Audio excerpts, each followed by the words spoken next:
Hello.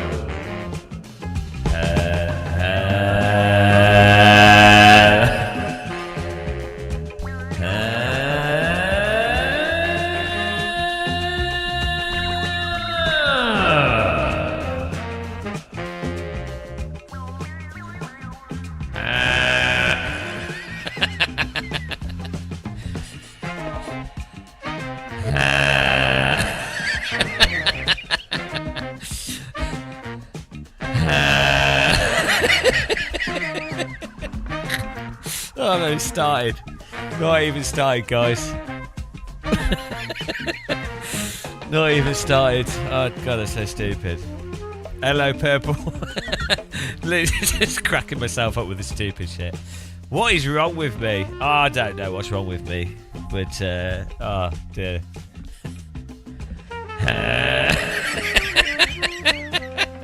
Why is that funny? I don't know what's funny. Oh god, I need to go outside. Not a tumor. How's it going, Alpha Ripper? Okay, let's go. Okay, let's go. How you doing? How's it going, guys? You guys need a life. What are you doing? How are you able to be in live chat instantly at 7:30 in the morning? What? Ah, no, we're back. We're back. He's off the hook. He's off the chain. Yeah. It was off the chain, but I've rechained myself. And we got up we went to bed at like 2 p.m. Woke up at 8 p.m. Played Counter-Strike for 2 hours, then went back to bed. So it's pretty good. I enjoyed it. Oh, I'm going to put my seatbelts on, I think. Sad. Wrong. The wonder of time zones. How does the time-space continuum work? Yeah, well, you don't want to do that. Can't believe you've done this. We need more sound effects, so we might do we might try and get some sound effects here. I need to tidy up, but I can't be bothered.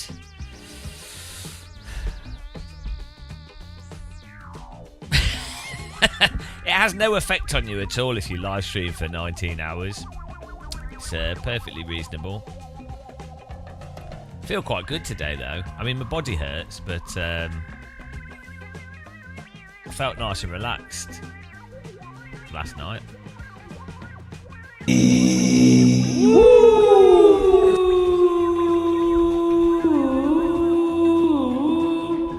I think what it is, I think not sleeping actually slows my brain down, which then is nice. I'm not saying we've got a fast brain in a good way. It's fast in a useless way. But this is probably why people drink.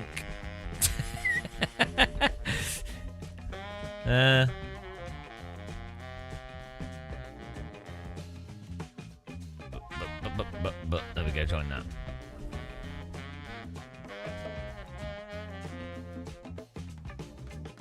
How bad was the trance tune? Oh no, I listened to it this morning. It's not bad actually. The EQing's a bit off, and I literally had it open here.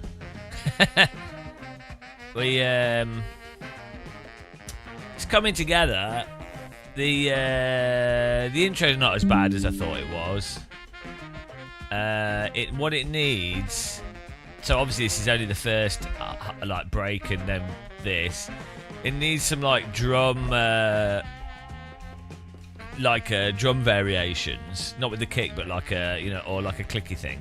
Which we've already got the pattern here in this bass line, so we need to replace this part of the bass line here with I don't know what it'd be, like not a tom, but you know what I mean, like a sort of like a wood hit or something.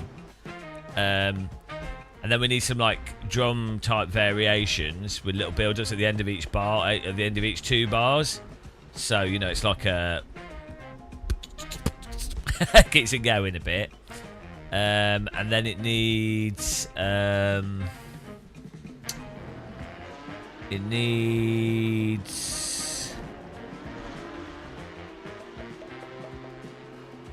There was something else. Yeah, the vocal bit needs changing. It needs to be softer.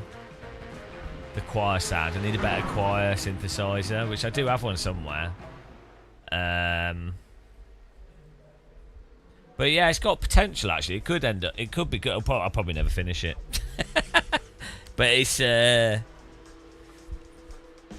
whole glider thing can work with it though. It's definitely a good techno glider track. The hi-hats need changing. The crashes need changing.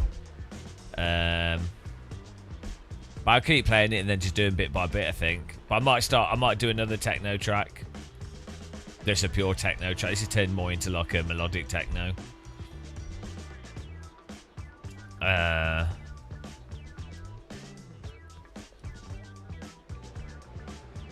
I'm a little bit worried about the EQ on it though. Oh yeah, the drums need redoing in terms of the drum synth. They're not punchy enough, which could be. It might not be the drums. It could be the overall EQ affecting the drums. So side chain and everything might need to be sorted out. But yeah, well, we'll see. We'll see. But it's not bad. It's not. Yeah, I thought it was going to sound terrible. I thought, you know how it is if you paint or draw or do anything. You're oh, it's not too bad whilst you're doing it, and then the next day you're like, oh, what was I thinking? Bloody hell, it's a bit loud.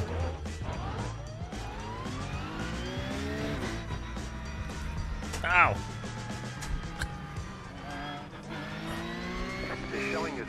Ah, another pirate. They're gonna hold you for a while. I'm not sure why we're playing iRacing. Oh yeah, 'cause it's funny. The L voice chat. I know, I knew I was a pirate. But it's alright, the Queen allows me to be a pirate, so. Next you'll say the Queen is dead, but don't worry about that.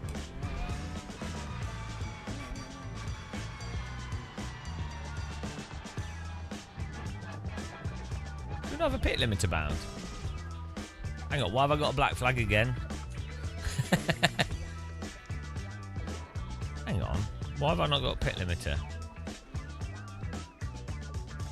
Keybinds, what have I set here? Pass, overtake. Look left, look right. No.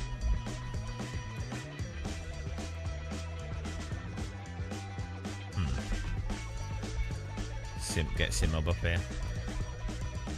We're using the SimHub control thing. It's really good. Controls mapper. What are we using here? This. Push to pass DRS. Pit speed limiter. 34. I just haven't mapped it. I'm an idiot. Limiter. Ignition. Starter. Pit speed limiter. Oh, A. So it's this one. Push pit speed limiter. Oh, what? I've lost it. Where was it? Push to pass. Oh, here we go. Boop. Oh yeah, we need to change the graphics actually. How long have I got? Save bitter. When does this start? Oh, in like 3 minutes. Oh, we can change graphics, can't we? Display. So what? The game's like. We have one of the fastest possible computers you can have, right? And this game runs like ass. World details on medium, cars medium. Like, what's going on? Number of opponents can we change? It's on the low setting. How does this game run so badly? How does it?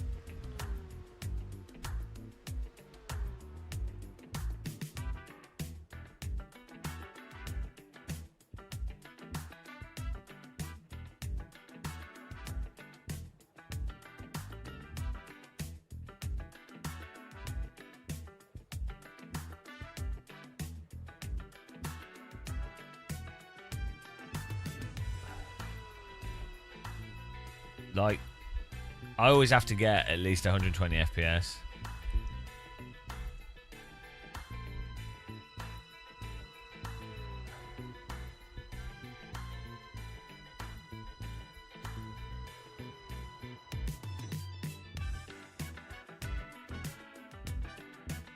I don't know what's running, why it runs so badly.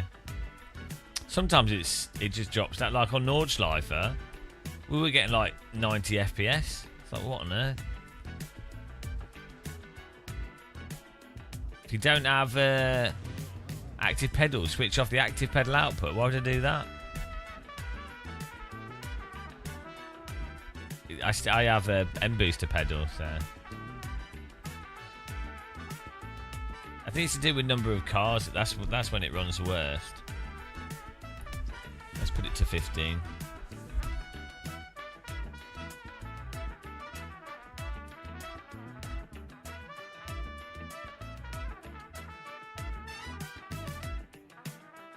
Yeah, sometimes people get slowed down with telemetry, but normally that causes stutter, basically. That when there's telemetry issues, it normally causes stutter rather than anything else. The ham that is bigger. Alhamdulillah. Alhamdulillah. Alhamdulillah. Bigger ham. Inshallah. God willing. Look at me in my pit lane. I've got a nice shiny Porsche Cup car, painted blue. Bob is blue, so is Simon. This is Trisha, she's also blue. Even this guy's blue, but he doesn't have a name and it's made him depressed. So he's blue on the outside, blue on the inside, blue all around. Every single day he's feeling blue, like that song from 1996. Look at my Porsche car in the pit lane, in the pit lane. Look at my Porsche car in a sim game.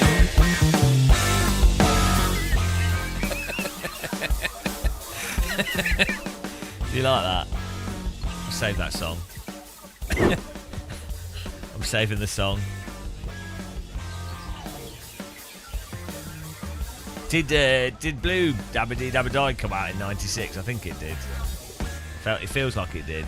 Look, the replay. Pre-poo. I don't need to know your bowel movements. You know. Section 59. Is that a Star Trek reference? The whole latest update is full of bugs. Vibe code. Everything's gonna be vibe coded. My live streams are vibe. Oh, that's what I was gonna do. We're gonna say, like, we'll have on the screen good vibes. I can't write. Good vibes.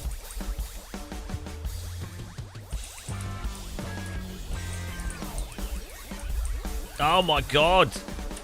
The hands aren't working.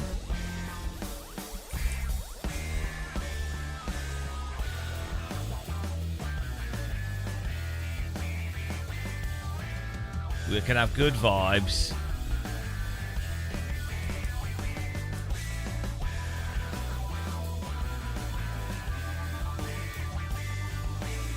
And we can have bad vibes.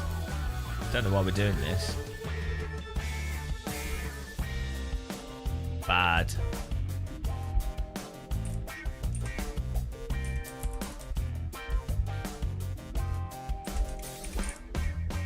Bad vibe stream, good vibe stream.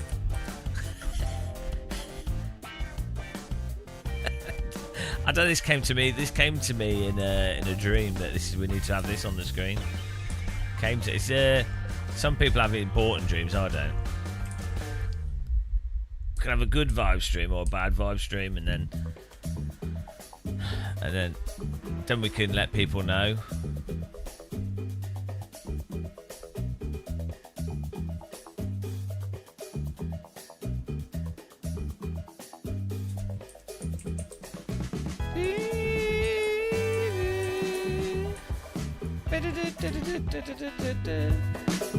I've listened to this music too much.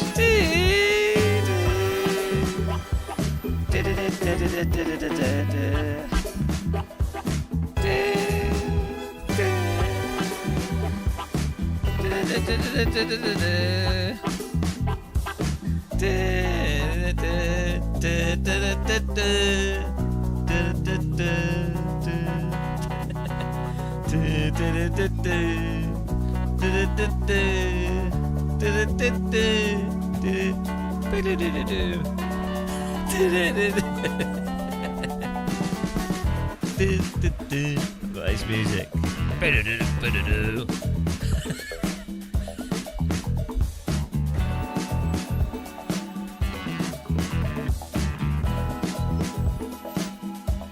I've listened to Epidemic Sounds too much. I've listened to it's been 10 years of the same 400 songs. Could probably sing them all badly.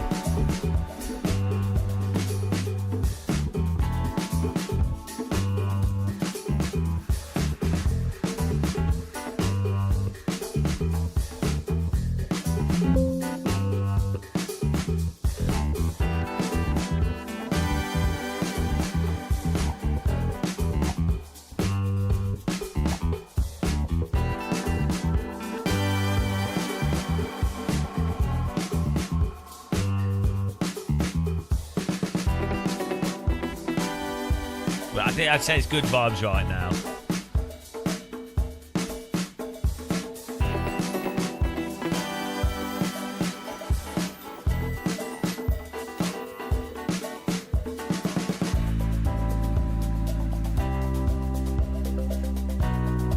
I'm in neck. Crick in the neck. Right, what was I doing? What was I doing before this? Let's get qualifying in. 6 minutes, we'll get one lap in here.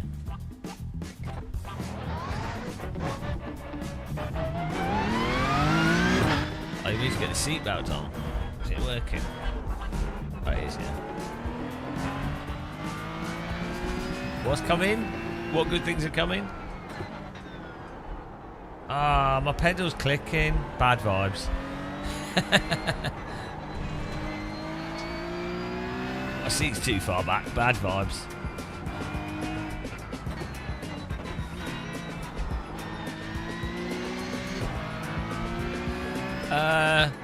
I'm not angry about the World Cup. I'm ambivalent. I don't really care about football.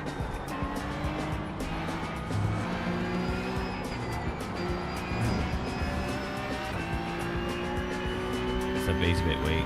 Turn the FFB up a bit.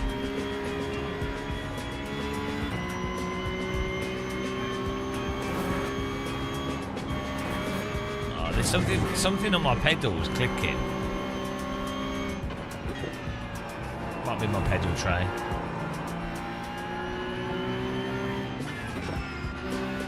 We're gonna have to have a pedal investigation, I think.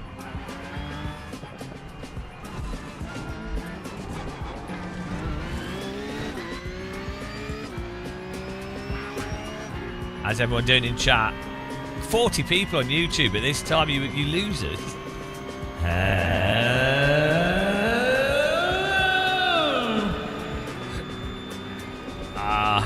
Car's designed to car, isn't it? It'll be fine.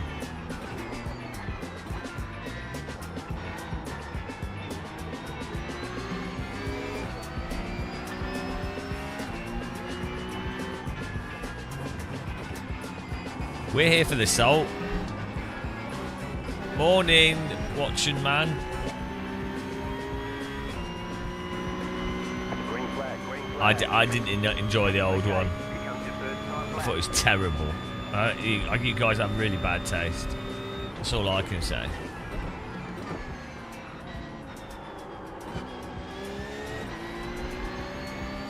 You're working. You can't sleep. I can't get no sleep.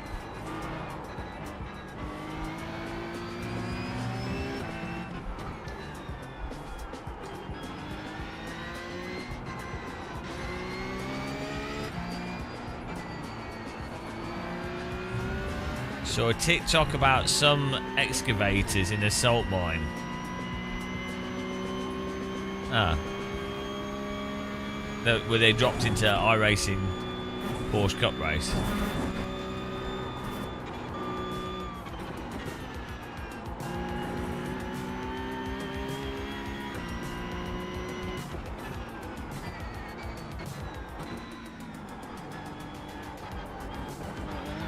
I feel really sorry for people that are good at sim racing.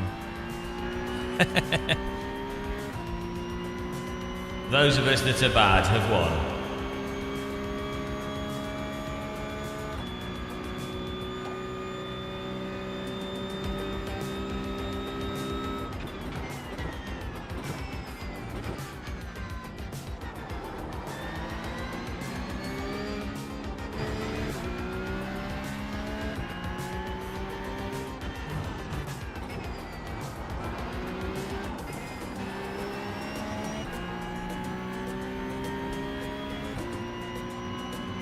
West Coast, what, like Seattle or something? One more lap.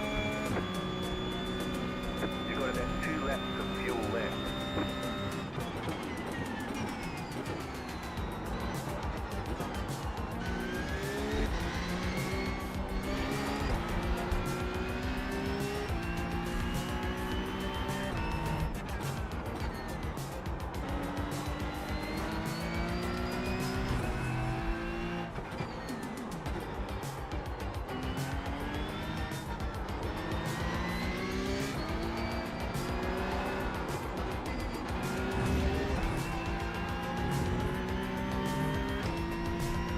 I like understeer. Causes a lot of people to crash.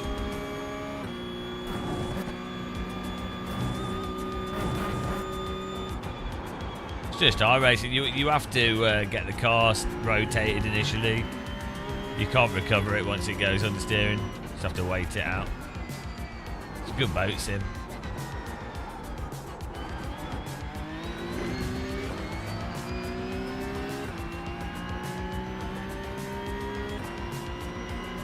I don't know if we'll get enough. I don't think we've got enough time to do this lap, but well.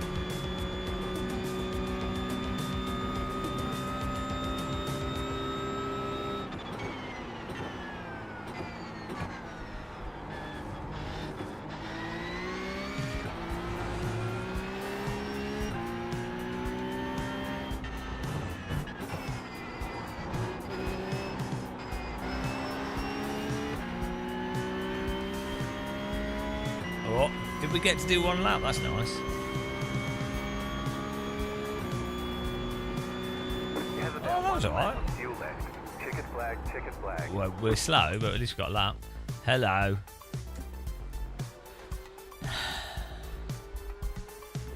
Fix that up on this.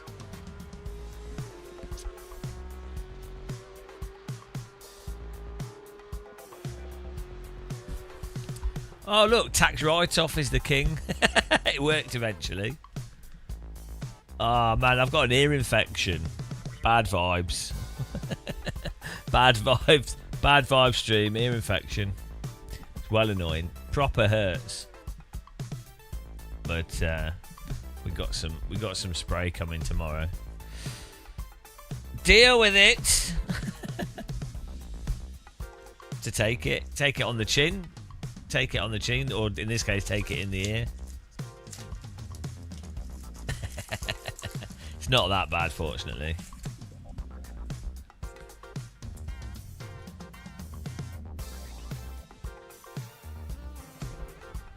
Here we go.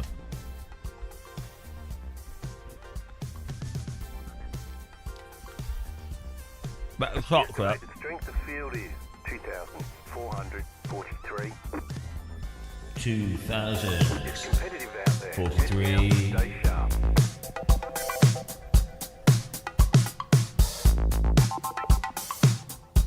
I could play this drum beat.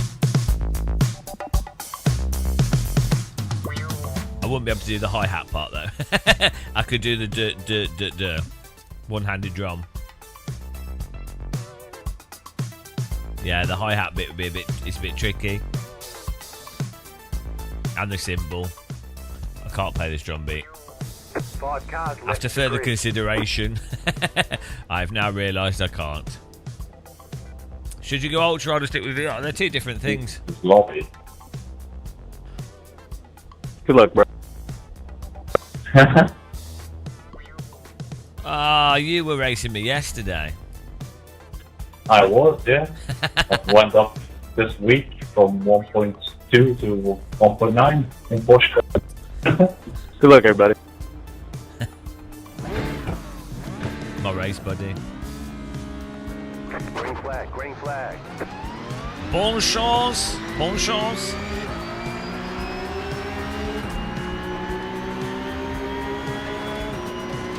Car on your left, car right, clear on the right. Car right, still there, you're in the middle, 3 wide. Clear all around. Let's make sure we rejoin safely. Great driving there. iRaces again, showing that they have zero awareness. No, I mean, Got a slow car on the left. insta punt from a car being stupid. What are they doing? No racing allowed. Okay, we're getting back. Good vibes. Fortunately, the damage doesn't seem too high.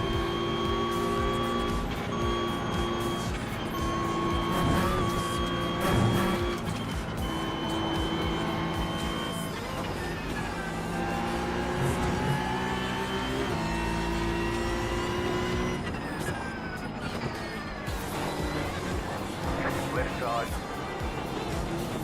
Still there, clear on the left. Left side. Still there. Clear.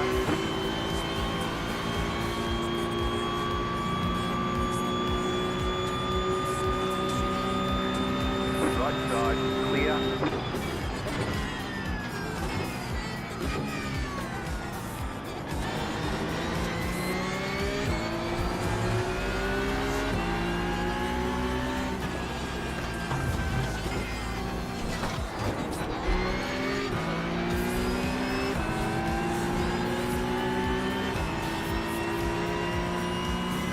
No, you don't need a radar. It's netcode that causes it. The cars bounce off each other ridiculously. Still there, hold your line. So little contacts cause like huge accidents. Right side. Still there. Clear.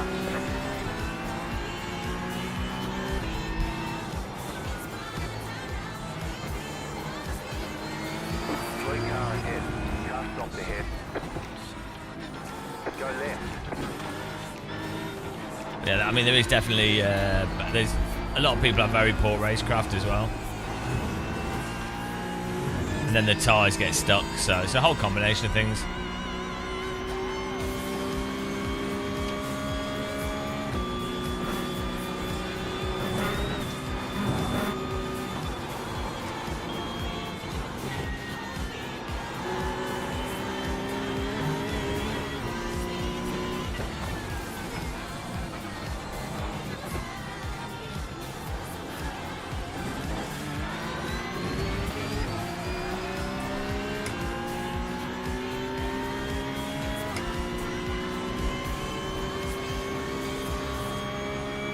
Not much salt here.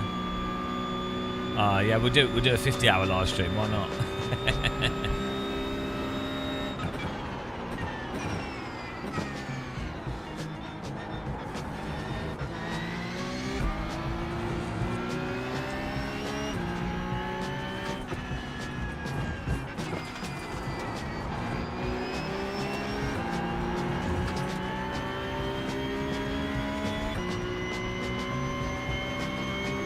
TCR's not really a car, is it? I'm at war with TCR's the worst thing ever created by man. Worse than global warming. Honestly, I think TCR is just shouldn't exist. Stands for terrible car racing. It's in the name.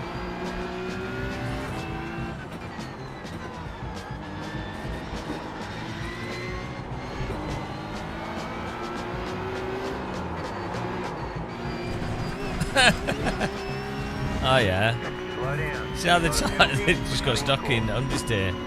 Thermal issues.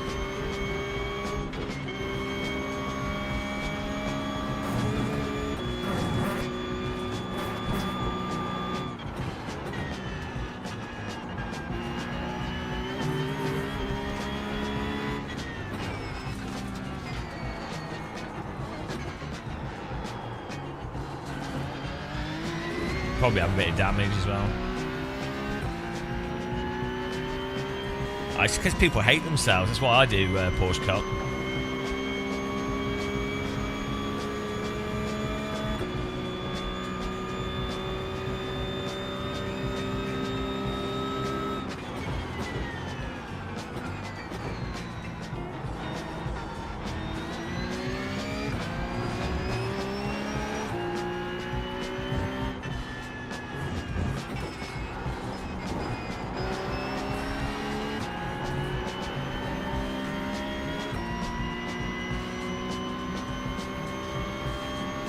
Nah, TCR is for people that... TCR is for people that can't drive. At all. TCR is for... TCR is taking the concepts of GT3 and applying them to front-wheel drive. So TCR is it's a war crime. Right?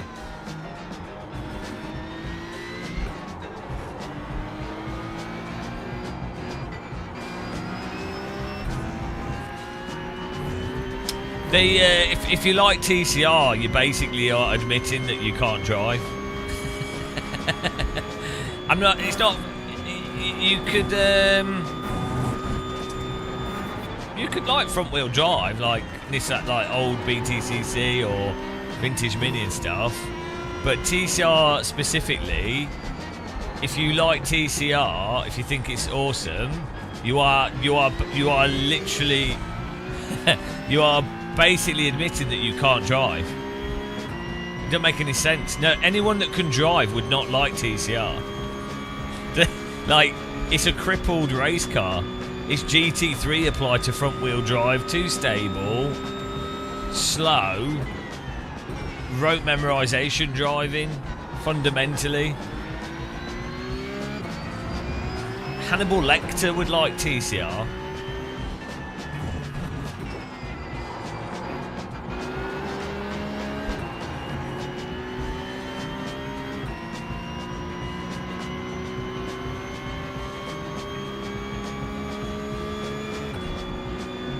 You have a driving license, but that may be the problem. If you think that having a driving license is related to race car handling and driving ability, exactly, that's the type of person that would think that TCR is good. You're not making a very strong argument, really.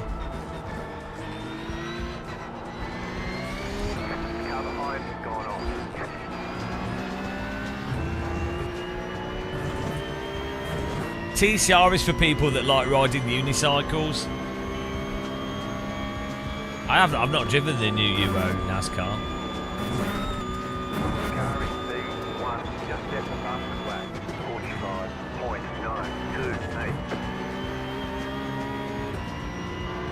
45.928. Well, that's it. It's the type of person that drives a road car under the limit. Obviously, they will like a race car that doesn't take advantage of any of the dynamics. You actually ride a unicycle. See? And I've learnt to ride a unicycle, and anybody that has knows that learning to ride a unicycle involves being smashed in the gooch repeatedly. So if you can put up with that, then sure, obviously you can put up with TCRs.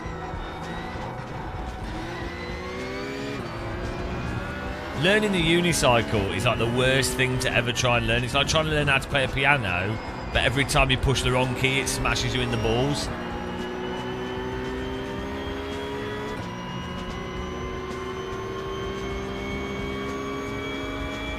No, Trev Ken. Gamer Muscle understands tyre and slip curves and understands that the limit is a zone of controllable slip. that you choose as a driver to what degree you're using, based off how much temperature you want to put in the tyres, and also based on how much tyre wear you want to expend, and also the corner and everything else. But very commonly, a lot of sim racers think the limit is a binary thing they have to stay under because they've only played iRacing. Or that maybe they've only driven front-wheel drive cars. I don't know. Can't help them. Can you imagine waking up in the morning and going, oh wow, I'm really looking forward to drive TCR. It's like waking up in the morning and going, oh wow, please can I eat some brick? I love to eat sawdust.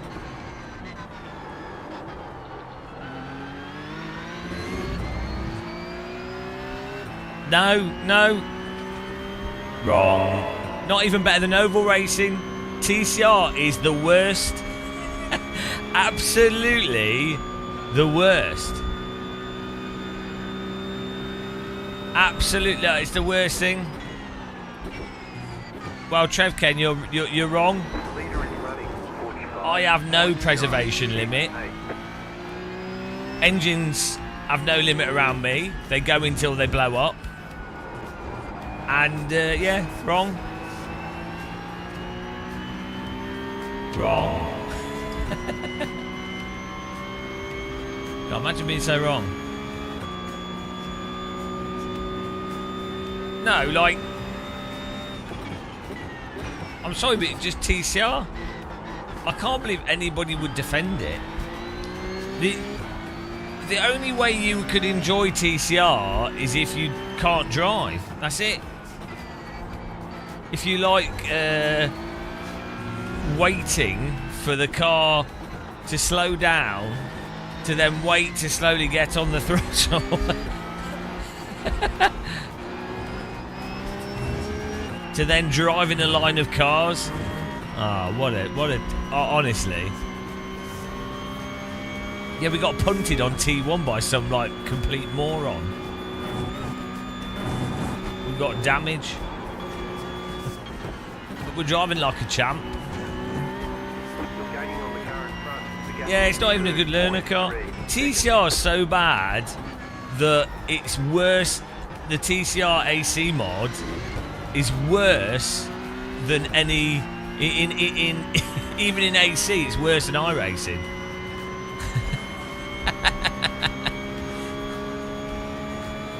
Honestly, if I ever became elected Supreme Commander of the Universe, I would make TCR illegal. Forget banning under 16s on social media. I'd ban everyone from TCR, and the world would be a better place instantly. Women would start crying in the streets. Oh, look what he's done. It's the best thing ever. I can't believe someone so clever, the Prime Minister. That's what they would say. I'm gonna set it up so that TCR is modded on our channel. You get an auto timeout. If you say anything positive about TCR, you get timed out. No, just TCR. Say vintage mini racing's top notch. Nissan Primera, 90s BTCC is fine. The reason why TCR is so bad is, as I say, they've taken the concepts of like GT3 racing and applied it to front-wheel drive. So the cars are too easy to drive, or they're too sluggish. They don't have enough oversteer. It's so people that can't drive can pretend to be in a race. That's what it is. Like GT3. So people that aren't that good at race driving can pretend to be race drivers.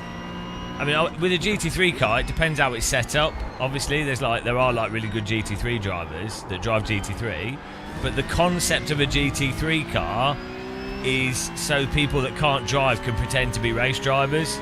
That's the point of those cars, right? There's a lot of people racing in GT3 that are quite likely to actually be worse drivers than me. I'm not a good driver. That's a problem if you have a sport or an activity where a fat, bold moron could be better than people that are taking part in the professional activity, you've got a problem. Can you imagine? Imagine if I tried to do other sports. Wouldn't even be close. There is genuinely a likelihood that I could get into a GT3 car and outpace some of the people that are in professional GT3 racing. That's ridiculous. Shouldn't even be close.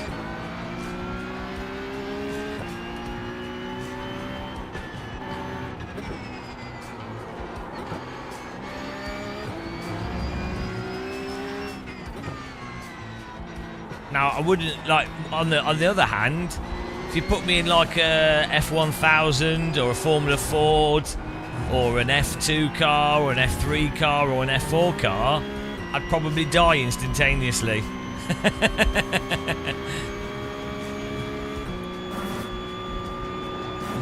You do right. I think people don't realise this. Some cars now, I don't know if TCR has this, some cars literally have like idiot mode on them, where I'm talking about race cars, they have like an idiot mode where the car changes gears for the driver. And you can choose if it does auto upshift, auto downshift, monstrous TC, monstrous throttle control. They actually put systems in race cars now so that people that basically have zero skill can drive them. It's crazy. Which is great for a track day. That's awesome for track day cars. But for a race car, come on. It's not putting auto aim. It's not playing Counter-Strike with auto aim. Making sense.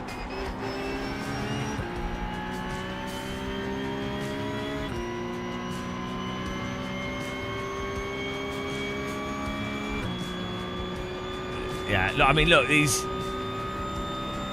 We need a TCR emoji. I need a TCR is banned t-shirt.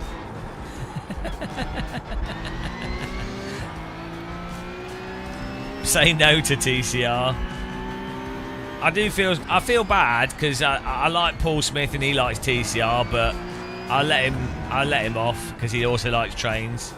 So it actually just makes sense. I think in his mind when he's driving TCR, he's actually driving London to Brighton in a train. So it kind of makes sense. He probably puts a train overlay on the screen whilst he's driving it, so he thinks he's playing train sim, so it's fully understandable. He uses his train sim controller. He probably does. He could do. So I let Paul Smith's the only person that's allowed to drive TCR. That's it. I give him special permission, but nobody else. What's my thoughts on Ben Collins? Well, you can watch my interview with him.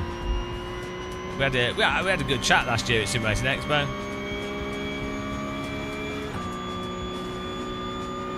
I like Ben Collins. He's all right. I think he has the same views as I do on driving sim, so.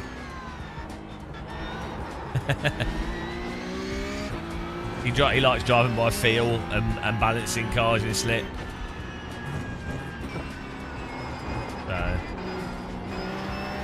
He obviously can drive. I can't drive very well. He's obviously actually a good driver.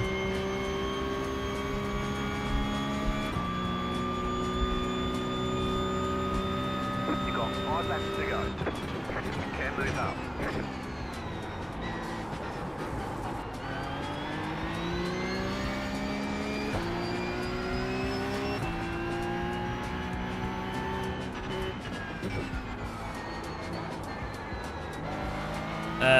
Yeah, probably. I think, well, I think you need both. I think, and they obviously do have both, right?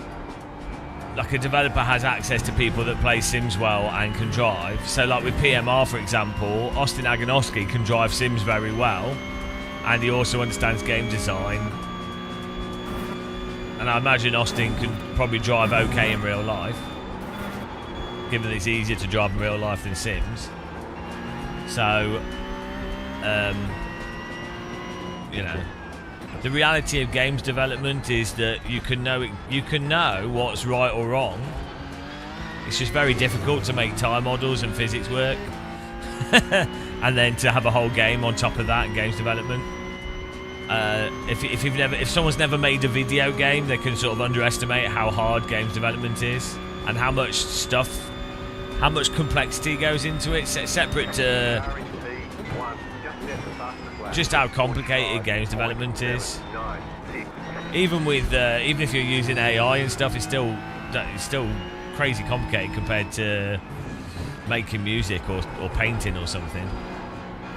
Ridiculous.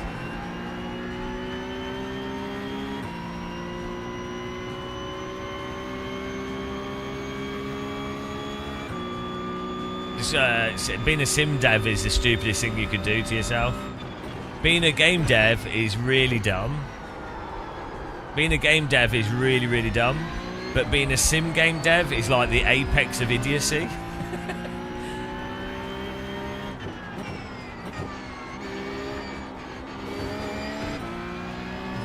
Captain Obvious with the sub. Thank you for the positive vibes. Appreciate the support there. Blessed be your lack of adverts. I'll give you a rocket.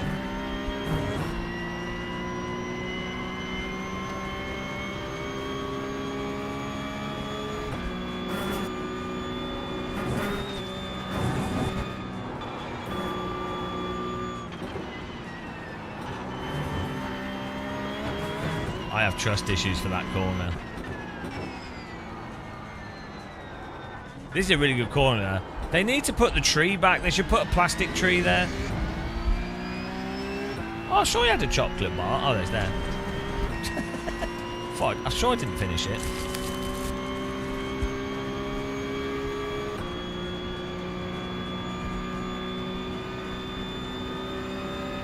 I was like, where's my chocolate gone?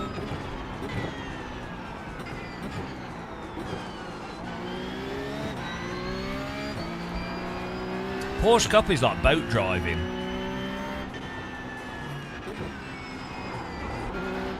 I like to imagine I'm driving a cross-channel ferry when I drive this. We should put some train stuff on the screen. My favourite thing about iRacing is when someone drives into you. The pace car is out of control. For no reason at all. At the start of the race. Giving you damage. That damage then makes your car instantly completely uncompetitive through no fault of your own. It's one of the great features of iRacing, I have to say. It's really good example of their attention to detail and game design skills. Thanks for following Miss Steele. Sorry about that, Mitchell. The last car was doing weird things.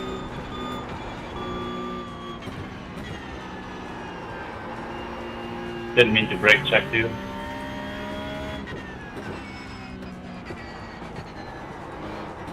Two left to go. Two to go.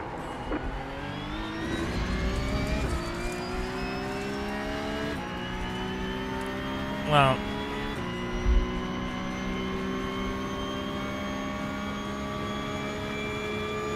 the obvious solution is for iRacing to learn from proper simulators like Carmageddon 2.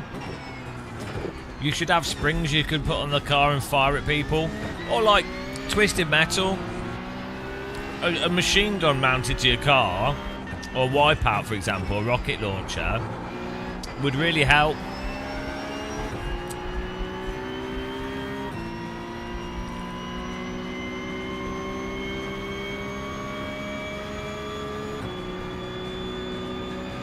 Hello, random Brussels sign. How you doing, man?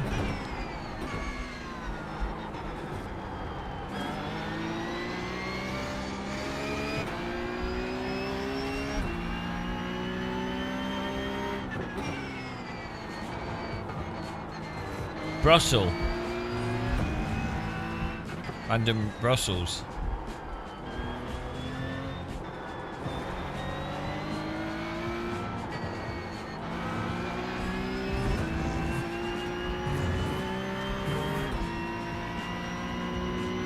This race has been going great.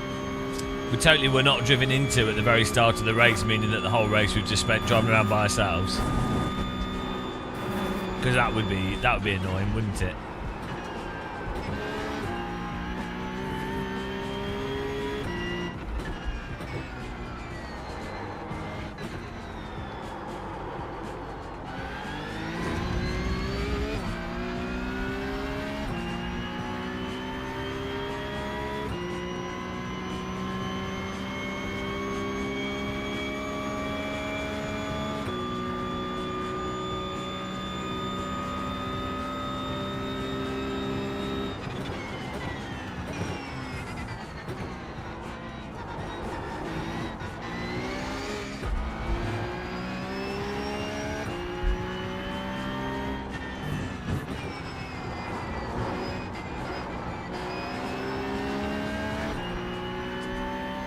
We're going to do one more lap.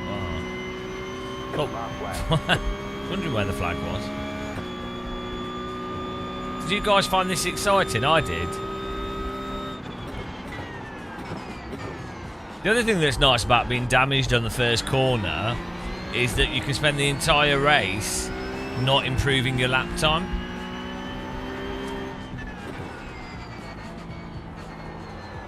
They need a delta bar. Damaged car delta bar, so you can be like, oh, have I got better at driving the car when it's damaged?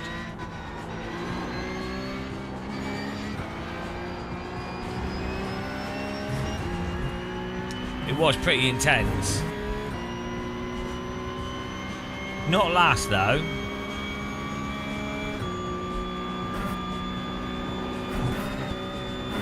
What's funny is in real life when this happens, the team still spent like $4 grand on tyres. Just to drive around by themselves.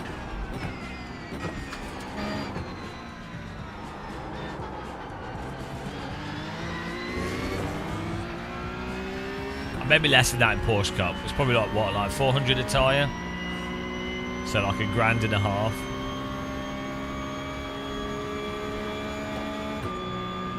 Think of the tyres. Oh, think of the trees you said. I read that as think of the tyres. I'm always thinking about trees.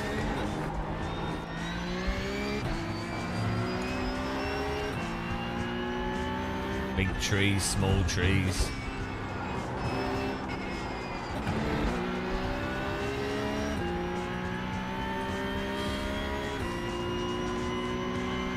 Wow. I really enjoyed that. So glad that was my first race of the day. I think we're going to have to go to Bad Vibes. Better schedule some testing. We'll get them next time. We're now on. It's now Bad Vibes, guys. Bad Vibes. Should we ask Random Call Sign if he can pass the test?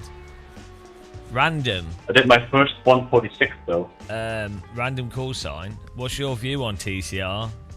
Think carefully before you answer.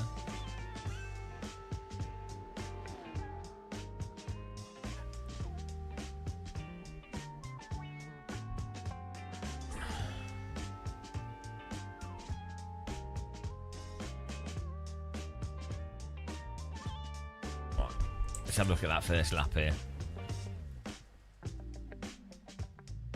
Ready.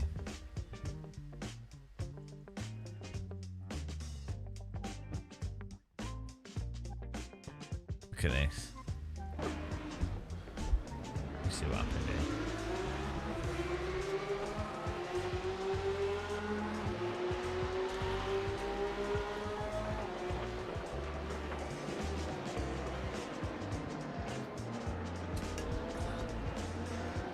It's just the way the cars bounce off each other. So this guy, the black car's understeered quite a bit.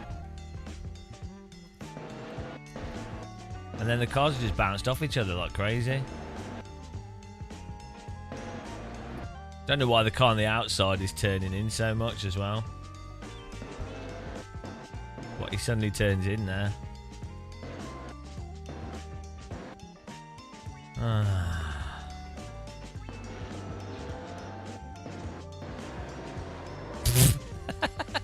Stupid.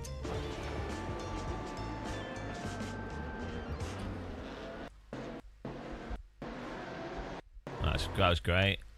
I thought that was fantastic.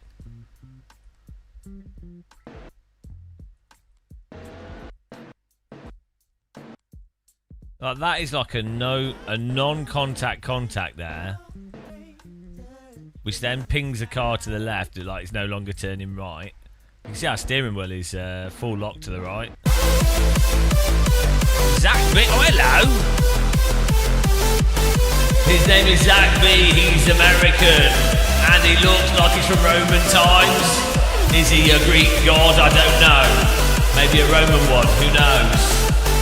He's got lots of hair on his head, but he would still look really good if he was bald. Hello, Zach. Greek god. Hello.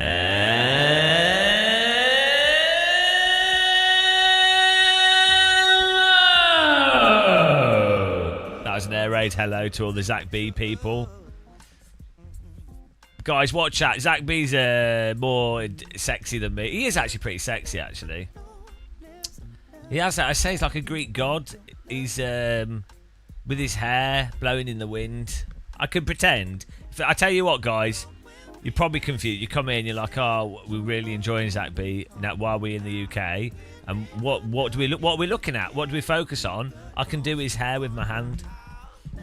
There you go. You didn't know it's the same channel. Just a wispy hair. Is that good? Does that do it for you?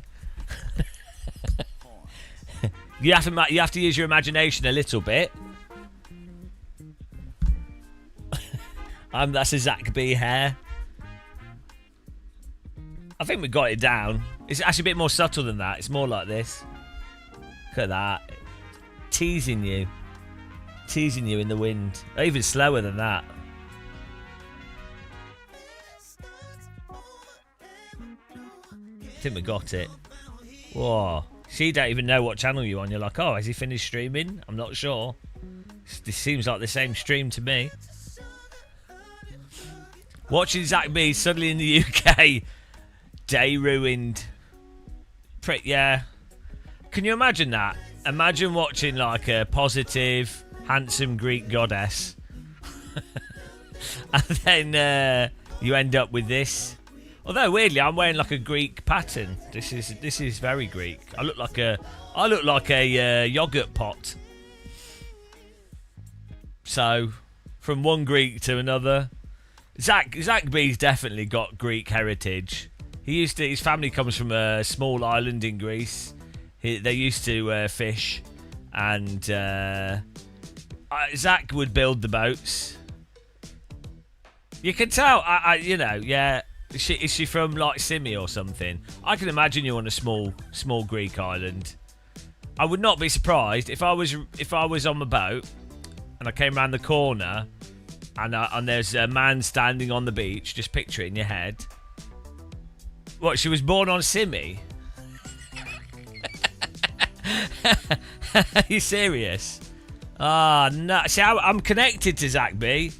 Oh, she was born there. Was it a really small island? There's lots of islands in Greece. There's like hundreds of them. So if I got the right one, basically I'm psychic. No, we're full fat, real Greek yogurt, authentic Greek yogurt. But yeah, if I saw a picture of the beach, son of the beach, picture of the beach, and there's a man standing there. It's a Greek island beach. Thought we made that clear. Come around the corner. You see a man. You see a man. If it was Zach B, you'd be like, oh yeah, this is normal. It could be any period of time as well. Could be 2052. Could be the future. Or it could be like 400 BC. And it would still be Zach B with his hair in the wind. And you'd be like, oh yeah, that makes sense. Zach B is immortal. He exists outside of time. He's, I don't know how.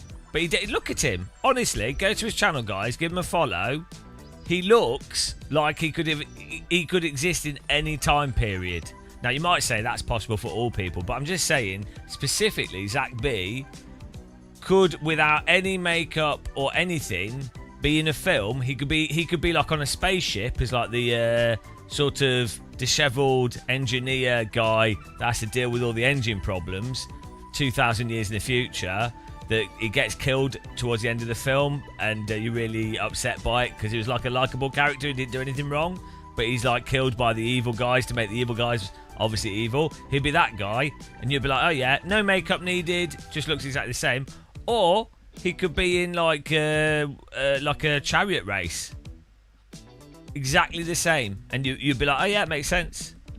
I can't think of many people like that. Most people would require like a makeup, haircut, you know. So it's interesting. It's interesting what happens on the internet, but you have to be careful.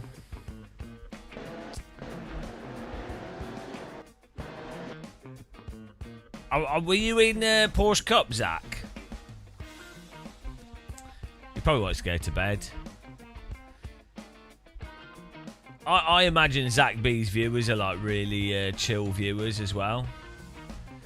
I think he posts out free samples of weed.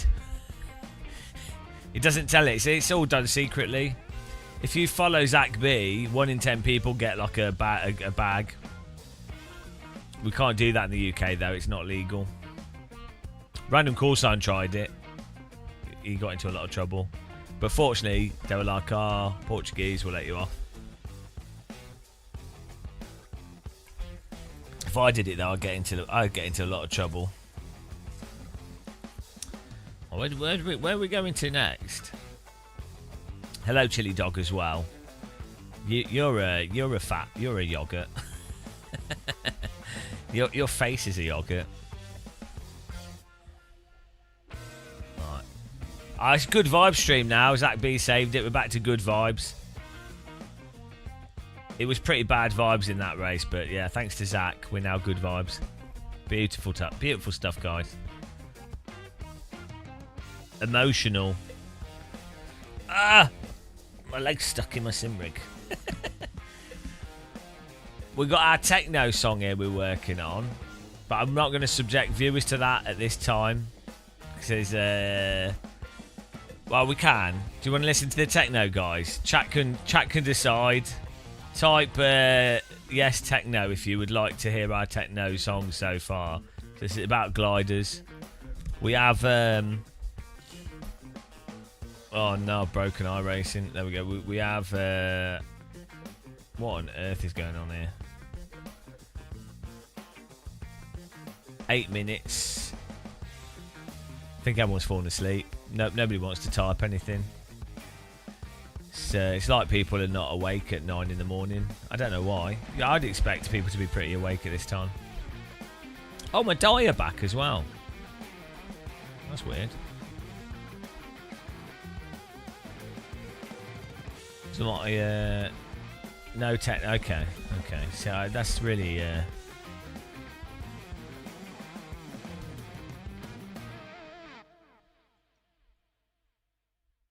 well, that's it. That's one to one now.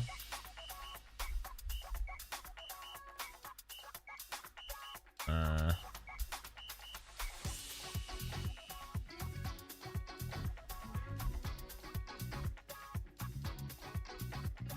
we go. We got Hulk Boner. Your name's in green. That's appropriate. Just woke up. And first thing I see is you doing hair thing, so I subscribed. I didn't see it subscribe on the screen. Didn't happen. Trevken, Gamer Muscle, why are you so cool?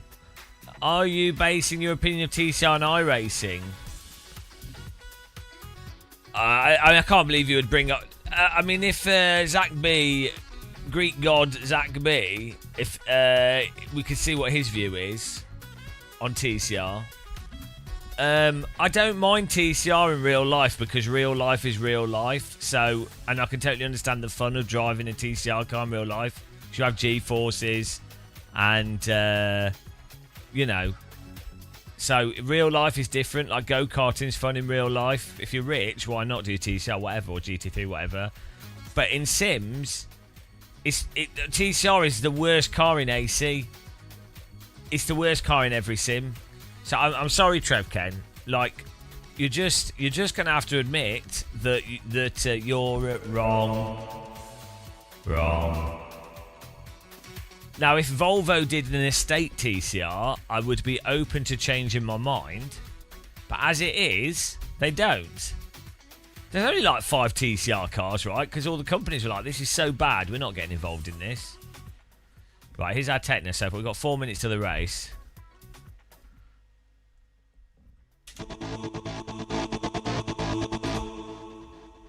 Oh yeah, did I accidentally mute something? Oh no, that is the start. Hang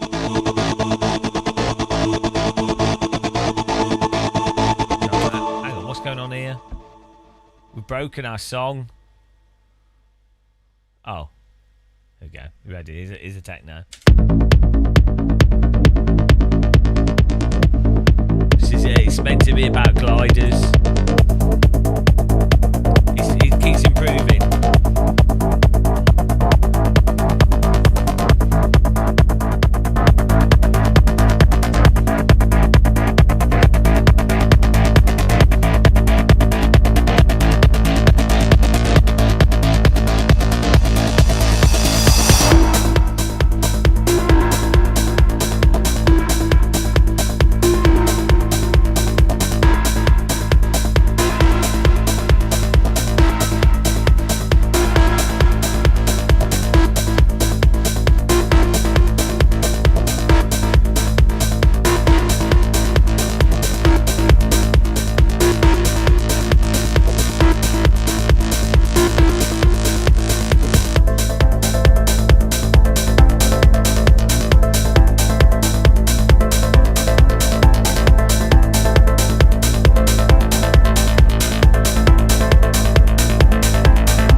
That's where we got to so far. It still needs some work on it, but it's progressing.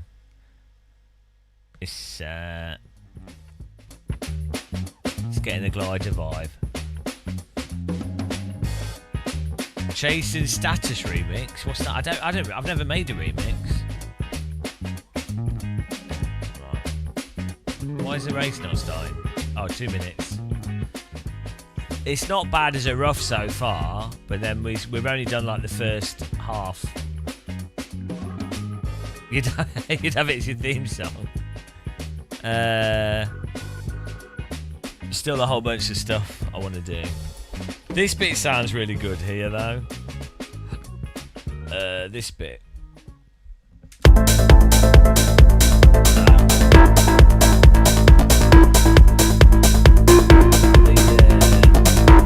The bass line. Where is it?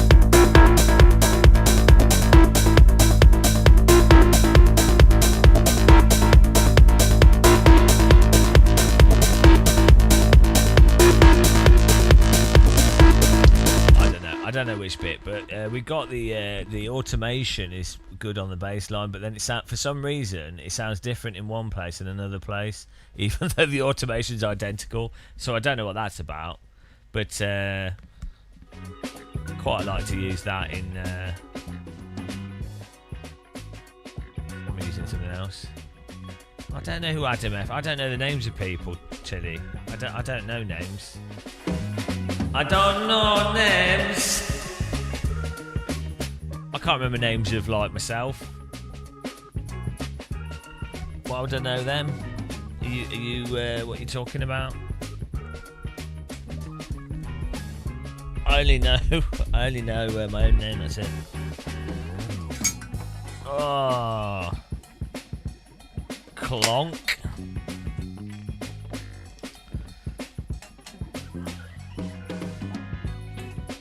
Why would you do a remix when you can make your own music? I'm not. Yeah, if you wanted to actually be a DJ, you have to do remixes. You don't really have a choice. My name Jeff. Yeah, it's yeah, if you wanted to be a professional DJ as your job, you have to, like, 90% of the stuff you have to do is remixes, and then you can do your own track.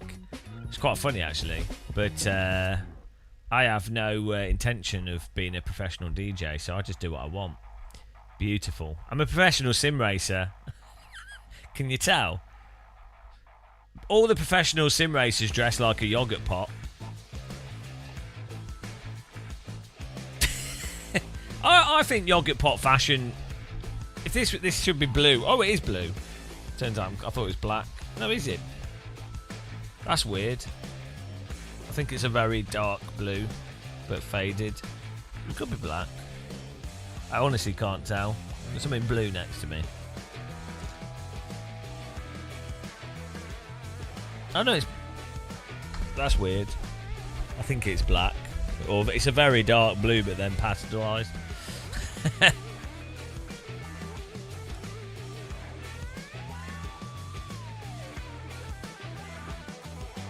Yeah, but then you have to, if you're DJing, then people try to talk to you, and they'll be like,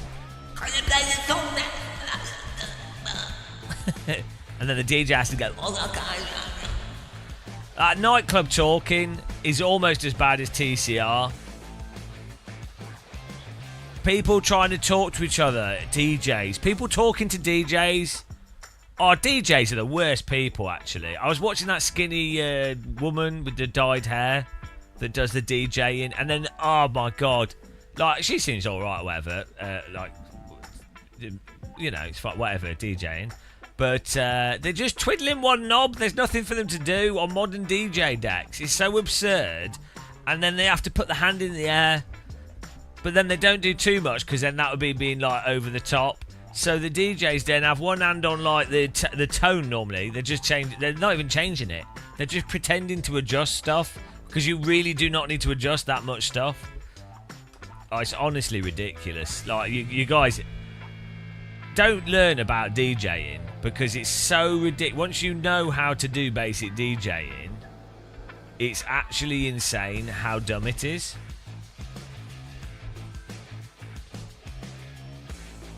No, she don't have big boob. It's not just that. Obviously, there is part of that. It's just it's men as well. It's not just women. I just happen to be watching that. She pops up all the time in my feed. I don't know why. But, like, the fact is, you don't, on modern DJ decks, you could, well, so actually, ironically, here we go, here's a DJ rant. Ironically, you can do really nice mixing now. Really interesting things, and like cut up beats, and do you can, a DJ can actually do basic live production now, or DJ in really interesting ways that actually makes it in real time, makes the track sound like basically remixing in real time, right, in an interesting way. But on large productions, they can't do that, because everything is like, all the sets are planned out for all the different DJs. The lighting and everything, you know, it's all planned out. If it's a really big thing, if there's a big crowd, they ain't doing much 99% of the time. And then also, the fact is, if you're listening to music in the crowd, oftentimes you don't really want the DJ to be doing that much. You just want them to, you know, it's a focal point, and they're just selecting the tracks, really. You know, you're not doing anything crazy. So it's kind of like DJing's kind of funny like that. Like the DJs that tend to be better actually make things worse. But then you have the whole DJ that just basically is not doing anything, but they try to pretend that they're doing something. They do this thing with a hand as well. It's so stupid. Right. The thing is, everyone has their own little silly dance they do. That's totally fine. What you notice is in DJ culture, they've copied other DJs' completely moronic hand gestures. Right? Because it's what they've seen, so they copy it. It's obviously not a natural type of dancing that you might do. Some DJs do like sort of... Like Fatboy Slim looks like a normal person DJing, and he does do a little bit, like he hypes people up, he does a little bit of stuff, but it's not like absurd, right? So Fatboy Slim's from like the 90s DJ scene, right? Where that was how you changed records. The point of a DJ was to change records. So, you know, he's listening to it, beat match or whatever. But there's this whole like post 2000s DJ scene. It's so ridiculous. And then a huge number of them are just nepo babies. But then they're trying to pretend that they're not. That is so funny. It's so funny. Carl Cox seemed alright though, yeah. He seems like a normal person. You know. Then there's that Pastiche, the crazy French hard techno DJ. That guy's mental. But again, so that is an example of a guy that's actually clearly is insane. But he's clearly doing what he does, right? He's not putting on he's not copying other DJs. That's stupid hand gestures. The guy's just actually mental. Well, there's nothing wrong with being like a nepo DJ. It's just acting like they're not. That's the that's the thing that's weird with it.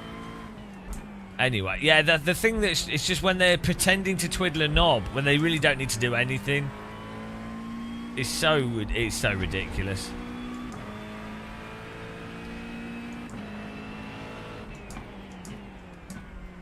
Yeah, well that's the thing. But so that. Yeah, exactly. So if someone makes like a mix and it all has to be timed up, there's nothing wrong with not being able to do it live. And then just, you know, the DJ can then just have some effects or whatever or some other stuff. But they might as well actually, yeah, just do something that makes sense. and then what you have, seems to be something that's grown in popularity in the last 5 years.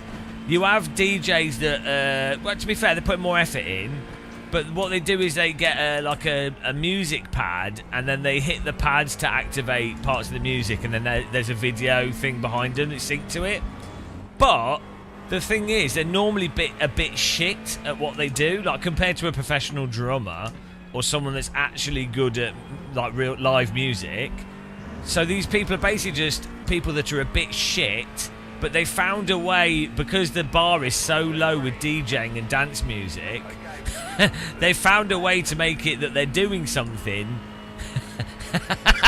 Honestly, guys, the whole thing is so insane and so stupid. It don't really matter. You know, people having fun, dancing, it's better than people shooting each other.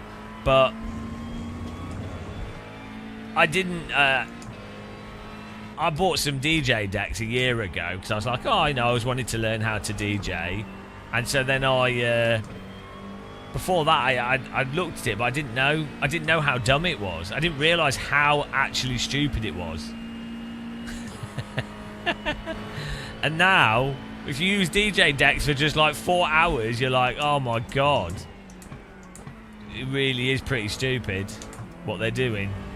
But I guess if you've never looked at DJ decks, you might not know what they're doing. You might think, they have to adjust that dial because they're adjusting the timing, and they really have to blend the bass and the hi-hats and stuff, so it makes sense that they're adjusting it. It's like, no, really, when they first changed the track, sure, but whilst the track's playing, there really isn't much reason for them to be twiddling that central tone knob. Nick, well, that's what I'm saying. But that's what I'm saying is the guys that do a lot are normally not doing it for massive audiences, and often it can be good, but often that's not what the audience actually wants anyway. The audience just wants to listen to the song they know and dance to it. So it's kind of ironic. And it's like those, you know, the mental DJ, you know, beat DJing, where they get 2 decks and they're producing the beat in real time by scratching the decks, which is totally insane. But it sounds terrible. Like, it's really impressive, like, especially if you've done, even if you've ever used a turntable. Like, it's mind-blowing. It's insane what they're doing, but even the very best at it, it sounds complete shit. It sounds terrible. It's impressive but terrible. You know, it's like if someone was to draw a picture using their penis or something, it would look terrible. It'd be really impressive. You'd be like, oh, that's a picture of a dog or a house, well done, but it'd look terrible.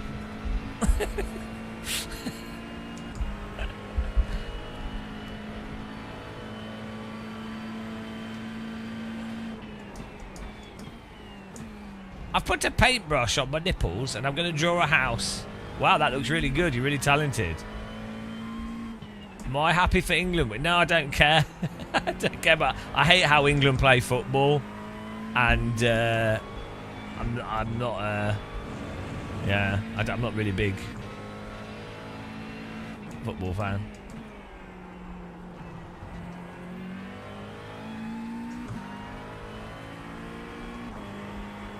Well, I made a song. I did a techno song using DD wheel, and like the song is actually controlled with the wheel. If you Google it, techno with a wheel, with a sim racing wheel or something. I can't remember what I called it.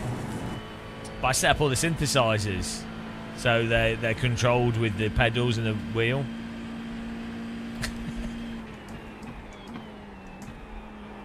And then I DJ'd at Sim Racing Expo a few years back using Fanatec sim rig, and that was weird. It's weird having like a crowd of 100 people around you whilst you're DJing in a sim rig at a trade show when you've only had 3 hours sleep the night before because you've been working all day doing trade show stuff. That's weird. That's surreal. Could we live stream that? Ticket flag, ticket flag. Well, that's not true, Sid. There's no such thing as a real DJ, really. I mean, I guess in the sense of a literal words, like a disc jockey. I guess if you're not physically handling discs, you are not jockeying discs, are you, really?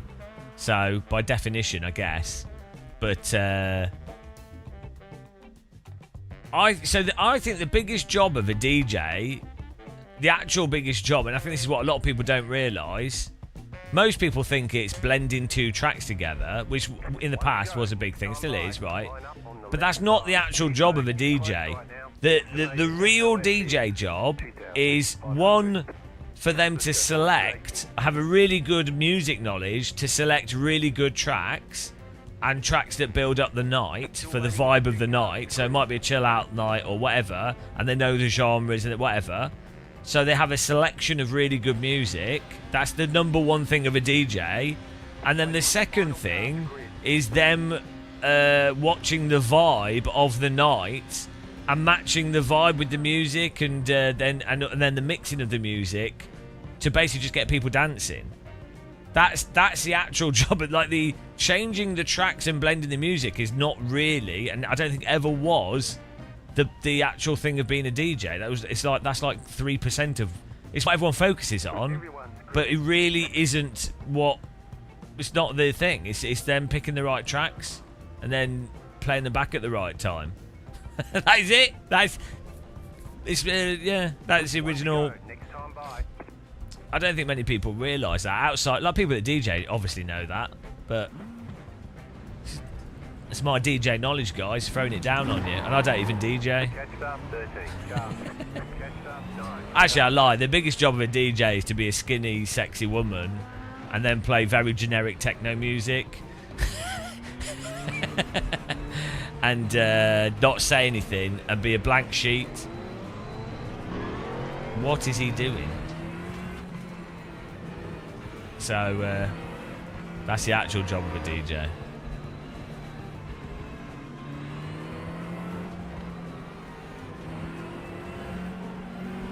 It's like, what's the job of a live streamer? A lot of people think it's to be entertaining, good at video games. But in reality, it's to shout at people and tell them how bad TCR is. But a lot of people don't know that.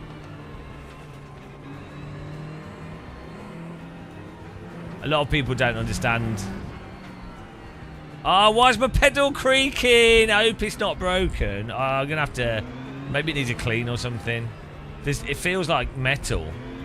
If I've broken my M-booster pedal. Oh, actually, it could be the pedal face move. Oh, I need to have a look at sharp tightening it up. It could just be on the rig.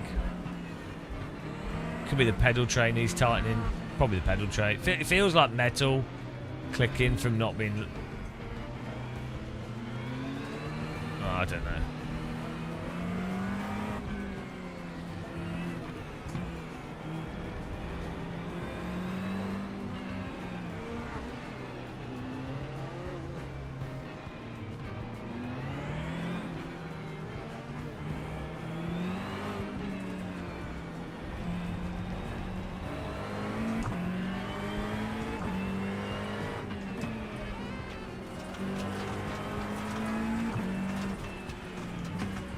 The weather's always the same in this race for the whole race.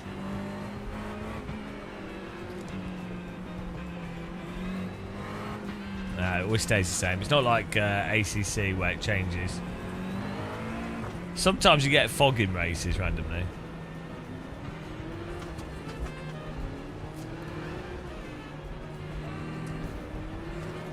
The best use of AI is you can use it to kindly tell people that they're morons in a way that they will actually absorb. That's the biggest, that's the most powerful use of AI. So like you could give a flat earther AI and you could say, look, just keep asking the AI questions until like, and the AI will keep disputing them and it can keep going. And then eventually the flat earther will go, yeah, actually, come to think of it, there are 4,000 different reasons why flat earth is completely moronic. So rather than a person dying, wasting their life talking to an idiot that believes in flat earth, computers can destroy the planet doing it, so it's quite good.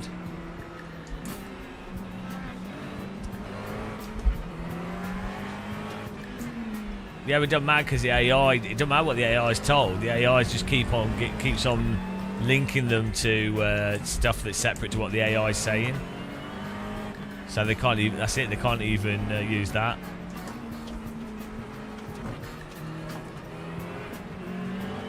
What's stem separation? Sounds rubbish to me. I do brain cell separation live. You noticed?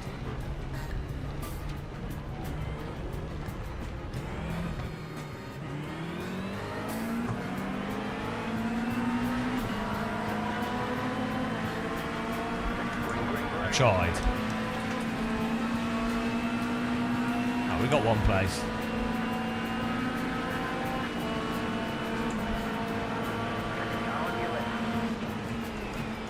Still there. Keep going right. Still there.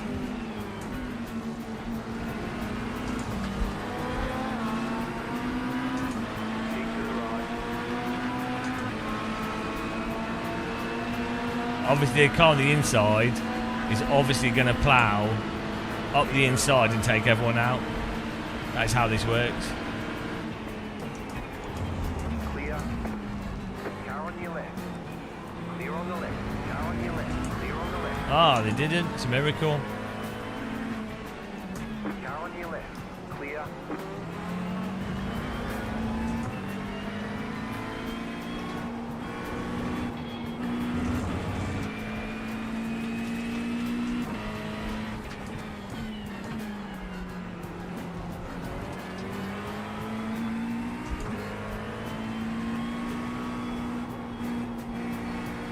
Oh, you mean in music? I thought you were talking about some scientific, like, stem cell thing. Dr. Swank! His name is Dr. Swank. Everybody stop having a... It's Dr. Swank in the house. Here he is, he's really cool. He's got big biceps. Here he is, I'm in the break zone, I'm gonna crash. Dr. Swank! Thanks for the raid. Appreciate it. Welcome along, guys, to the morning show. Good vibes this morning. Good vibes. I'm dressed as a yogurt pot. I've got protein for everybody. How's it going, Mr. Swank? What do doctors do? Doctors... Oh, that's dyslexia, sorry. Why have I got a biscuit tin in front of me? Yeah, I really appreciate the raid. Thanks for introducing your viewers to Great British sadness and despair. Clear on the left side. Clear on the left. Thanks for the bump draft. Clear. But yeah, welcome along, guys. If you like bad driving, tea drinking, hair loss, this is the place to be. Please drive into me. Please drive into me. Please drive into me. Thank you. I should have defended the inside. It's actually a good move by him. Actually, a good overtake. Good overtake there. Oh, okay. Bad overtake for the car behind me. Leonardo. Yeah, nice overtake, Leonardo. Good job. Nice clean move up the inside. Can't complain. Can't complain. The Corvette's meta. But some people raid and then just disappear. Don't know what's going on.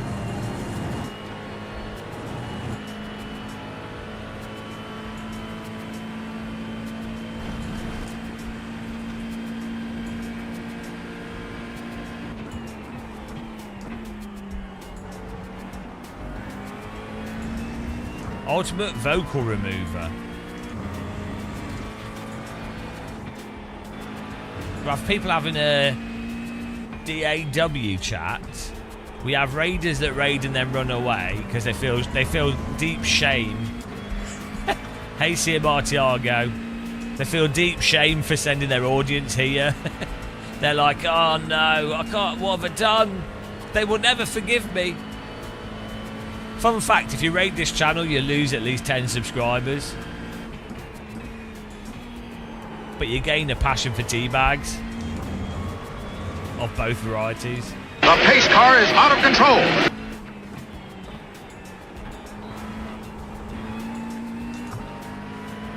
$11 followers gone. Get up then. Do me proud. This isn't an adult shoot. Well, maybe it is.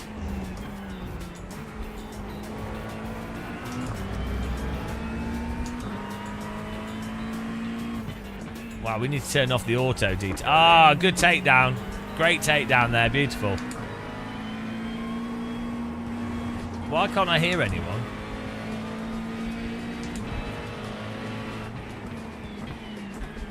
Oh, I can't hear them. Mic check. Ah. Salt's not working.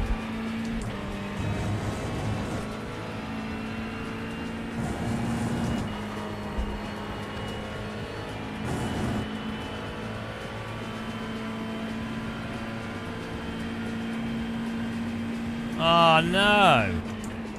Why is my salt stopped? It's the last thing we want to happen.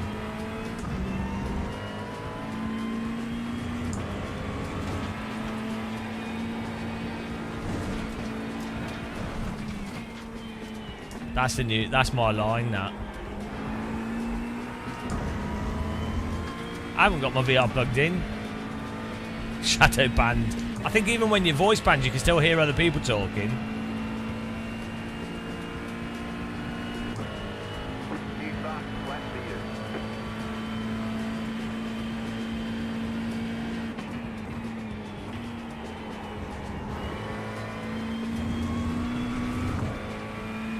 I love how on some tracks you can like just put your wheels off the road and it's totally fine. You don't get a 1x or anything.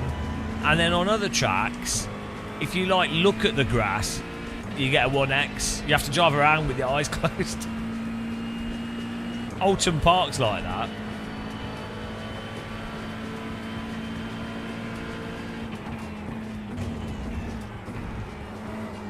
I would say iRacing is more like Ebola. Once you're exposed to it, your eyes start bleeding.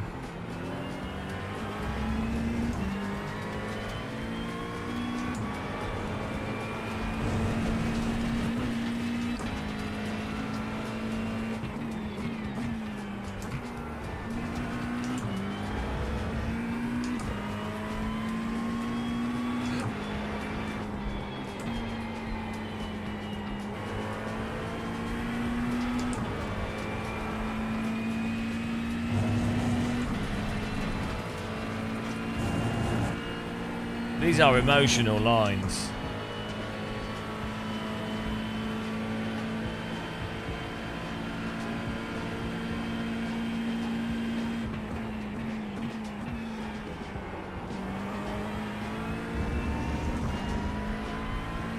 They're like the kind of...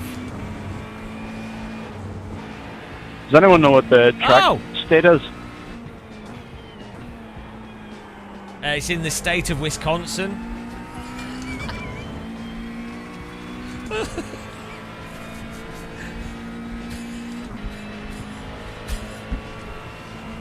Oh, that's quite funny. I think it is, isn't it? No. Maybe it is. Where's Road America? Is that you, Gamer Muscle? Maybe. Is that you, Gamer Muscle?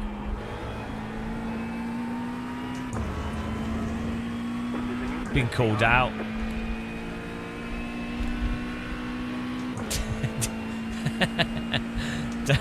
they know who we are. Watch out. That's really creepy, actually. I was playing Rocket League with some friends last year, and just a random Rocket League game, and person started chatting. They're like, "Oh, you gave a bus." Oh, I didn't hell let loose. It's happened, which is really weird. Because there's only like 10 sim races, so it's weird when you're playing other games that people recognise your name.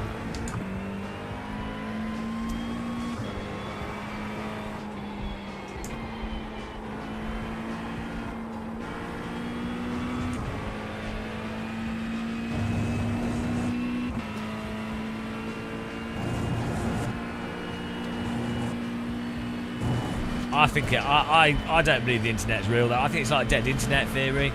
Oh, here we go. It's not going well. This guy's going to punt us.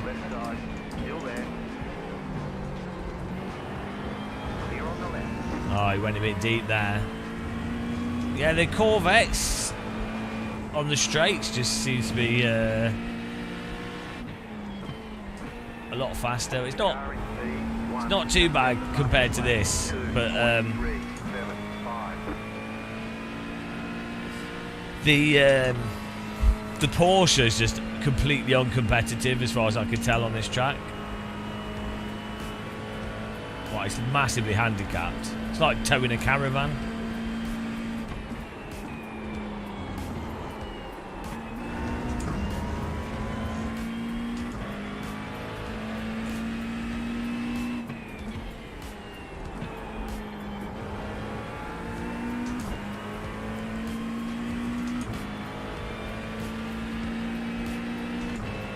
I think he'll get us this time. I think he might do.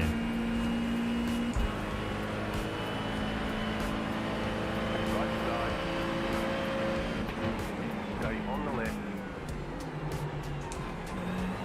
Stay on the he's going to drive into us. He keeps trying to get around the outside, but then can't make it stick. So I'm pretty sure he's going to get annoyed and then just plough us, as is tradition on this simulator.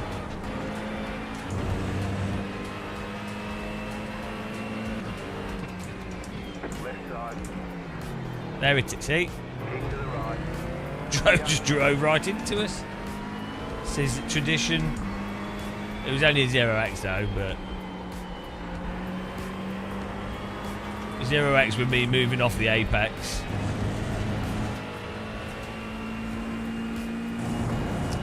A tale as old as time.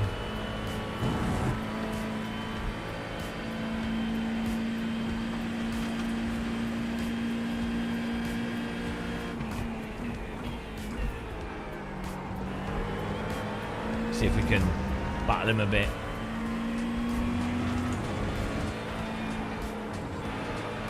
Leader is running 2.405.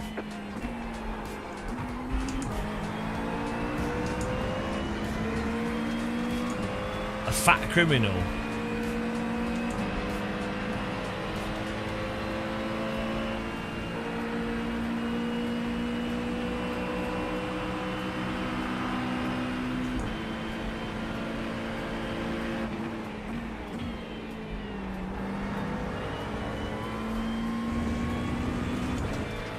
Oh, he's grassing me.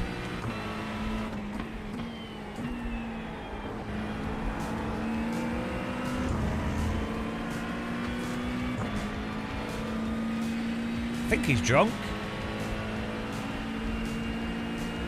Look at his rear diffuser, it's crazy how many channels it's got.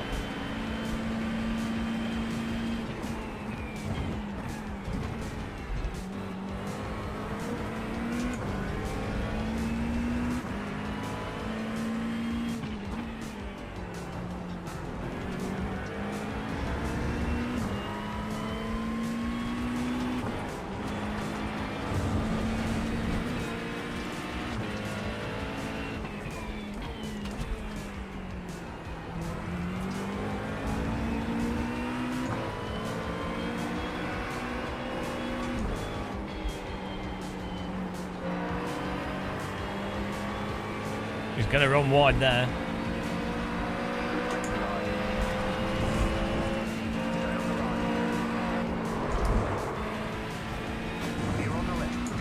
He turned into me. He turned into me. He made a mistake. He was slow. We're side by side. I'm pretty sure he turned into me. Replay. He was slow. We're side by side through the corner. He's on the outside. You know. He's the one turning, not me. I think it's a good takedown. You don't go too wide through the kink. We'll watch the replay. We'll have a court on that. But I really do think that was... he kept squeezing us through the corner. I think it was a good takedown myself. I'm proud of that. It's a shame that it wrecked him, but I think it was actually him trying to turn into us. So, yeah, it's unfortunate that it took him out and ruined his race, but I think it's on him. It's iRacing netcode. Too wide! It's racing incident. I mean, I knew it would cause him to crash. I know iRacing quite well now. Left side. Still there. Clear on the left. Yeah, well that was it. Yeah, he'd gone wide and then he did a block, but we were actually there. So then that gave us, I think that gave us permission to completely kill him. Well, he killed himself, but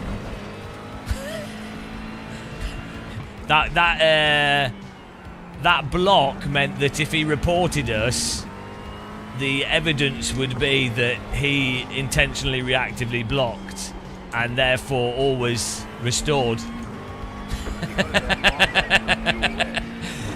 So he basically he sunk his own ship, I have to say. Hoisted by his own petard. What a petard! We can have another look at the replay of it. Look at this. Production values, guys. The car is P1. Double yogurt pot. 2.282. Multi-yogurt pot. It's not one of those Muller split pots. Oh, yeah, and it drove into me. So basically, I was fully within my right to just drive into him. Really, eye for an eye, tooth for tooth. We're both blind.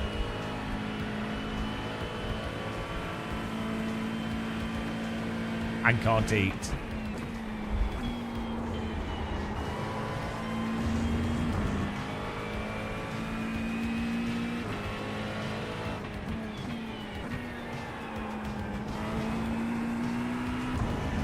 This is the problem with most sim racers, Section 59. They'd rather risk taking both out than losing a place.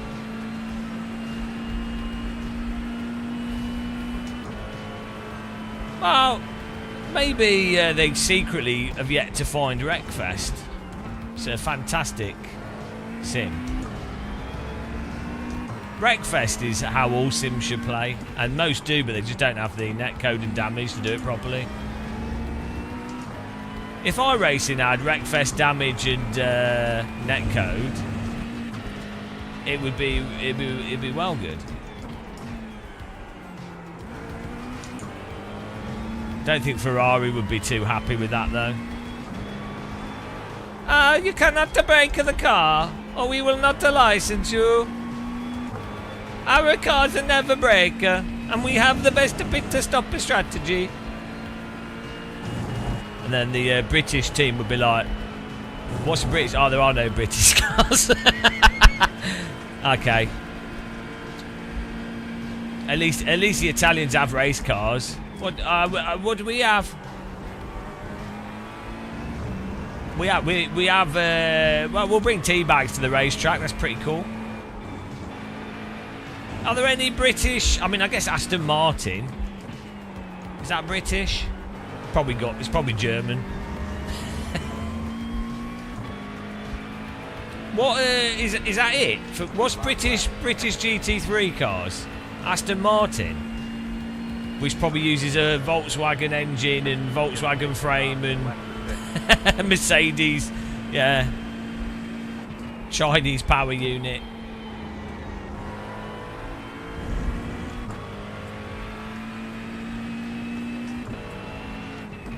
Oh, the racing in Forza is hilariously bad.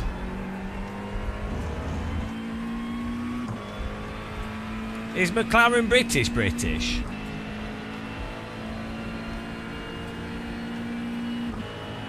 Okay, Jaguar, Aston Martin, and McLaren. But are they British? Like, is it not just like Lego bricks, where they take some German technology and put some wheels on it? I don't know my cars. Radical's British. Revolution race cars are British. Caterham's British, but I don't know in terms of GT3. The Valkyrie, that's British, right? Hello, Bartman. To be fair, the Valkyrie, is that Aston Martin, isn't it? I don't know. The Valkyrie hypercar is probably the best looking hypercar.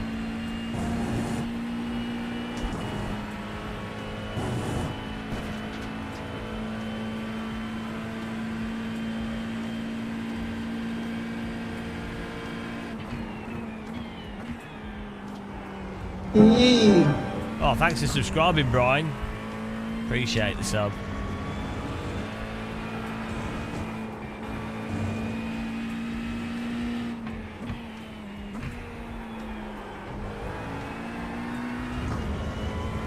That was a nice ferry drive.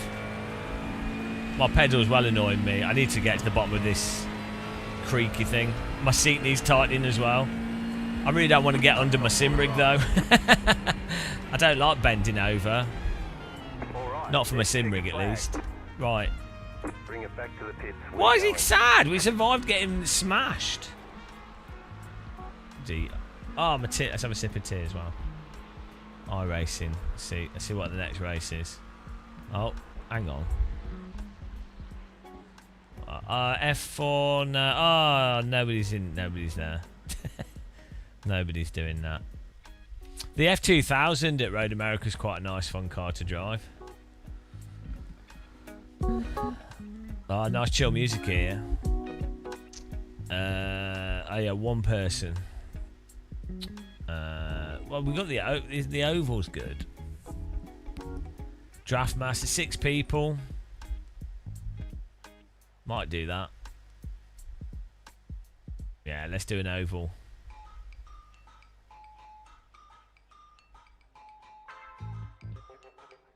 Right, let's have a look at this crash. I would say I'm innocent. I think it was a good takedown, to be honest. What lap was it on? Oh, we've got this at the start. No, this was a good start as well, actually. We had to slow down a bit.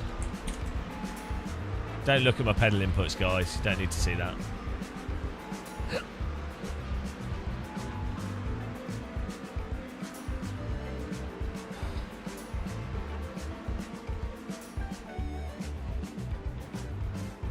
Don't look at that. Oh, I don't want that there. It looks terrible.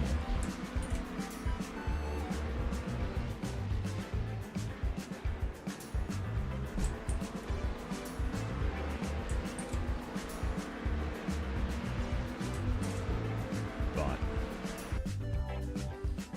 That was nice. No, this guy did a good overtake on us. The yellow car. Goes around there. He couldn't get past us for ages, but then was it here? Goes up the inside. He's got overlap before the corner. He's right on the inside. I can't apex. Good. That's good. That's good. Good overtake there. Left space for us, and then just goes up the inside. That was nicely done. Well done. Who was that? Leonardo. Well done. Nice driving. Oh, thanks for raiding us, Dauntless Racing. Really appreciate it. Dauntless!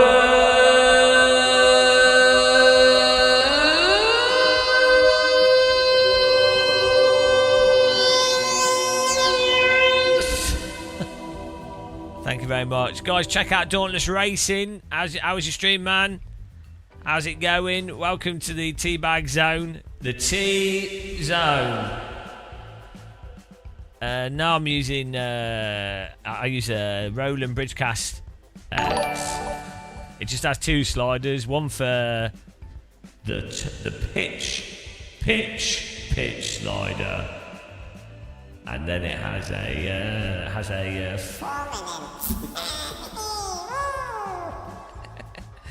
so you can blend them together.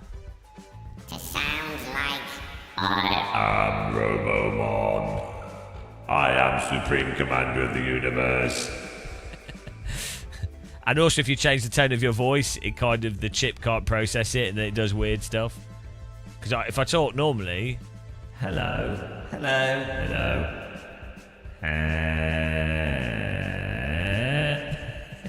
it just it does weird stuff.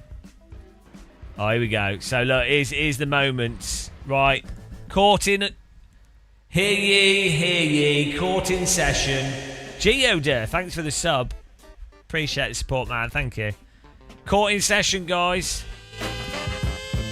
Welcome to the funky court. It's a very funky court where the crimes are judged by how funky. Here we go. Car on the outside, there he is. Looking in, running wide. He turns to the inside, blocks our car, pushes us on the grass. Then he turns in and the necker strikes, and he's dead and he's in the wall. Funky adjudication. Funky adjudication.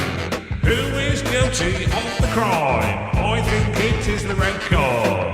Who is guilty of the crime? He is going to do the time. Yeah, let's see funky adjudication. I mean, it wasn't that bad. He just got iRacing netcoded, to be honest. He went right. he went wide here, was slow, then forced us. We had overlap, so he then forced us wide, which he's allowed to do. He didn't actually drive into us, but you've seen what the server's seeing here. So we then went wide. We still have overlap. I mean, we're not really that overlapped, to be honest, but he is the one turning into us. Realistically, if you were being fair, you could say that it was his corner, but the reason it's his corner is because he blocked us onto the grass. He did drive into us before, but at the same time, it's not like I'm not taking the corner, right? He's turned in as if we're not there.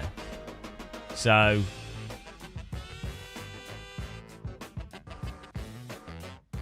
and then that's netcode. So let's see. Am I turning? He's in Australia, so it's probably netcode, to be honest, more than anything.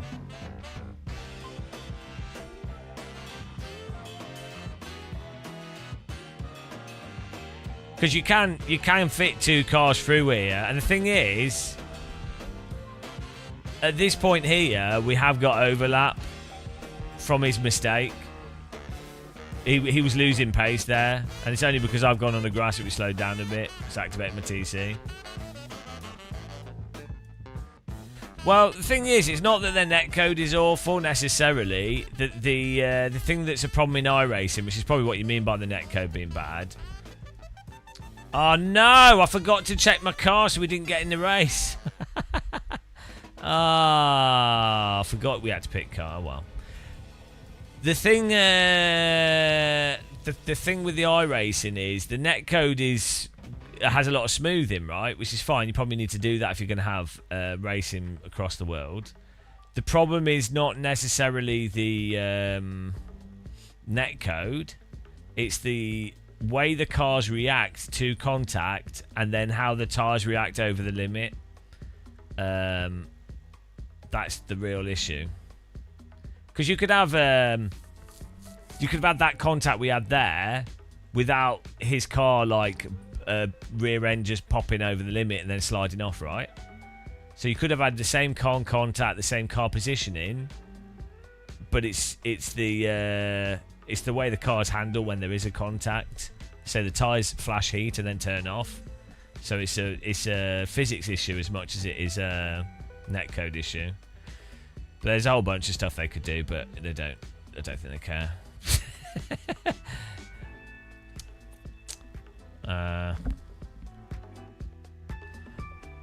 I think it was a good takedown. Australian in the wall. What more could you want?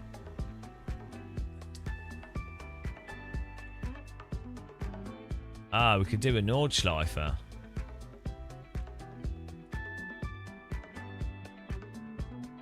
It's GT3 with a Nordschleifer. Wow. We're going to need the McLaren, aren't we? Where is it? There we go. Hang on. We got 2 McLarens here. What's this? Oh, is that the Acura? No. Oh, that was the McLaren. Look at the McLaren and the Acura with the same livery. They look identical. Same car. Oh, it's a Honda, isn't it? Are they? Does the Honda use its own platform entirely, or? Hello, fight. No, it's a Greek yogurt pot. It's not African. I guess it is. I'd say it's more of a Greek pattern. It's my yogurt pot top. Full fat Greek yogurt muscle. Let's go for the McLaren here. We'll do this. How you doing, Fine Account? It's a good vibe stream. We did have some bad vibes, but we've been raided twice. We went from bad vibes to good vibes. Should we animate the? Let's animate that. We need some more graphics. Transition. We can have show transition. Can be a slide, stinger, fade, swipe.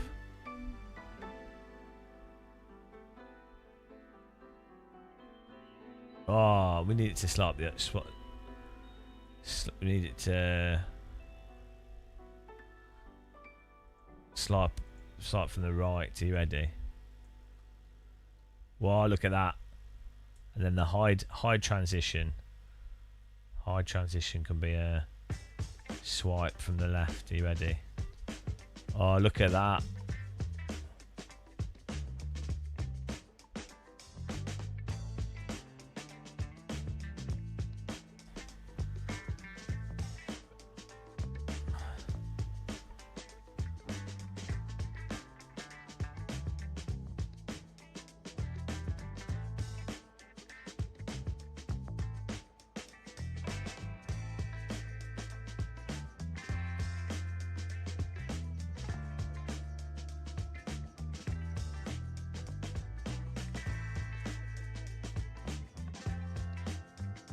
There you go.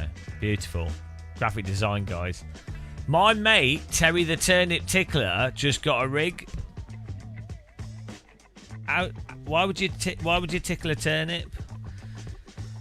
Filing account. It's another day at work. Less to do on account of it being... What do you do for work? Are you... I'm sure you've told me and I've forgotten. Was it pole dancing? Do you work in accounting? Can't remember what it was. You told me before and I've forgotten because I disrespect our... Filing account's been a viewer for like half his life and supported us massively, and we've forgotten. That's just really how inconsiderate live streamers are. Show us a bit. Well, we've got our techno track we're working on. We need to make a new techno track with Salt, but there's been no Salt today. We need to turn the graphic. Actually, let's load this up and change the graphics. We've got 24 minutes here, so we can... No real title. Shed load of things. What would be the number one thing that you do? My big skill is making tea.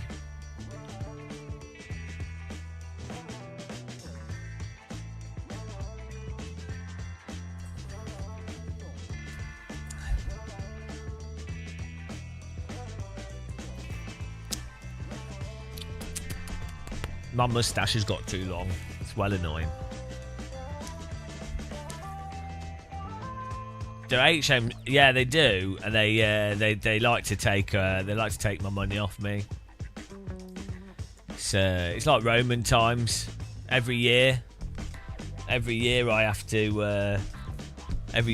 to send money to this mysterious bank account, and then they promise not to arrest me. They put you on a prison hulk if you don't.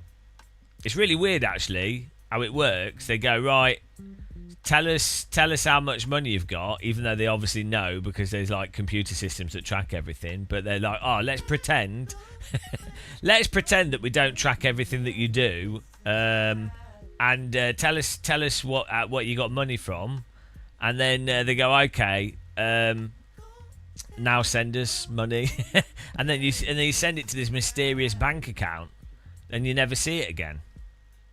Supposedly, yeah, I don't even know how it works. It's just magic, really.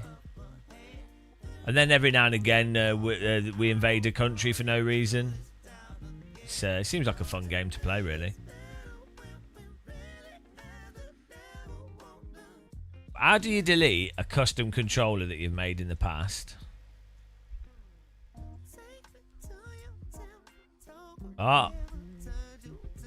How do you delete... Ah, there we go.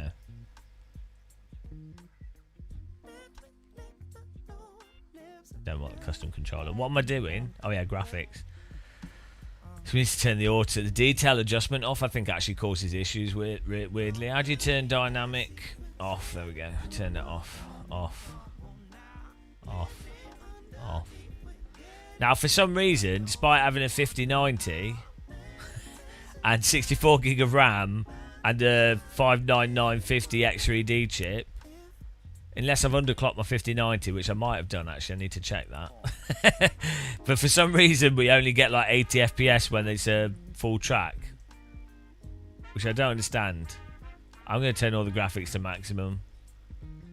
I don't care. I don't care what. I don't think it makes any difference what we have on. .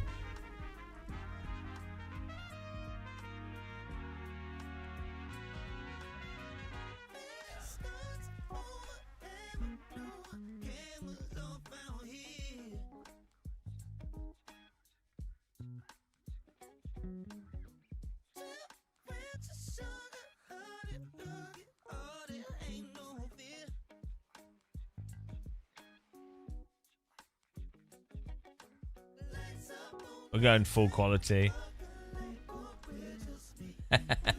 I paid more than a race car for this graphics card, so we better have this. Better be good.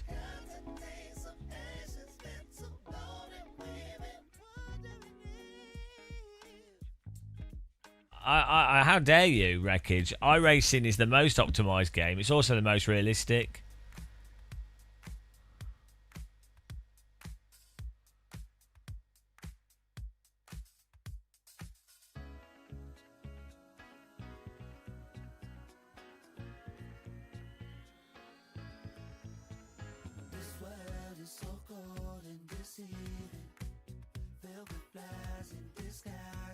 No, they're trying to. Oh, we can turn this on.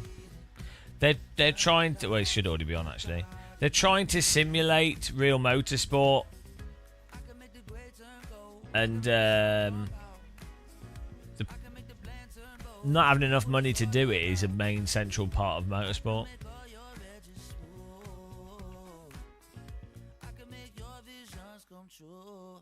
Yeah. I mean, the new graphics engine should help a lot, actually. Because this graphics engine's like sort of 2000s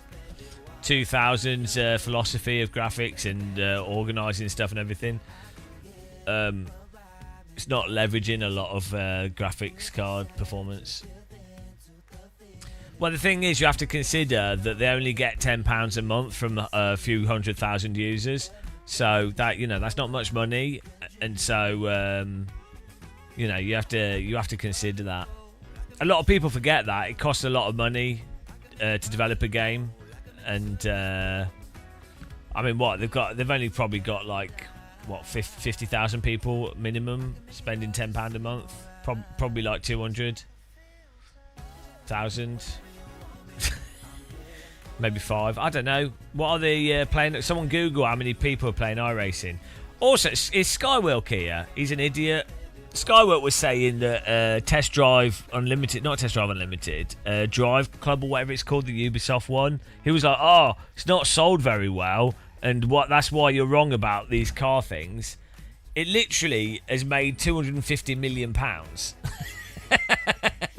So...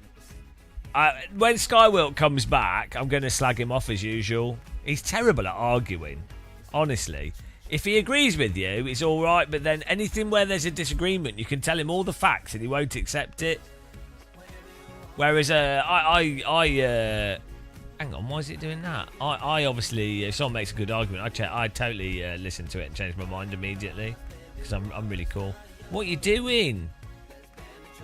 We deleted that. How's it come back? We literally deleted it. Delete. Back from the dead. We could have kept it, actually. Set as default again. That's really weird. Okay, so 350. Let's say they're not all spending £10 a month. Let's say they're spending on... Let's half it. What's £5 times 350?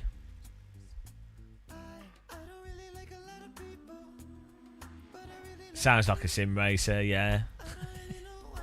And I'm not stubborn, ever. That's the thing. That's what I don't understand. He's Portuguese, he's just grumpy.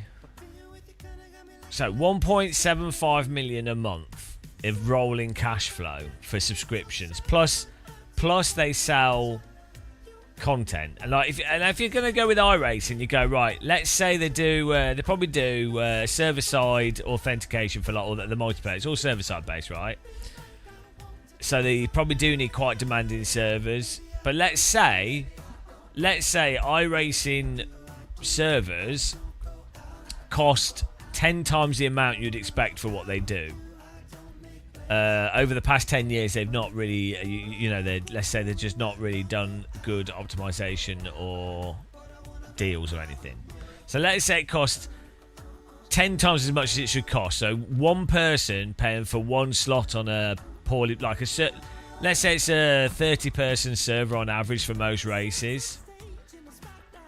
if you were going to be paying ridiculous amounts for that, because let's say you have a dedicated system for that server, like a totally dedicated whatever, and you're doing it really badly.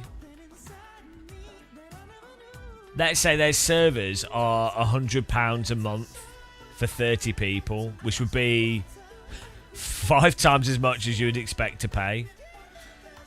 What's 100 divided by 30?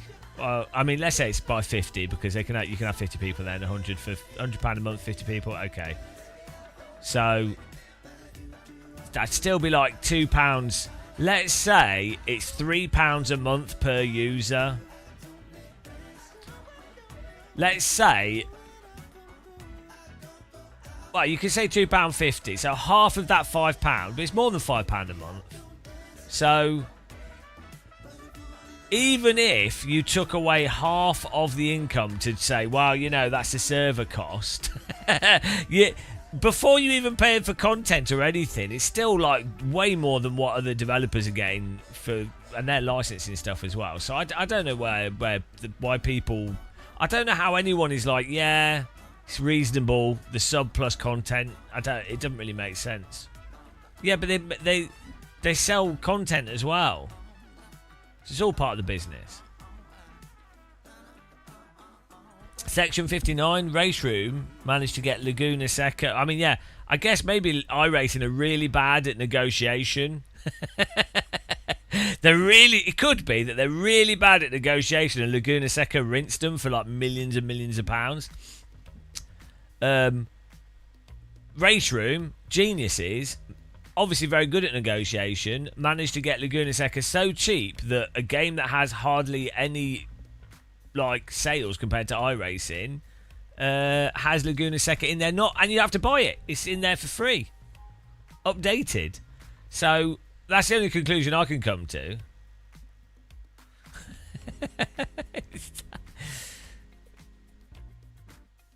We don't have any controversial debates, Chai T. They're over now. Only versal debates. We only have versal debates. No controversial, just versal. Sounds like a fridge, this car.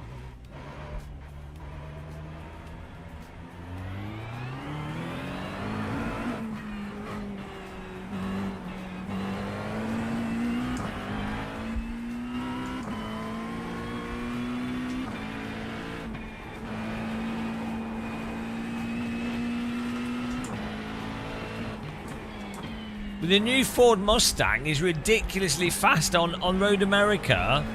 Everybody that's winning is in the Ford Mustang. On the straights, it's like 10 horsepower better than the Porsche. It's ridiculous.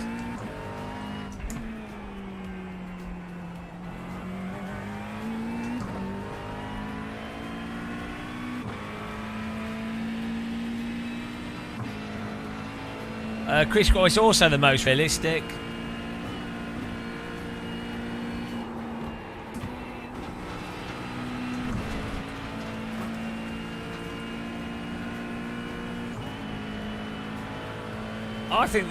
I think Volvo should come out of nowhere and do a Volvo Estate GT3 car.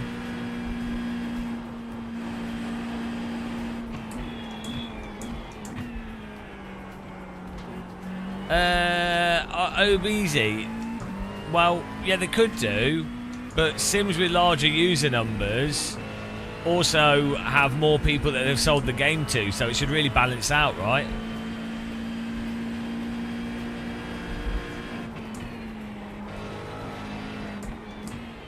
Also, what people don't tell you, some companies have to pay the developer to get their content in the games, so it's not like it's always a loss for the developer. So some people are paying to have in various titles. Some companies pay the developer for their thing to be in the game, so it doesn't always go the way that the developer has to pay them. Some companies will be like, oh no, we want to be in the game because it's marketing for them, right? some tracks have like will only do yearly licensing at excruciating prices. There's a balance. There's a whole balance of things.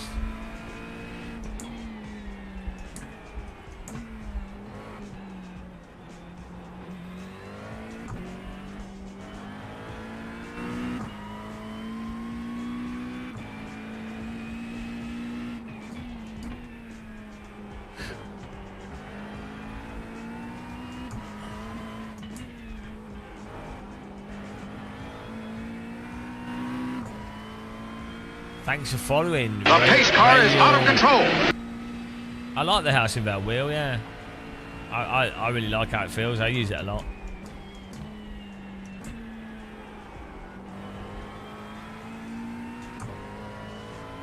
Well, you don't know if it was upwards of 1 million. Also, you don't necessarily know if it's only for use in iRacing or maybe other iRacing games.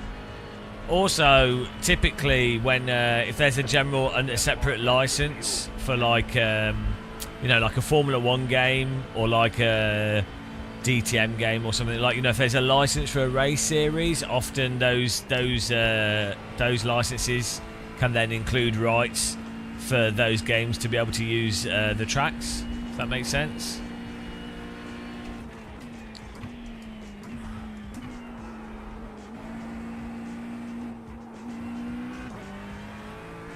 No, I know, but Ben Charlton, like it.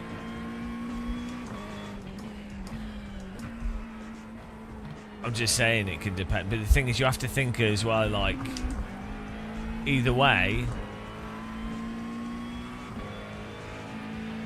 it's just weird when customers of iRacing think of iRacing as if they're like some desperate small developer. Like, but yeah, okay, sure, compared to Forza or something. You know, it's a different thing, but also iRacing is owned by a billionaire, and iRacing is profitable. Profitable means, right, that not only is it making enough money to pay for all the staff and the business and the running, there's money that's been taken out of that system. It's profit, right?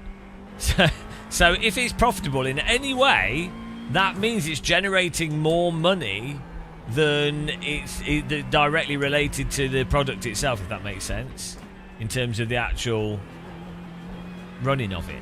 So the moment it's profitable, you could argue the moment something is profitable, the price should actually decrease, because the only way that profit is coming out of it is because people are being overcharged. By definition, that's what that's literally what profit is that workers aren't being paid enough, or the product is being charged more than what it's actually worth. That is just the definition of profit. If I'm just saying for anything, that's literally what profit is. It's excess, it's surplus wealth that's been extracted from a product. You could go, well, everyone's been paid really, really well, and they're all really happy, and all the customers are really, really happy. So then you go, okay, fine. But I can guarantee you that most customers of iRacing are not really, really happy. I can also guarantee you people have had to buy Laguna Seca or other content, which has made the product worse, because not everyone's going to buy it. So it's absolutely not optimal. so yeah.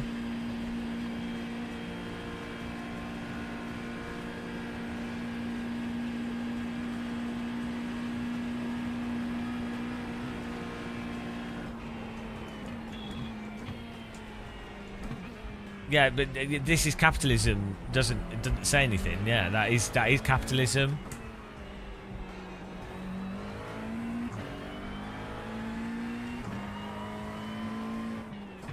You got a slow car on the right.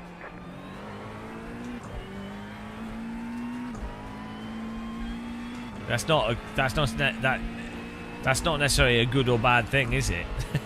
I'm just explaining how it is, right? You can decide if you like that or not. I imagine if you're the owner of iRacing, you probably like it. If you're a billionaire, you probably really like capitalism. I mean, I'm not doing too bad out of capitalism. I don't do anything of value. I just sit here being a moron and don't have to go down a coal mine or anything. So, you know, I'm beneficial. I don't think it's too bad for me personally, but I can also say for a lot of other people it is really bad.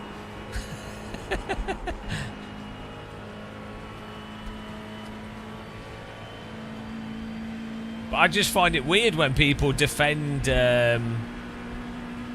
profitable companies. If anything, the consumer should not defend them in the slightest, even if they're really big fans.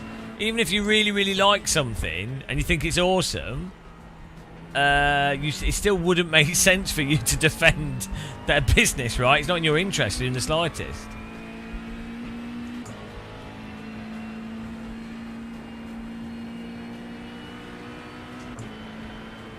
It's not really anti-capitalism.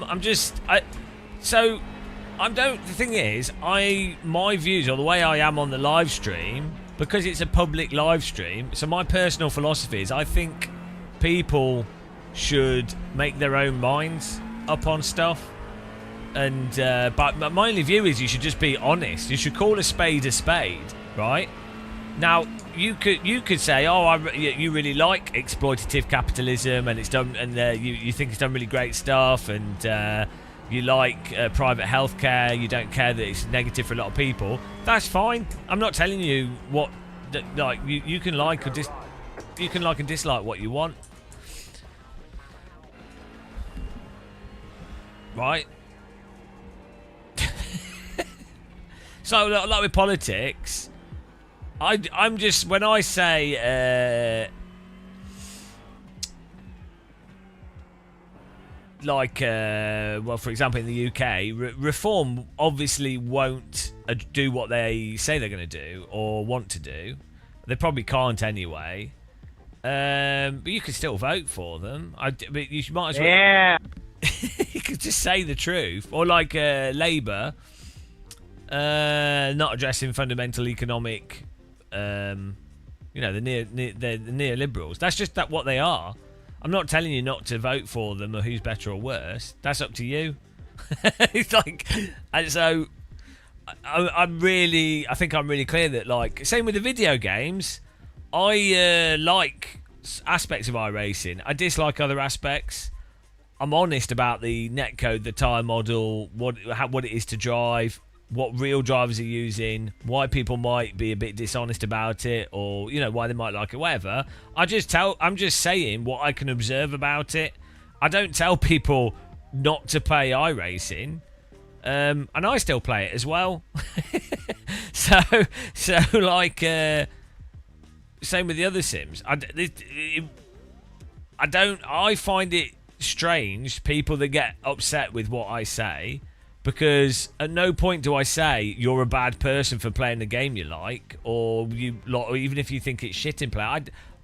It's up to you. You can't get angry at someone for pointing out observed realities. Well, apparently you can. It's really weird.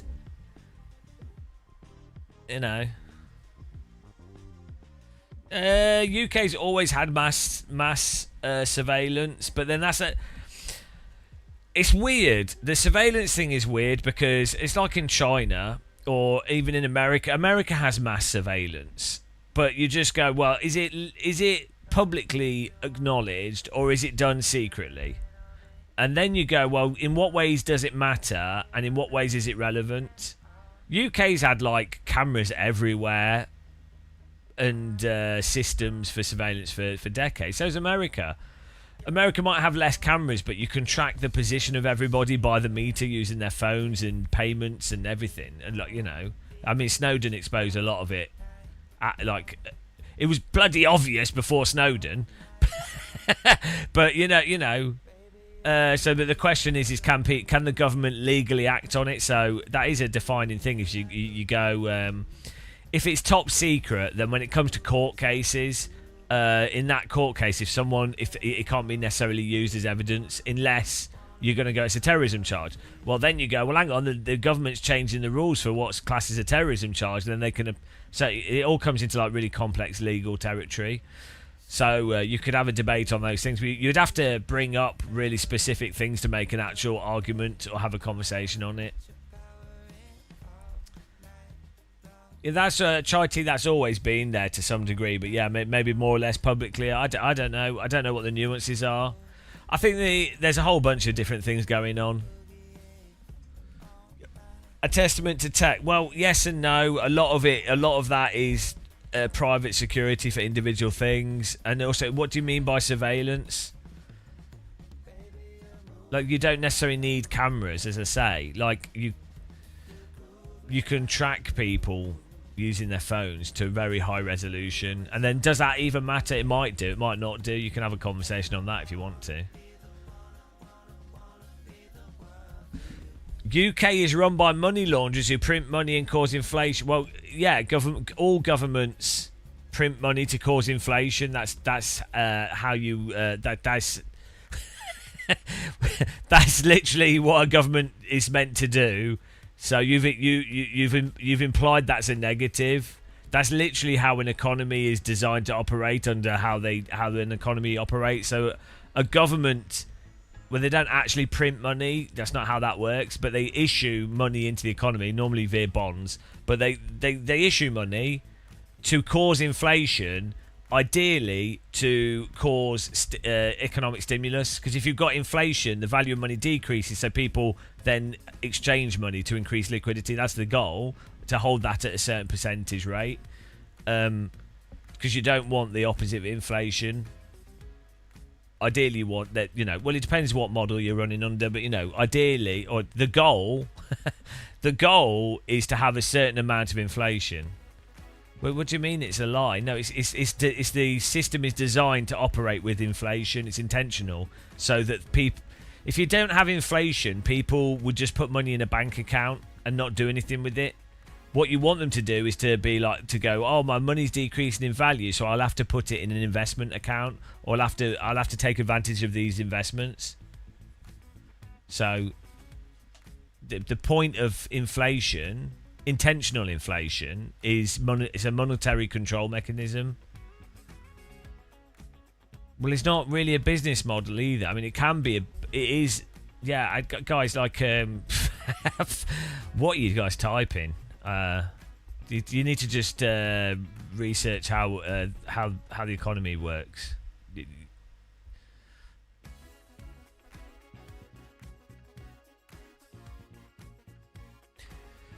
A lot of these things aren't necessarily good or bad things. They can just be how people have decided to run stuff.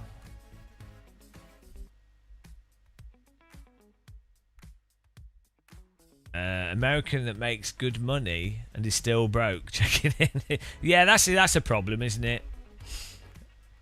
If you work, the thing is, if you actually do good work, i.e., you exchange your time for something of actual value, and then there's a problem in discussing these things. If you argue that some things have more value than other things, and that's not defined by a market, like you make the claim that, say, like caring for people has more value than Bitcoin, you already start pissing off a lot of people that then think that that get angry at the idea that you can claim that certain things are actually more valuable than others.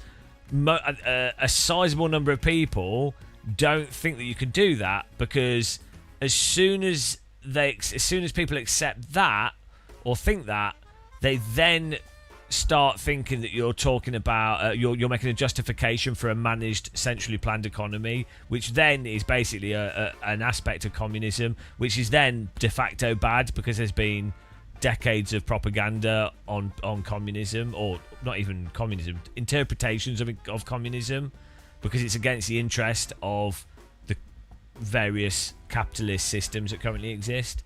So there's so much propaganda and distortion on the words, the framing of things, it's borderline impossible to have a conversation about it. You have to define every single thing, and then you have to address every single presumption that people have on these things. So, The pace car is out of control. I mean, I would absolutely say that someone that's cleaning, just like bin man, or a nurse, or a carer, or a teacher, absolutely provides more value than someone buying bitcoins or Bitcoin, right? But a pure, some sort of pure free market type thinker would say, no, well, you know, the markets and money are like nature. But I mean, I don't think it's too hard to argue otherwise. Like, because you could, if you got rid of Bitcoin tomorrow, sure, people that had invested in it would lose money and there'd be effects there. But if you got rid of Bitcoin entirely, the world would continue on. If you got rid of bin men, within 2 days you would notice that things do not work whatsoever. If you got rid of carers and doctors and nurses, like the numbers of people that would die, you know, or if you got rid of water cleaning companies, you would notice immediately, like, shitloads of people would die straight away. If you got rid of farms, shitloads of people would die of starvation. So there's clearly a difference between Bitcoin and things that still make a lot of money and things that are real value, actual real things. But, you know, apparently that's controversial to a lot of people.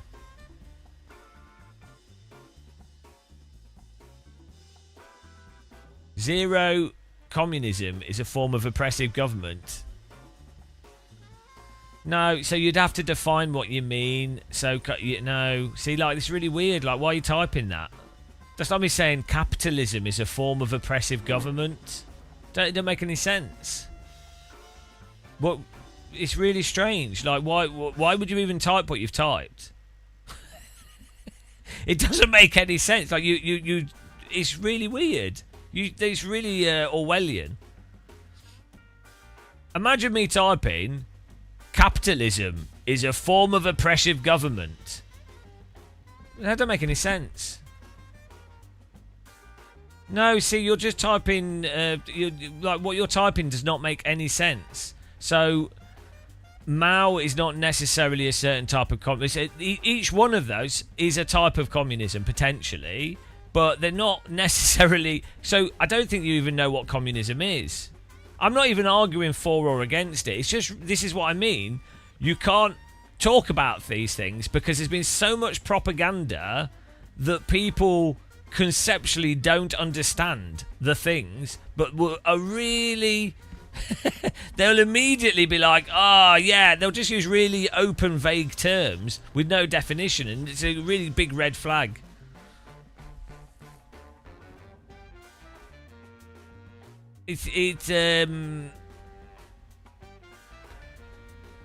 And also, I've not argued for or against anything, so it's strange. Like, you don't. It's just not how you start a conversation. It's not a productive conversation.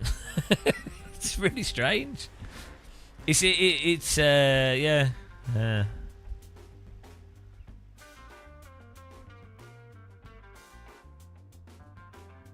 Such a simplistic view of things.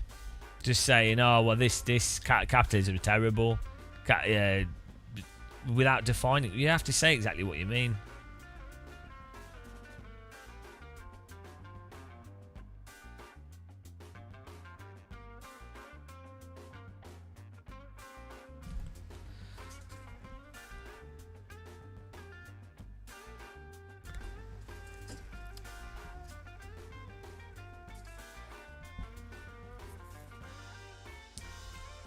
See, that's really weird. You but again, I've not said anything at all. I haven't actually said what's bad or good. I'm just pointing out that you can't just... It doesn't make any sense to just type something without defining it. go. Next time by. It's bizarre. On the left side. Pit road is closed right now. The estimated strength of field is 2021. It's competitive out there. Head down, stay sharp. Yeah. Nobody's like pro or against. Leave it. Yeah, it's probably better to leave the strip. But isn't that weird? Like, see, this is. See what happened there? It's a really good example of what I was talking about. It's exactly the same as if you mention vaccines or COVID. You'll immediately get anti-masker and anti-vaccine stuff with people not actually defining the specific thing that they mean. They've just been like activated. We're not. What do you mean by communism? Like, you're just saying a word without defining it. You could argue that the current systems you have in in developed Western countries is actually really quite communist for those companies. So if you're like a manager, if you're like a billionaire, and you own a company, it's more like a socialist thing. Like, you have like government bailouts for you. You manage everything centrally planned in that business for all the workers. That's actually quite communist in a sense, from the position of the workers, right? So if you're like a pure like current for like a American company, you're actually ironically quite pro-communism, but only for like a select group of people. Get ready, going green. You have to define what you actually mean. You can't just say this bad. It's not me saying dog's bad, cat's good. Doesn't make any sense. Green, green, green.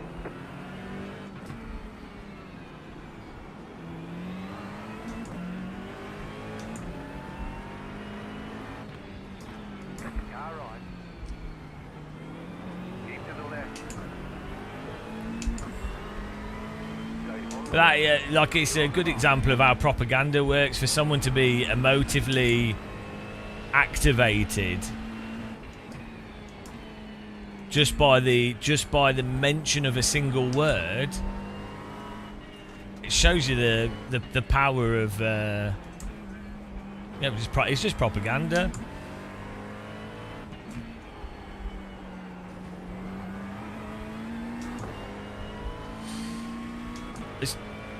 It's weird. What's historically led to brutal dictatorships? There's... it would be foolish to not think of... Do you not think the British Empire, which was not communist, do you not think that it was pretty brutal to all the countries it enslaved and exploited? Right? It wasn't communist. Yeah, but it's still pretty bad in many ways. Still, millions of people died thanks to the British Empire. It wasn't communist.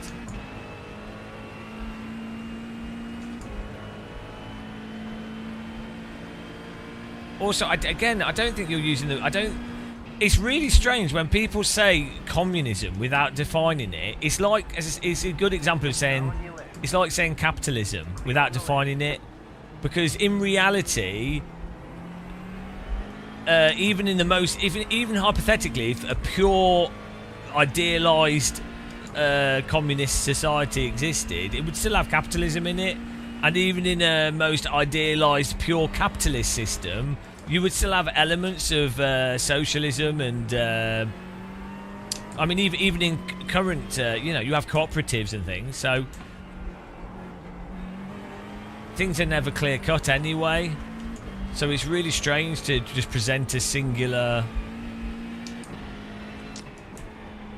It's like GCSE level thinking. It's like a 12-year-old has just discovered something and they've not really looked into it at all.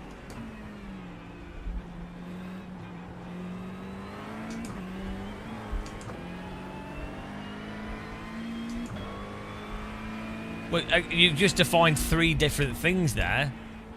No, I'm not being pedantic. Right. You can't just be anti one framework and then conveniently ignore all the mental shit that's happened in other frameworks. So and then you'd have to define the individual components of them. and what you actually mean. Do you mean like a dictatorship? Do you mean a democratic system?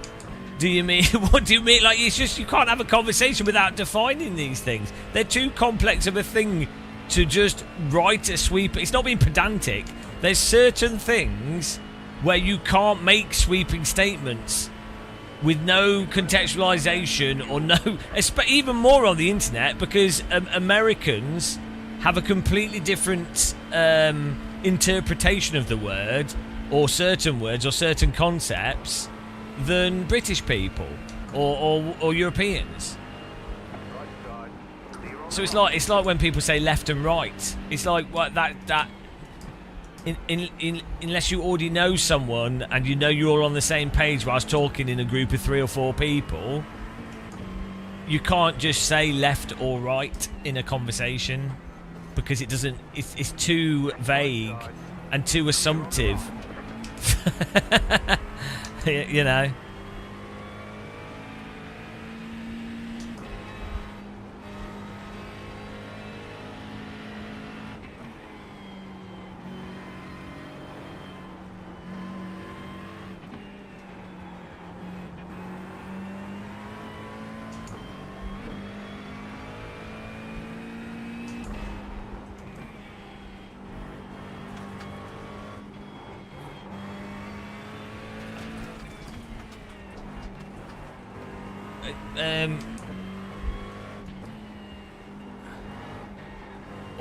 I mean, I don't know, Chai T. I imagine someone that's really pro-communism would probably say all the historical implementations of capitalist democracies have demonstrated that they murder or enslave thousands of millions of people. Right? Like, I'm not making an argument either way. But I'm aware of the arguments that different people make on them. And it's really... what's it called when someone... what's it called? You know, when people make arguments, but one group always takes the least charitable interpretation of the other view, and vice versa. Oh my goodness, that's a bouncy wall.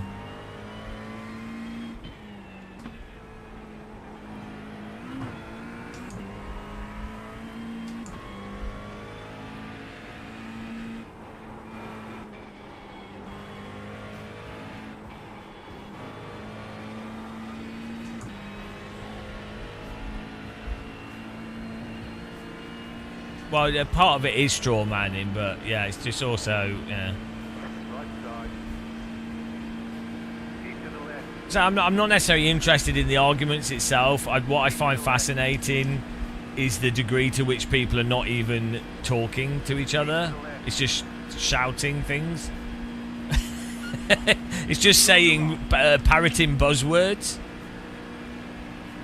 without any substantive content. It's really strange to me. It's exactly the same with Sims when someone says, "Oh, this is the best Sim." So, well, what does that actually mean? Like, unless you're gonna say in what way is it the best Sim? Like, you know, you're not gonna.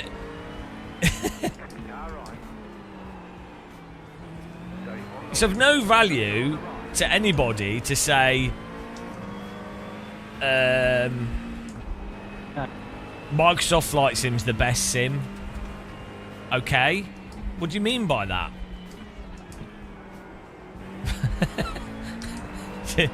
You know? They could be right. So if someone opens a conversation and they're like, X bad, they might be right. They could be right, but it's like, why do you even start a conversation like that? Does it make sense? Unless you were to say Bold Men bad, Game of Muscle bad, that's fair enough.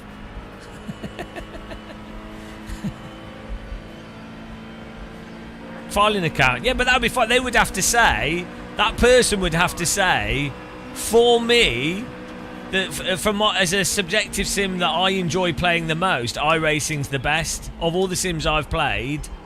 or Microsoft Flight Sim is the best for my subjective. I enjoy playing Microsoft Flight Sim the most, or for me it's the best sim. They would have to preload it with saying, of all the sims I've played, this was the best for me, and then you'd be like, oh, okay, it's that's a subjective endorsement from someone that's played XYZ sim, and so maybe I seem to similarly have the same interests, so maybe that's useful. But then you've actually, you know, they've actually. It's not very interesting, is it? even then, that's like a that's what you'd expect. That's what I would talk if I was. You're talking to like a 6-year-old or 7-year-old about concepts of explaining to people what they like and dislike. That's the sort of level that you'd expect them to answer. The guy behind's flashing his light, so I'm going to defend him really aggressively. Not illegally. I'm just going to hold the inside line. Because so he could drive into me and crash me. Oh, I drove a bit deeper there to avoid him, and then almost slid into the wall. I'm just gonna have to hold the line. Not even trying to be safe. Do you think he'll punt us before the end of this lap? Let's see.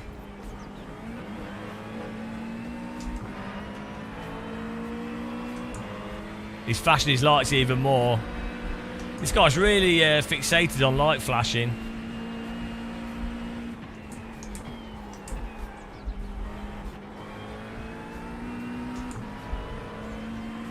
You did some iRacing. How did you enjoy it?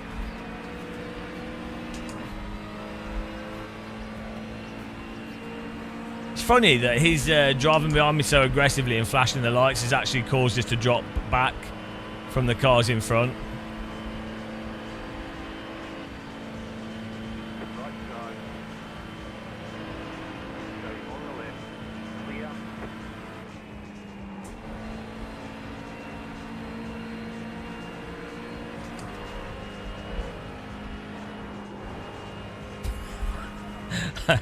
I'm just waiting for us to punt us. Unlucky for him, I don't care if he punts us.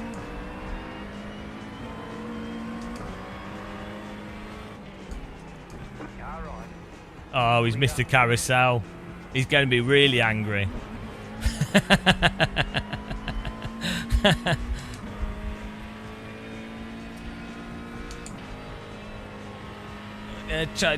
Don't be anti-Semitic or potentially anti-Semitic, or like, you know, not that I'm not saying that you are, but like, you have to be careful what words you use.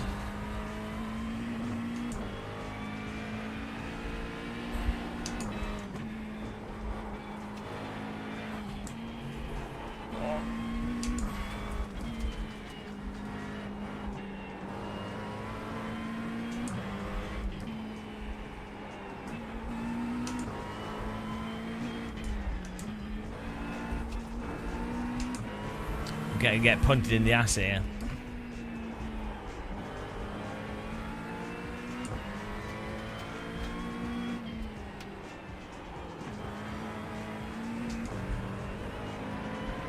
Oh, here we go. Here it comes. Here it comes. I wonder you could scientifically monitor how much distraction it is pushing a button to flash your lights.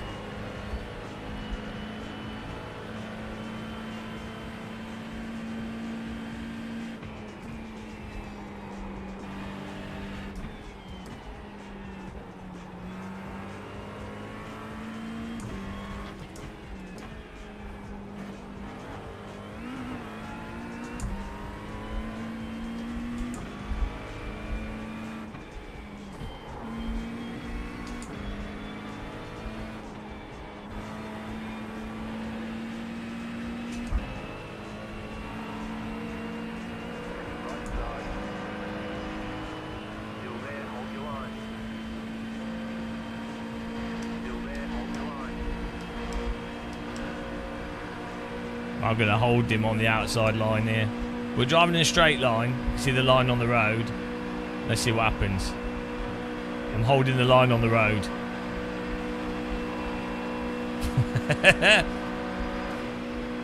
Oh, he drove into me. Oh, he's not going to be happy. It's going to be more light flashing inbound. Oh, there's only one more lap. Get ready to be punted, guys. So far, so good, though. He just flashes lights. He's not done anything dodgy.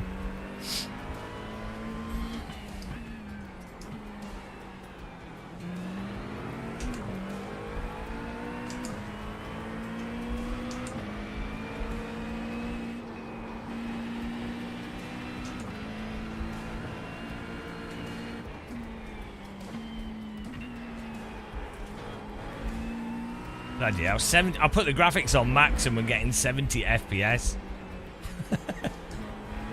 Oh dear.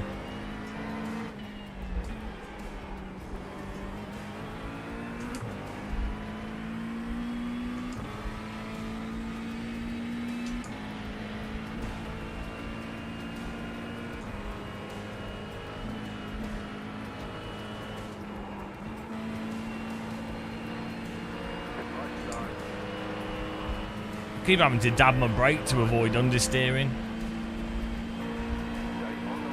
Oh, this is not good.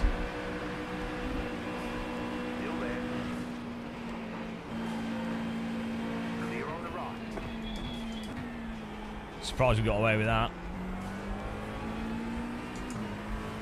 Yeah, the Voodoo 2's holding out.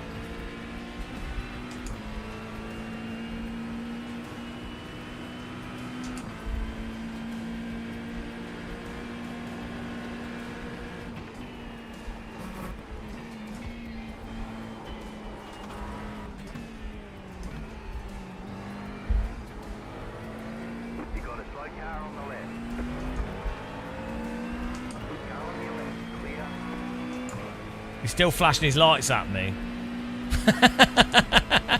He loves his light button. Maybe it's just the Mustang has bad electronics. It's quite possible. We've had like 5 0Xs from him, which is quite an achievement.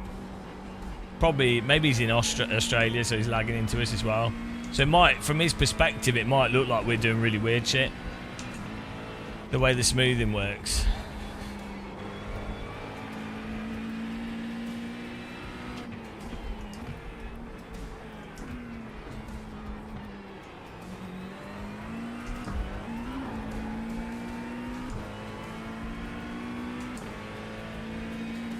Well, it's hard for me to see that he's behind us, given that it's full daytime and I can hear his car, and that we've been in the same convoy of vehicles for the last multiple laps.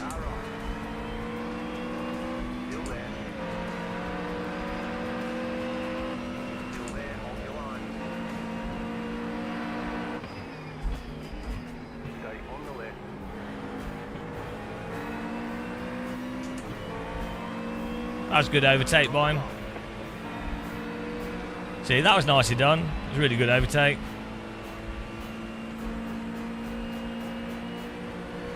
So he didn't even need to flash the lights.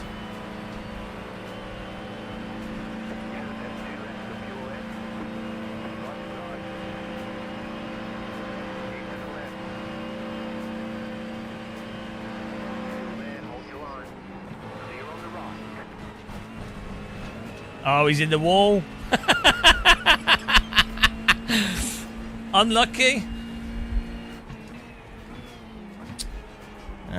He did a good overtake on us. Unfortunately, he did it before a long straight, when we could just go back up the inside.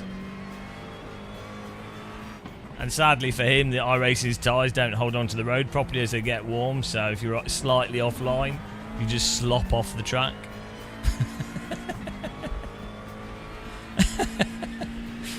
Hopefully he catches up with us and drives into us. But his overtake was really good, to be fair. Where he overtook us was it's a really hard bit of track to do a good clean overtake. No, we've got voice chat on, but people seem to be really calm today. I think iRacing has found a way to release nitrous oxide from people's computers to calm them down.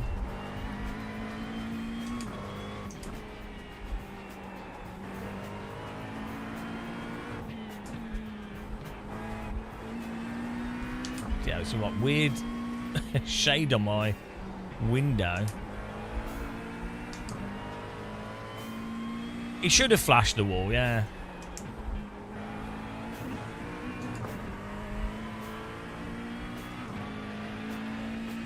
I haven't bought it now. I tried it on Race Room. They got a new version, it's free. Oh man, understeer. I tried the Race Room version new version of Laguna. Oh, here we go. He should be able to draft us on the straight and just pass us. Which would be good. Good for him.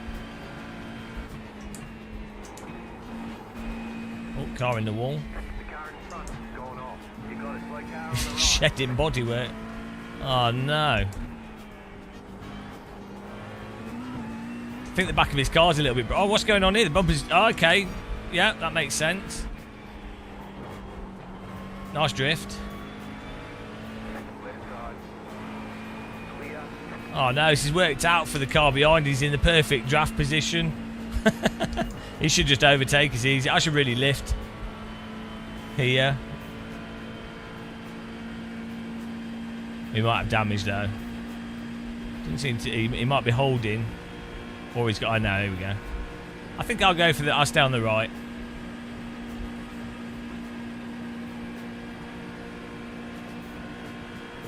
Oh, he might have damage. He's struggling to keep up with us. Yeah, I think he's got damage. We were saved by damage. Unless he decides to completely plough us now. No. Thought he might go for the ramp. Oh, there's a bump. Good fun race, people. Thank you very much. Thank you, thank you, thank you. It's good racing. He's flashing his lights more. I thought it was pretty good racing. Checkered flag. Better schedule some testing. We'll get them next time. Right. Let's have a look at that.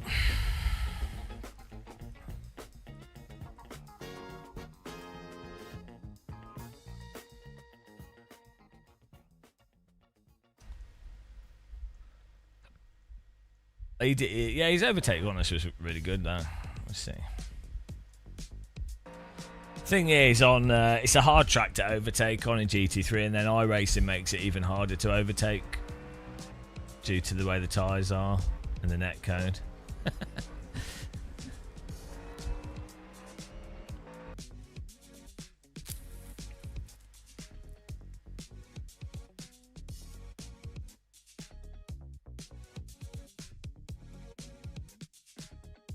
Imagine being stuck behind game and muscle. What? I mean, can't. It's the worst thing that could ever happen to someone. Unbelievable. Absolutely blockaded. We hummoosed him. Absolutely hummoosed. What he should do is declare war on us for no reason at all, costing many hundreds of billions of pounds and thousands of lives and the death of loads of school children, and then skillfully negotiate a loss of the war after spending even more money, and then claim it as a victory. I think that's what he should do. Really advanced tactical strategy that some people could deploy.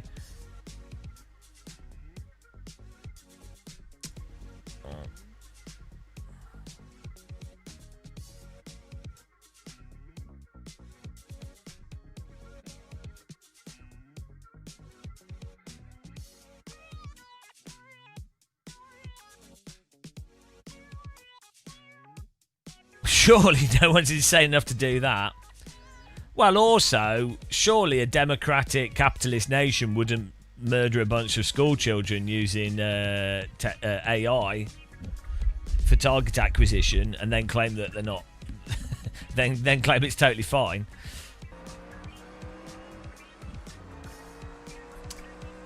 Right, here we go.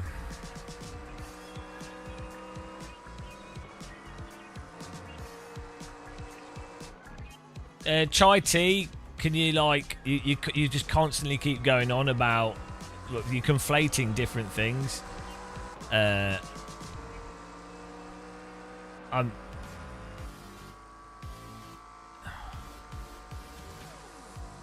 You can't blame one country for everything unless it's the UK.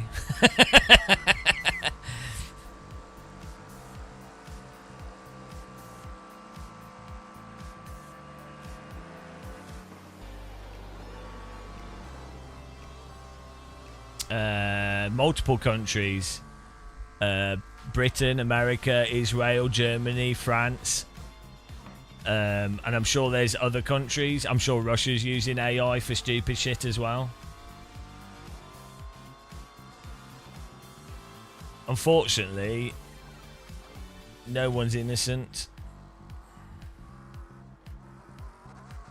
But you can read a study on who you want to attribute things to, more or less. Good. Go and have fun with that.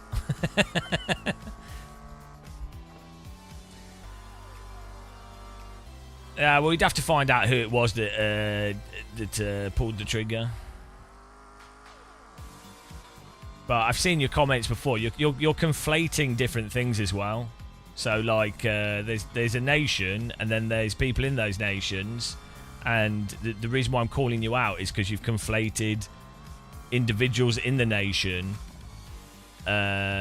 with a nation, like a government component, which you've got to be careful not to do, because there'll be lots of people in countries, like there's loads of Americans that are perfectly fine, there's loads of British people that are perfectly fine, there's also lots of British people that are terrible. So, but you know,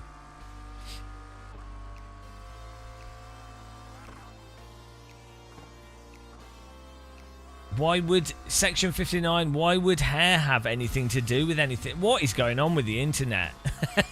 Why would pink hair and a nose ring be related to someone making other comments? What is going on? Come on, guys. I'm jealous of people with pink hair myself. I would like hair.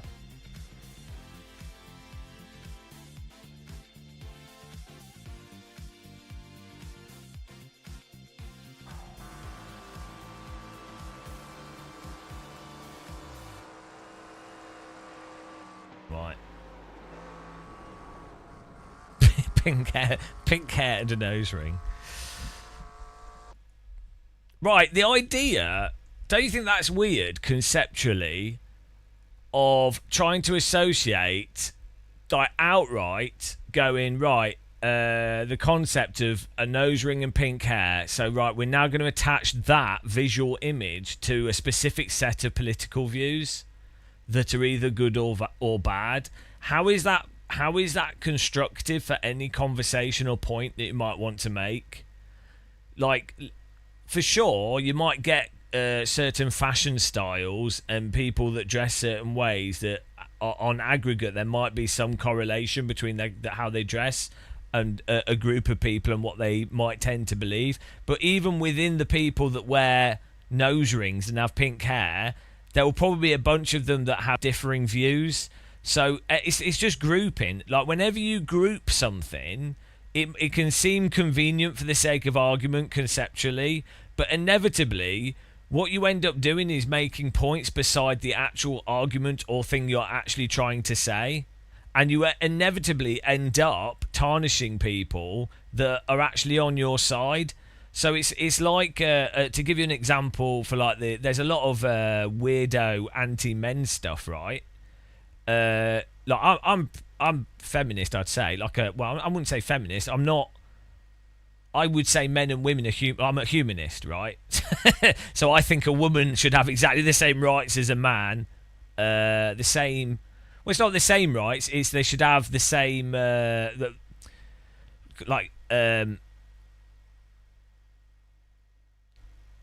If you're generally not stronger, you're going to need different facilities. If you have periods, you're going to need different support. So women shouldn't have to pay tax for sanitary towels. There's a whole bunch of, same. So fundamental human rights are the same. Some people have different needs to other people. That's what I'm trying to say. But it's really weird when people. So you have like things trying to stop idiot men from harassing women, but then they end up attacking the men that are actually humanist, and so it ends up being somewhat counterproductive, even though it's not targeted at those people. But then that ends up emboldening the complete moron men who were the problem in the first place, like the sort of Andrew Tates. So it's this whole false grouping of stuff rather than keeping things to the actual issue at hand and pointing out the actual specific thing. So it's the same with like when people are, you have a problem with someone that's just say you don't need to mention like the grouping component. You just point out what's anti-humanist. That's the issue. But yeah, it's really weird how people just group stuff all the time. Tribalism on everything. It's not productive, I don't think. Like, I mean, I don't know. Maybe you can have a debate on that.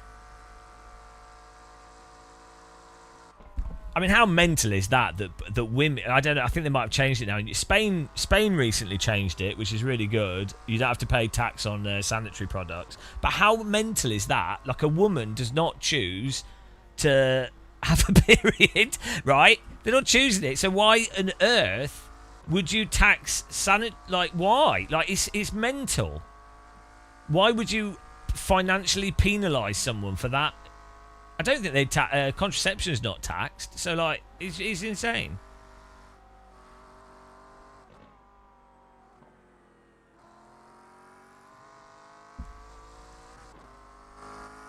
Yeah, I think Spain literally 3 months ago passed a law on it. I don't know what. I think we're still taxing it in the UK because we're completely stupid. But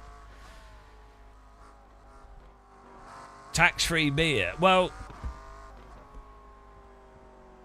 I think Spain taxes beer less as well. I don't know. I mean, tax is a whole nother thing. Depends what you're trying to achieve, and when it comes to taxing stuff, you have to look at each individual thing and ask how the taxes will operate in reality, and that's a whole thing. It's not just a case that taxing something reduces consumption or redirects it in a predictable way a lot. How about we do away with taxes and have the government farm rice for money? Well, so the government doesn't. The government doesn't use taxes to pay for things. That's not how it works. This is a common misconception that people don't understand how the government generates revenue. If the government issues the currency, they don't need to tax for money.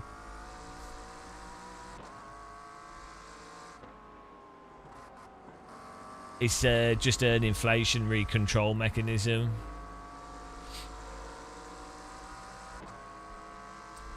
JT, when we attach so many identity politics, it's beckoning and feeding our animal side senses when we have actually intellectual... Exactly. I think it's just really weird how, like, by so much it just comes out straight away. People don't even realise they're doing it. I mean, I'm sure I probably do it as well occasionally. Because it's just constant. It's so like promoted as a like.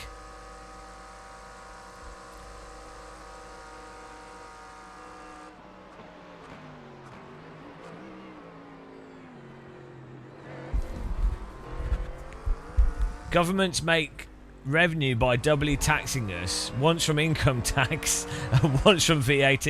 No, but they're not making revenue, so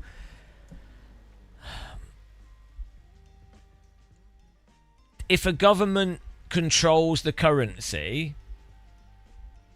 they don't. Where's the society? Where's the country getting the money from in the first place? Where the government. like they don't need to go, I need more money, I'm going to increase the tax on you so I've got more money. They can just issue bonds.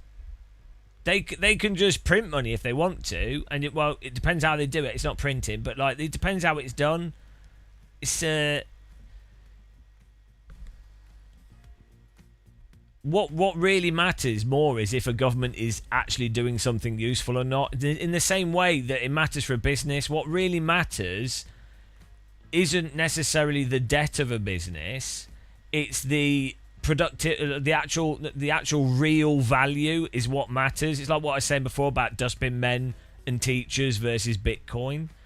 The monetary attribution is not really, it's a token. It's not the fundamental component that really matters. So the fact is, a government can be really heavily in debt, but if that debt is being serviced and the country is generating wealth, or is actually doing something of value, doesn't matter. Right? It doesn't matter. Like you could the way you can prove this is you can have a government with zero debt, and it can be a worse, it can be a less efficient situation. It could be financially worse. So that the fact is, if someone has debt with a government, the reason, or if the government has debt with someone else, someone has bought that debt, which means they believe the government can service it, which means they trust that their money is safe, which means there's value there, right? So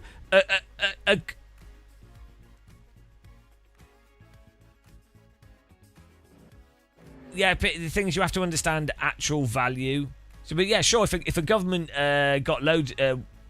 started doing loads of totally pointless projects, which they can do, or let's say the government gets taken over by really corrupt people, which often happens, and then they just give money to all their mates, and then yeah, that is a really, really big problem. But that's in a sense that's separate to the essence of the debt that a government has and the amount of taxes that they have.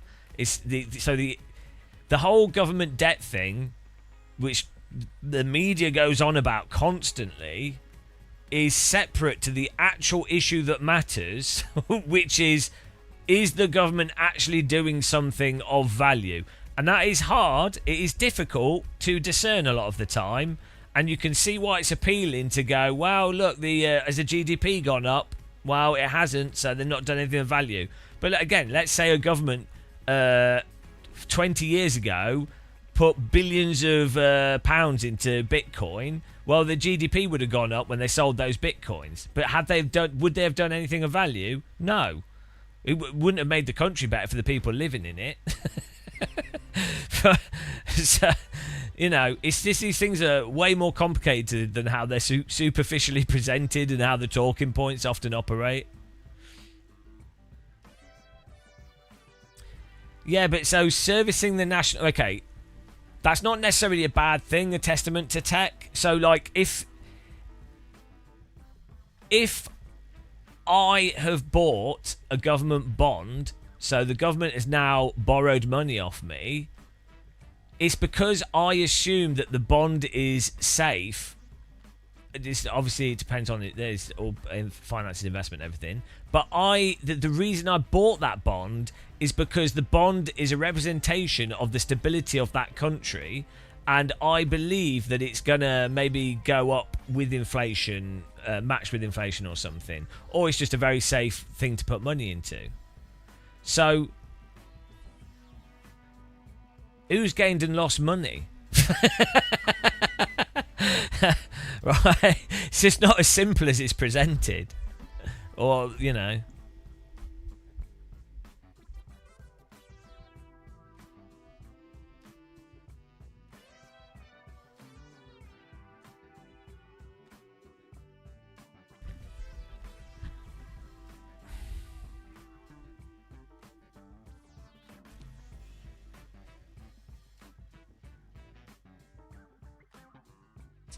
Coffee shops won't save us. I don't know. A lot of people might think they would.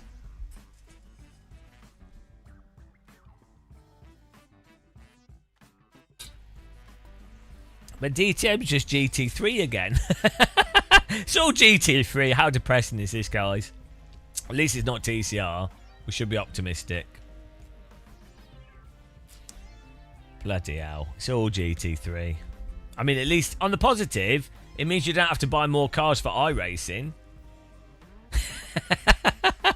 Everything's GT3. Oh, bloody hell.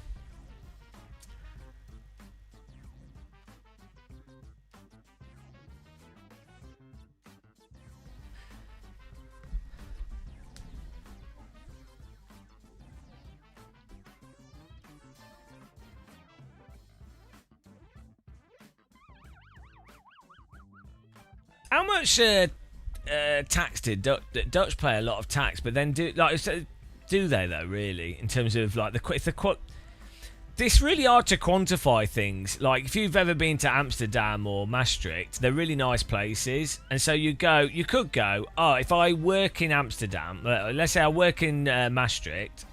It's too cold in the winter, but let's say I work in Maastricht. And you go, oh no, they take. So in the UK, it's like, let's say it's 20% tax, right? Plus all the VAT or whatever when you're buying stuff. But if you live in Maastricht, you're like, let's say it's 40% tax. Let's say you're a higher income earner, but you're like, the streets are really clean. The bin men work, like the bin, it's all clean. The food in the supermarkets is really nice. You can ride your bicycle everywhere. Everyone's smiling. They do throw people over 50 in the river to get rid of them. That's a weird thing. That surprised me. But like, so let's say you're being taxed on a higher income. You're being taxed more, so you're spending another. Let's say it costs another four to 8 grand a year, whatever, than it would cost in the UK. But then you would go, well, would you pay 4 grand for like way better healthcare, everyone being happy around you, it always being clean in the streets, there being better food everywhere, and you go, well, is that, have you actually spent more money? So, you'd have to actually go look at it. You'd have to look at all the individual components and go, well, the actual value is what matters.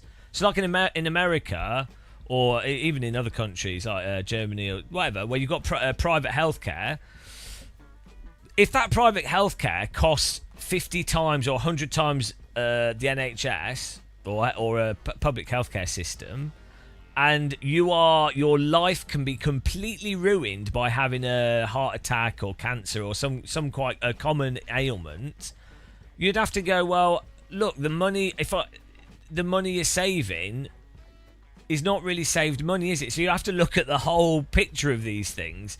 And it's just really bizarre in media, and a lot of people having these conversations, they just selectively choose one or two things to focus on. It's cherry picking is the logical fallacy.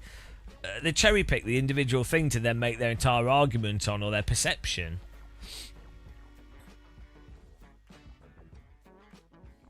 It's not easy. I think the difficulty is it really isn't easy to like actually. In order to understand these things, you have to look at loads of different data and contrast it, and then have critical thinking skills and be moderately literate, and then also get the data, which the data is often hard to get. So, to have a real argument on these different things, you have to be a really boring person. I just hate the Dutch because they've got street waffles and they're always smiling. I said, like, the first time I went to Maastricht, someone was closing up their shop and they were dancing as they were closing the shop. And that's just like, to me, that's ridiculous. No shop worker should be dancing and happy and smiling. They should be crying. There should be rubbish stacked up on the street. What do they do? It's they definitely throw 50-year-olds in the river in Maastricht.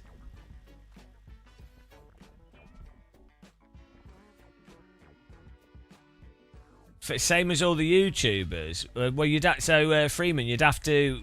Are you making a comment about what I'm saying? If you're making that comment, you would have to specifically say what I've cherry picked to make that comment work. I know you're just making a sarcastic statement, but you would have to.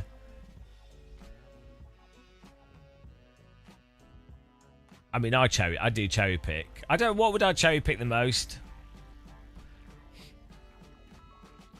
with games. I mean, well, actually, so you definitely, as a YouTuber or a streamer, you're absolutely going to be playing driving sims differently than your average consumer. I took it as a personal attack. I take everything as a personal attack.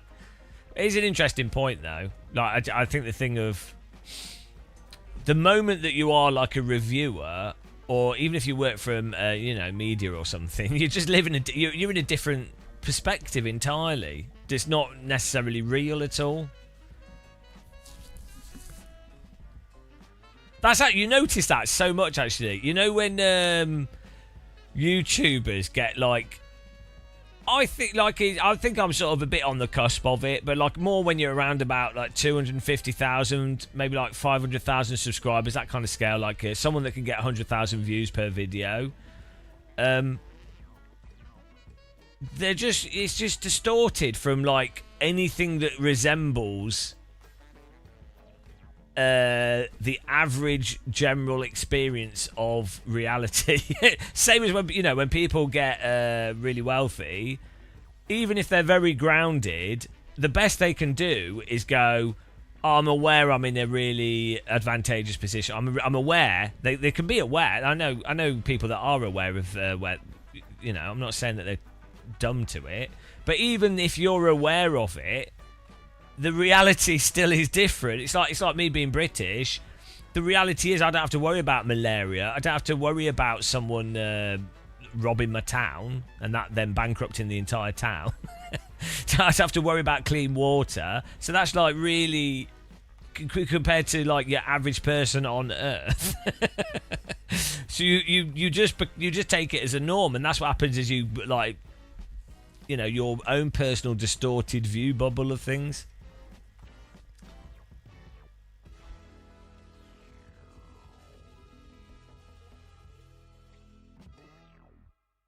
The easy way out is to be employed by Fanatec like random call signs game changer.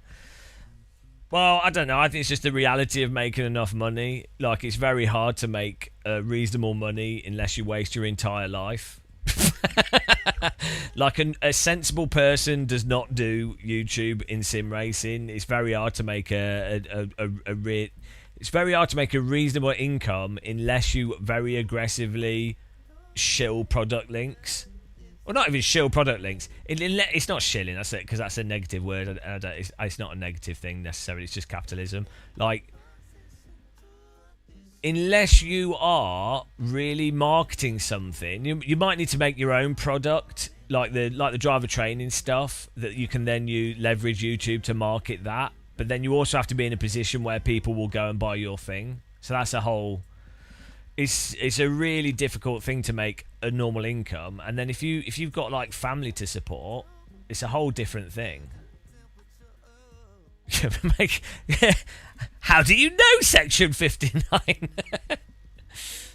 I wish I was that good with my accounting. But yeah, like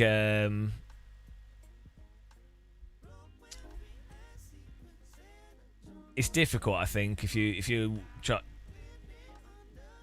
want to try and stay generally separate from brands and things.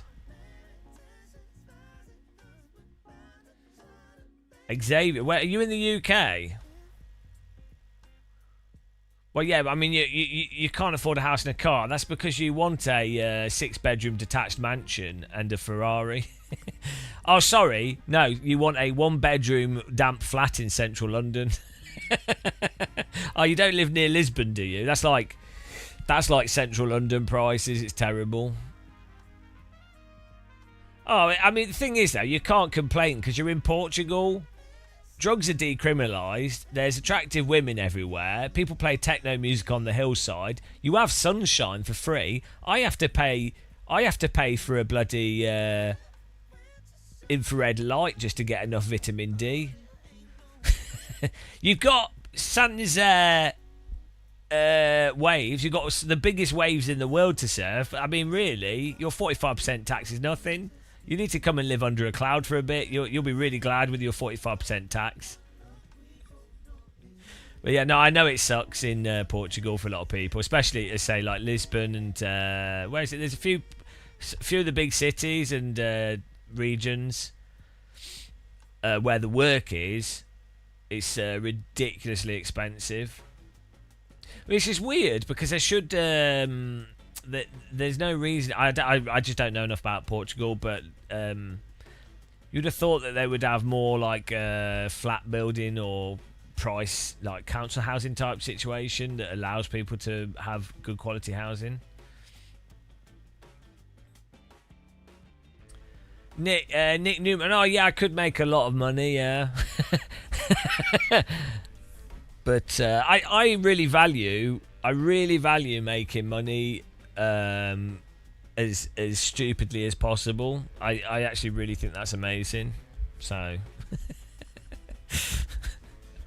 that's the value for me, the absurdity.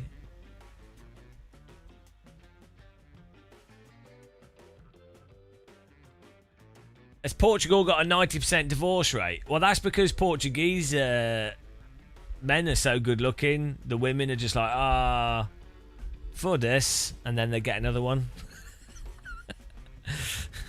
Look at Random Call Sign, he's a proper babe.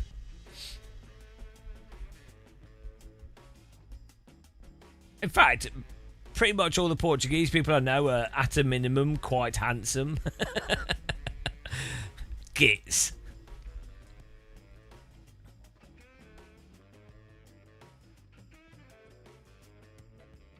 If you want custom liveries, you need to get trading paints.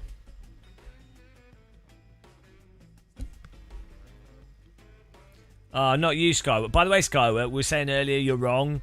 You were claiming that... here we go, I get to confront him now. You were saying that was it Drive Club or whatever, the Ubisoft online game, you were going, it's not being very well, it's not being that successful. No. I looked into it. It's made hundreds of millions of pounds because it has exactly what I said that people want, which is bloody road car brands and cruising. That's what they want. That's what 12-year-olds want. And then they buy stupid shit. So you need to apologise to Miss Skyworld because you are wrong.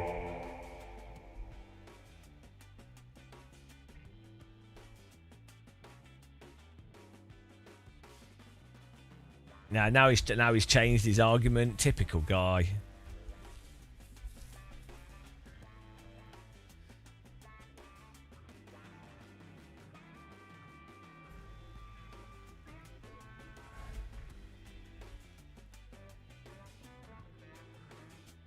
Typical guy. Report for sure.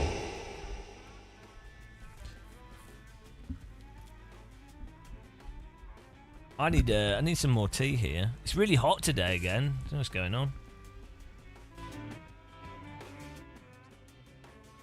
Is this not fixed? Oh, it's 55 minutes, you idiots! I don't want to do a 55-minute race. Do we have to pit in this? Why did you tell me to join this? I didn't look at anything. Oh, is it fixed setup? It's not even fixed setup. We're screwed. You idiots. Who told me to join this? No. Can I ask for setup? Hello? Hello? Can someone send me a setup? I don't have one. I'm in the McLaren and I'm shit, so I won't beat you. Yeah. The new setup. Hey, yo. Hello? Can you send us... How do you send setup? I don't even know. How do you send a setup? You have to do the share it in the garage. Garage 61 would be the easiest way. Can you just send it to me in the game now and I will give him a shout out?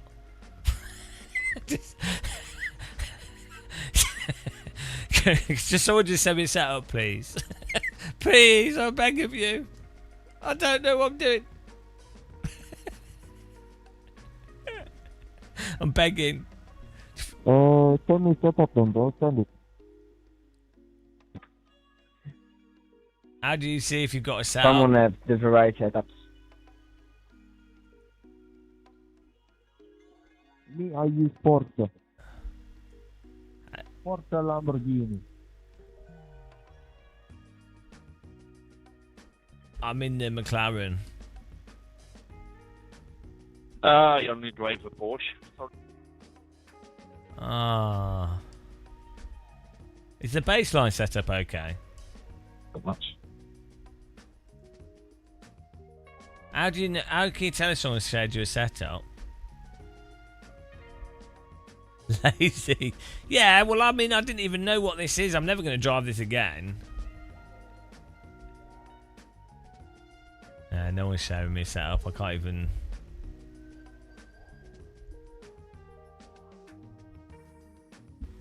The Porsche fast. Ah, God.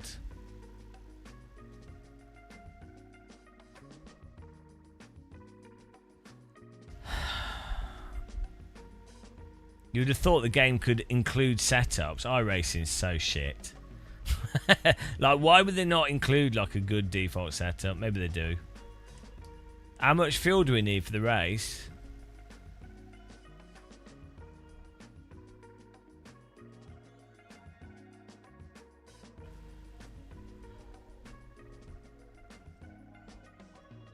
I don't know. Like, iRacing's physics are so weird.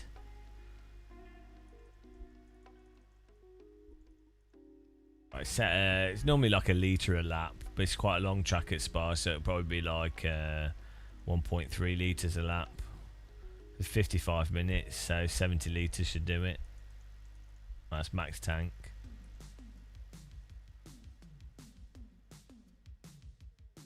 Alright, enjoy the revolution. Thing is, GT3 cars are really sensitive to rake, but I don't know if they are in iRacing because the physics again are weird, so don't seem like it's a huge amount we can change though, actually.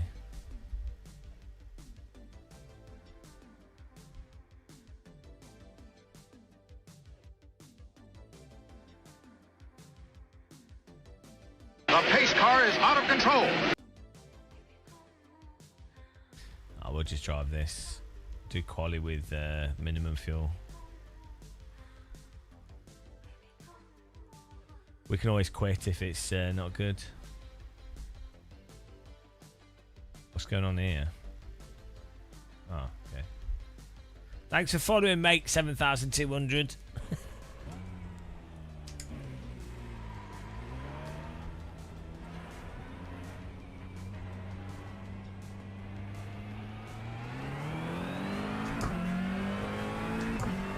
Oh look, it's just like LMU.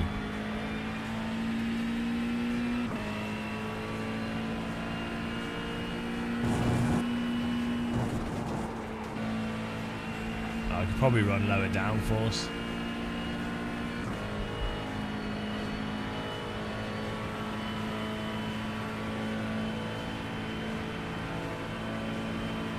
Oh, the trees look terrible in this.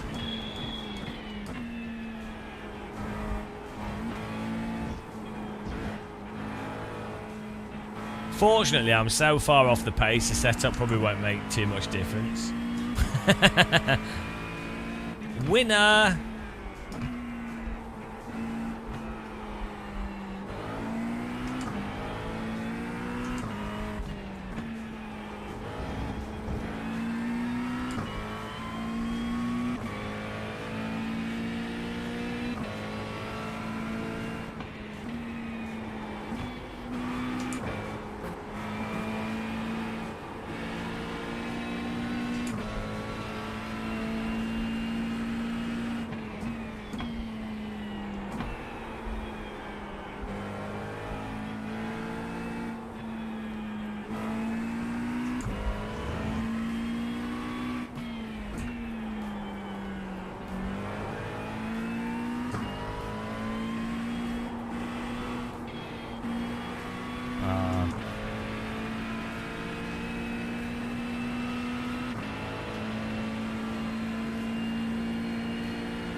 broken according to the foot. Okay. There's a new tool, but it's broken. I'm sure they'll fix it. iRacing are really quick at fixing stuff. They're really, iRacing are really on it.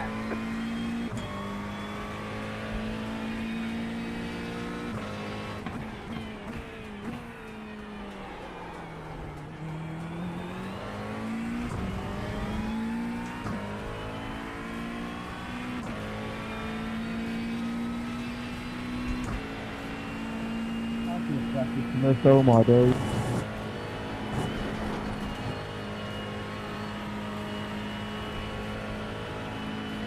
Yeah. Well, someone's told me to sign up for it, and I just do what I'm told. I'm like, oh yeah.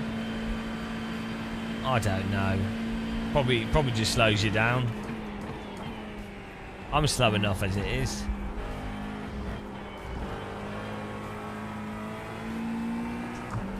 The cars are just really sloppy and understeering.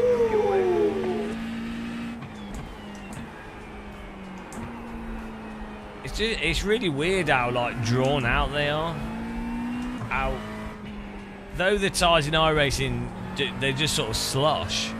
iRacing drives like overheated slick tyres or like wet tyres on a dry track or something. It's really weird.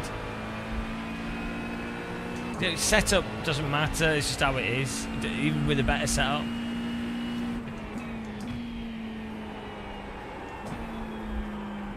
This is where the ice racing thing comes from. You just see how sloppy it is. Sloppy slop.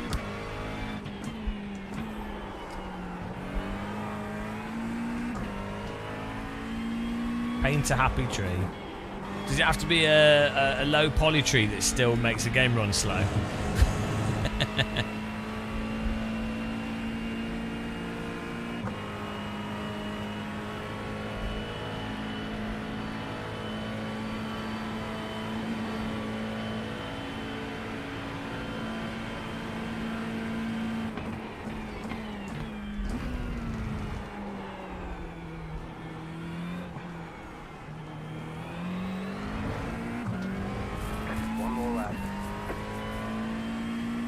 There's a good number of people who signed up to the race, that's good. What I'm going to do is... I need to fix this clicky thing. I hope it's like the pedal face or something else on my rig. I hope it's not the motor.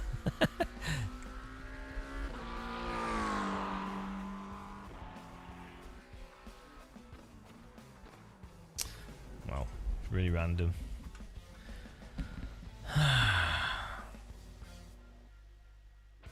Is apparently I stream 24/7. Oh, no one shared the setup with us.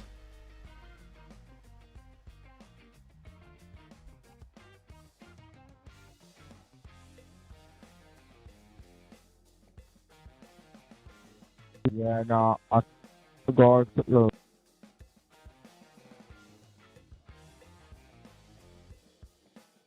Where's the front wing?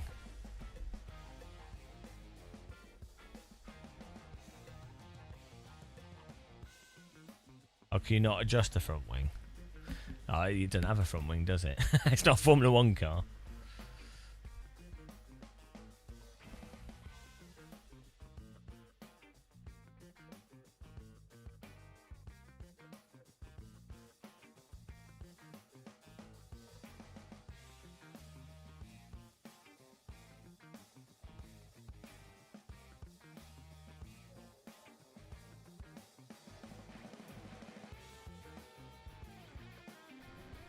Oh, we joined. No practice. Well, I'm sure this setup is fine. Eau Rouge could be interested. I've just took some wing off and opened the rear diff and stiffened. Well, added some more rear ARB. So we'll see what happens. bets on Eau Rouge. Stay safe. Don't kill me in turn one, please. I will. You have to pit. Oh, I did say please. Is there a mandatory pit stop in this? You're gonna pit with fuel. But I put a full tank of fuel on. Yeah, I think halfway, you're making halfway. What? There is a pit stop. Are you ready? I have no idea what's going on. Okay, so what you have to do is you have to survive. Catch up, Basically. 17, car. You have to take it to the out and see you survive the longest. Catch up, 29, car. Catch up, Your 30, microphone quality is so catch up, good. 15, car. Catch Where up, did you get 50, car. Catch up, 20, car. Where did you get your mic from?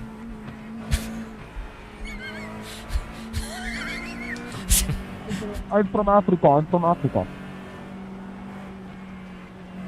Yeah, I caught that, bro. I'm actually from South Africa. Then. I'm muffled, bro.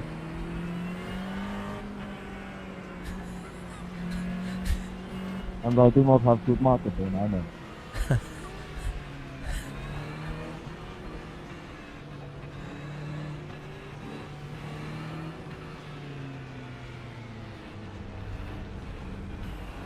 Are you wearing a helmet while sim racing?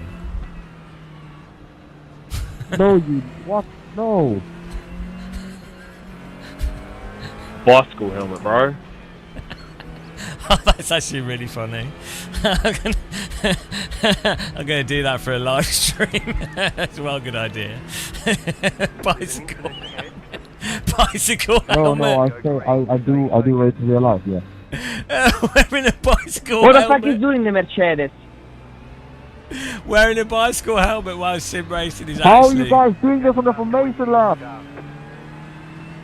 Oh, here we go.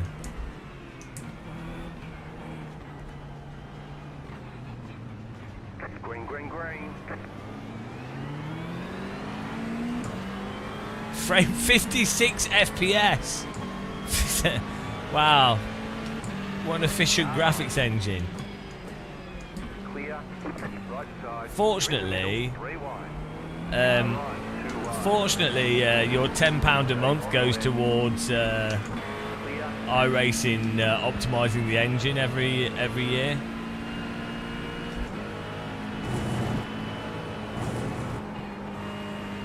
Oh, look, we've got the trick set up here.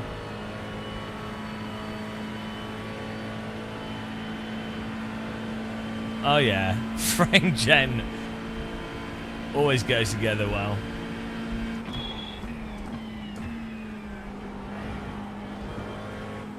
Oh wow, our car's well fast. Yeah, well done, you clever.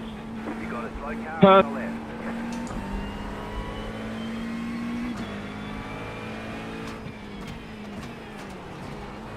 Right side. Still there, hold your line. Always has to be one dickhead, doesn't there? Car right. Clear. My bad. That wasn't bad, that was disgusting, whoever that was.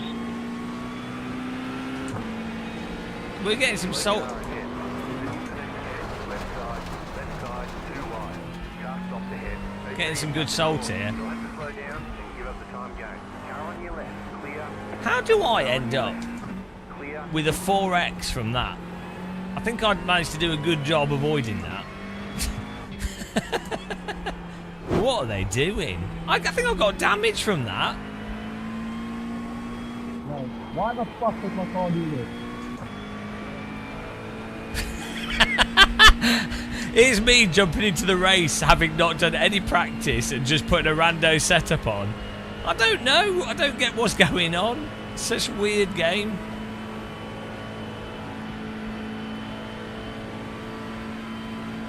How are they all crashing at the start, but they're able to do basic qualifying? That'll never really make sense to me. Bicycle helmet would have been a good idea, I think. Maybe chewing on it. Bro, you took me out. What do you mean, bro? What do you mean? Why you took me out? I don't agree.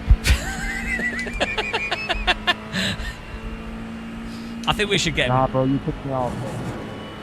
We should totally get this guy a microphone.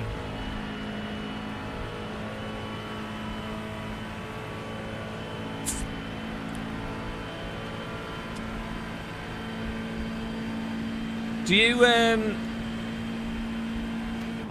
have Amazon where you are? Man, you can push like that. We should send him a microphone. I must have a spare mic somewhere.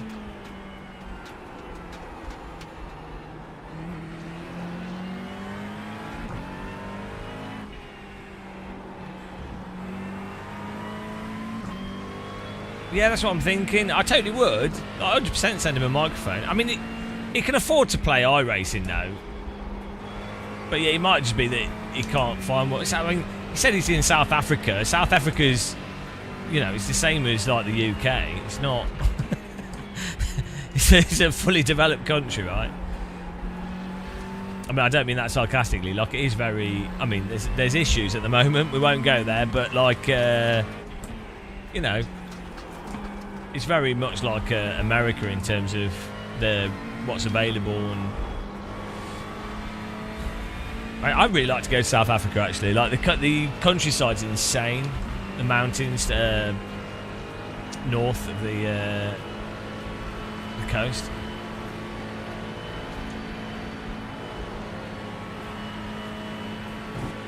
That's true.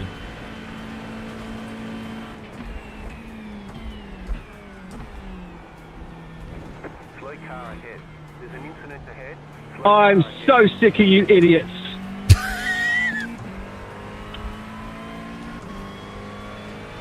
Now what? But the point I'm making is a lot of people in the UK, they think of South Africa as like some Sticking your nose in the inside where it doesn't belong and there isn't a gap. They they have a weird view of South Africa.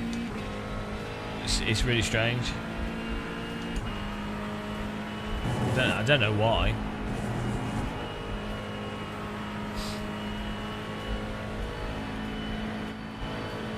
It's like how some Americans look at Europe. Oh, they think like Europe is all like rural or something. Like, you know, it's like no, it's pretty similar on the streets, right?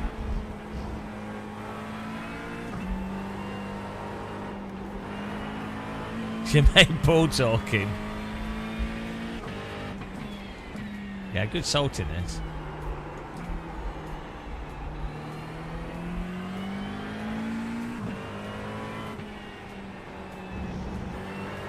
Well, we've nailed it with the setup.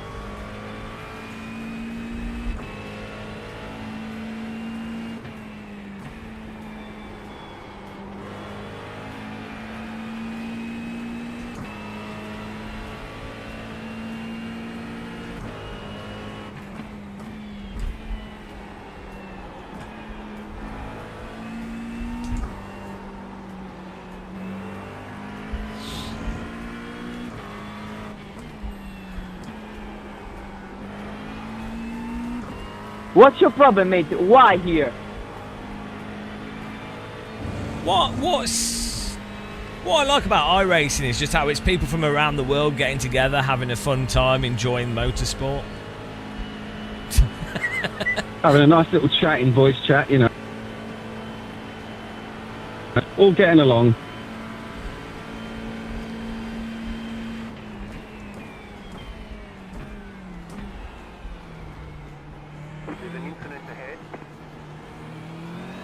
Our car's competitive with full fuel and everything, so maybe we're in a low split or something. I don't know. So will we have to pit?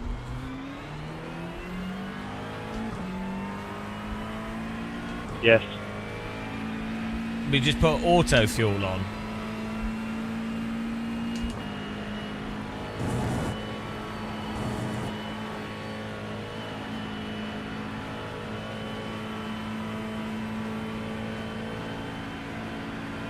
Yeah, like we're not, we're holding the same pace as these guys, so it's just my driving that's bad.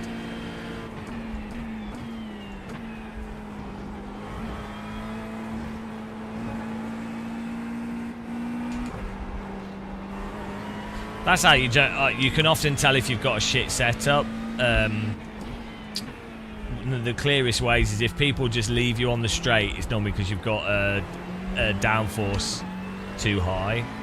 And if people are leaving you in and out of corners, then you can tell that you've got your other settings wrong. And there's stuff for like differential and ARB and things. You can just tell because the car's understeering.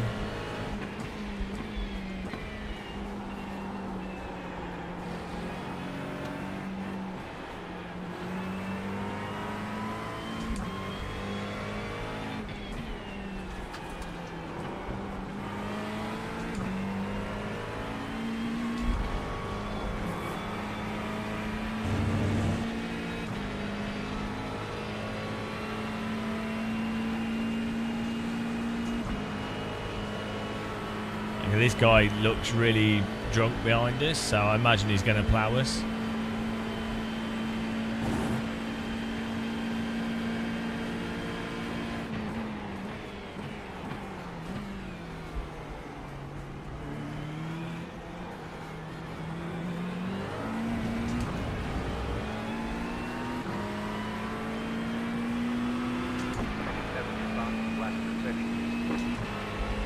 Car on your left. Stay on the right. Clear on the left. Oh, he's driving into the green car. Yeah, I think if you do a lot of racing, you get a good sense of what's...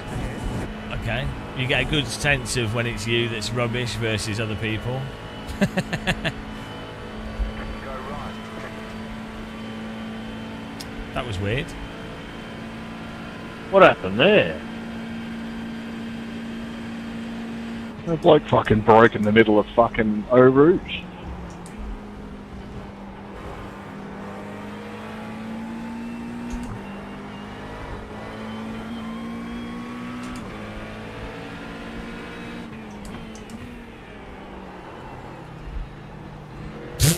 The way the car slopped through that. Mate, you can't just come off the corner there. Stay on the right. Stay on the right. Come on, Abdul. Still there. Clear on the left. Give him a bit of a squeeze.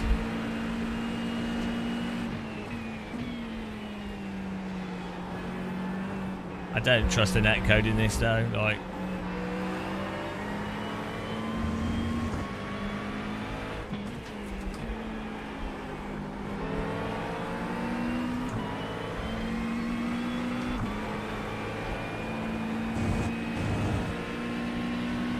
Just be patient, Martin. These guys are loose in front.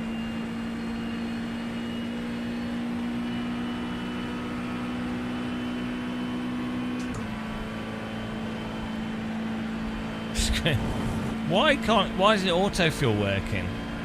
Good work, fuckwit.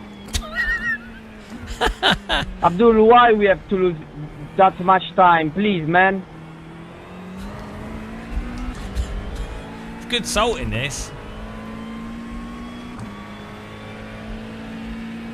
Martin Richter, you're a cock. Martin Richter, you're a cock. He was Australian, not British.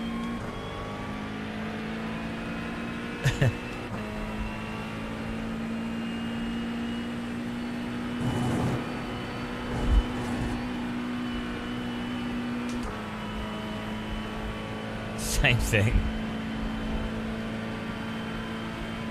Australians don't have vitamin D deficiency, so they can concentrate on the driving better.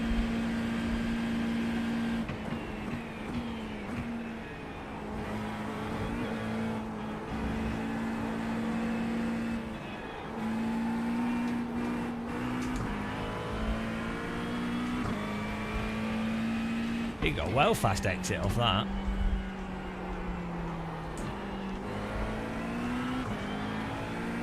Sorry, Abdul, you brake too early. That's the best reason I've heard for hitting someone up the arse. You just beat me to it, Paul. Because he braked to it. So you just fucking rammed him off the track. How about you pay more attention to the guy in front of you and don't hit them?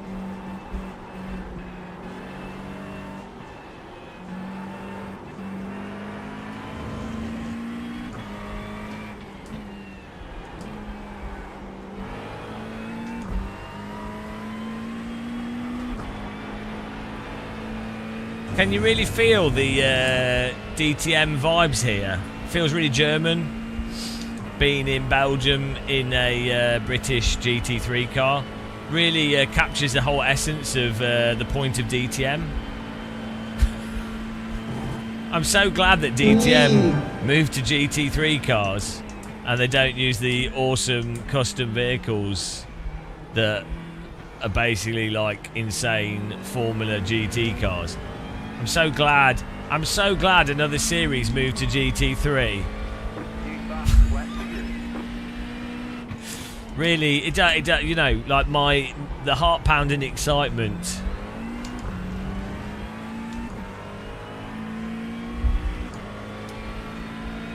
Thanks for subscribing. Welcome to the GT Power Zone.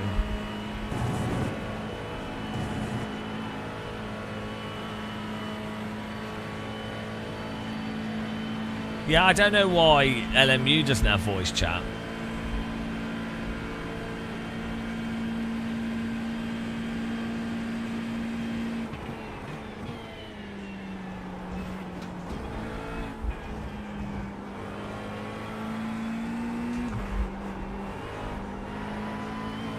Where's he going? We get a slowdown. Look how the car slopped around that. From entering into that corner fractionally too hot. And now the tyres are still done on that corner. I can assure everybody in chat, I've never driven a GT3 car, but I can assure everybody that is not how tyres behave. What on earth? Can you imagine if slick tyres drove like that, like bloody overheated wet? It's ridiculous.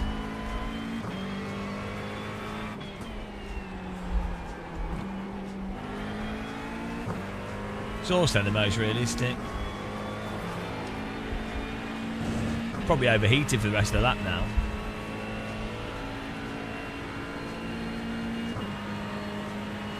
Oh, hang on, is this the murder wagon behind us? I think it might be.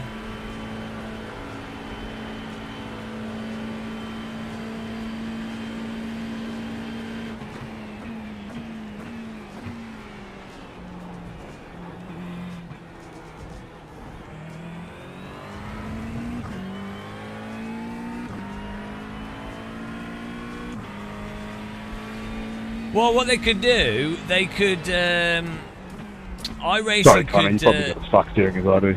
Are you driving like a real fucking arse? Man, I closed the fucking door. How about you shut the fuck up? iRacing could talk to some real drivers, and those real drivers could tell them how tyres behave, so iRacing could know how to change the tyres, because as we know, real race drivers are the be-all and end-all of sim development. It's entirely dependent on real driver consultancy as to how tyres behave in a video game. This is Give it up, brother. Don't hold us up. famously why all sims, when they're doing their marketing phase, have prominent race drivers involved, because they are absolutely the linchpin to whether or not a sim drives realistically. They all have race licenses, so.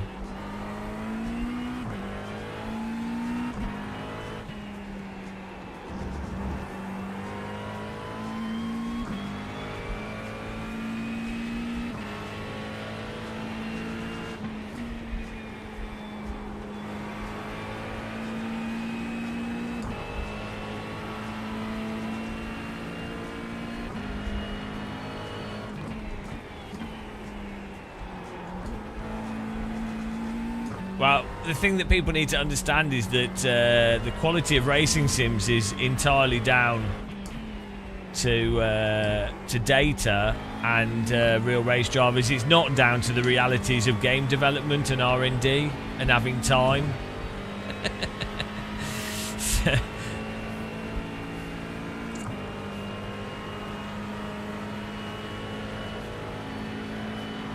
This is famously why Formula 1 team simulators are completely perfect at simulating race cars, because they got real-world Formula 1 drivers to work with them non-stop. And that's why Formula 1 teams never have a mismatch with their sim data and real-world data. It's famously why race teams never make strategic mistakes, because their simulator lines up exactly to reality due to them having real-world Formula 1 drivers to help them with their simulators.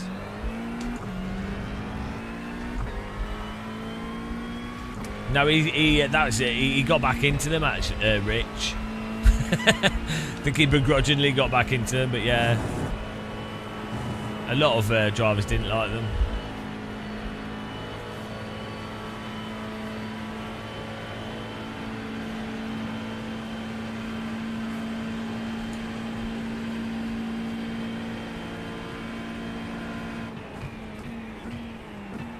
The pace car is out of control.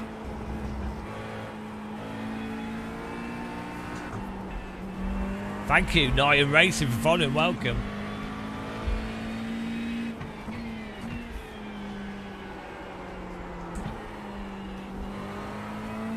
Did he? I mean, if you were someone that doesn't enjoy driving sim stuff inherently, and you're like a very intuitive driver. I always got the impression that Hamilton's a very sort of drive-by-feel driver, and also I think he does like to lean and balance on the tyres as a driving style. You can totally see why you'd find simulators really annoying. And then if you've already won like 1,000 Formula 1 championships, you probably just wouldn't care. Like, I don't think he was ever much of a gamer, whereas if you compare him to like...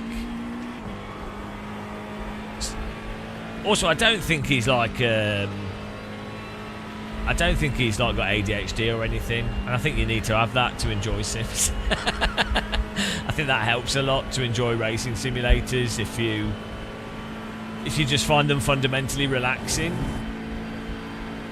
Fueling up now should get us to the finish. Fueling up now? What, hang on. Have I run out of fuel? What's going on?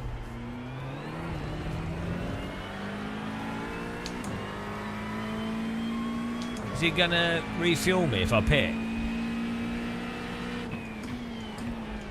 I'm so confused. How do I know if it does fuel?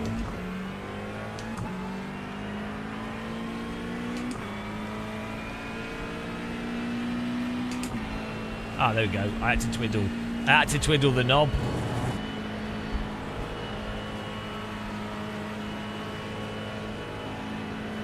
I'm putting on auto fuel. When do I need to pit? What's my current fuel level? Oh, 30. Car right. Okay. Keep to the left. Still there, hold your line. Clear. Whoops. Sorry, I didn't mean to cut your nose off there. Sorry, it's my fault. Oh my god. This corner's breaking the game. I totally chopped that guy's nose. My mirror field of view's a bit high.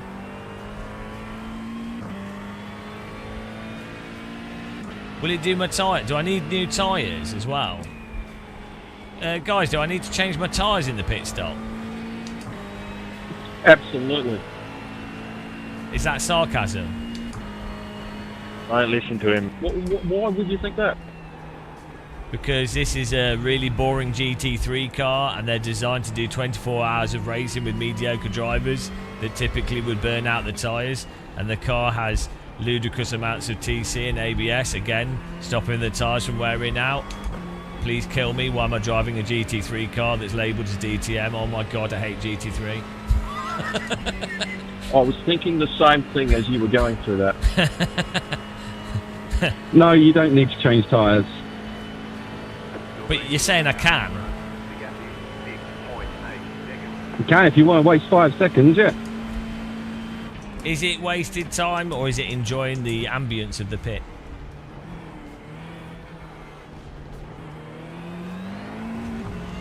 Well, it could be 5 seconds of less track time that people run into you, so... That's enough for a sip of tea and a biscuit, dunk. Well worth it. Clear on the left.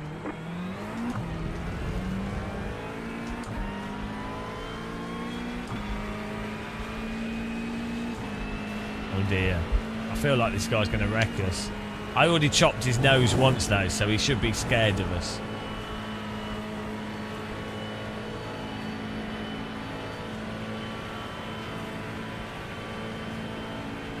I think you could have half a cup of tea, or if the tea was like 70 degrees, you could down a cup of tea and you could have a chocolate finger in 5 seconds and still enjoy it.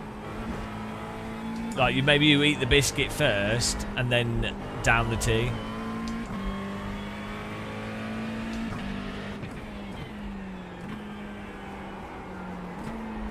It's hardly a massive train. It's 2. Okay, 4. Okay, okay, yeah.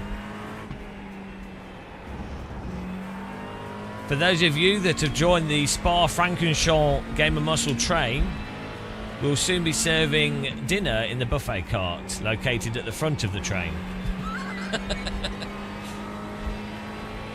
Passengers without a valid ticket, please make sure you are sat in the correct department or compartment. And be aware that this train will split in half at some point.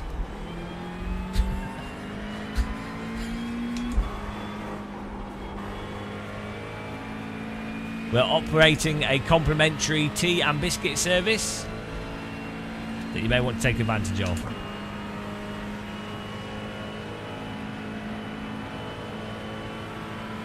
Does your mic have a mute button, bro?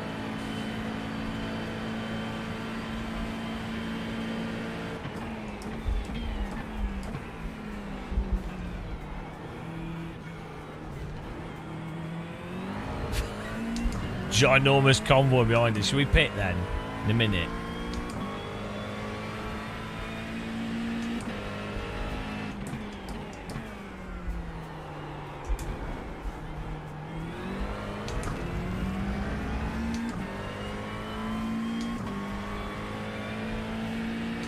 I might as well just keep going. Yeah, keep holding the train up. That's what my job is.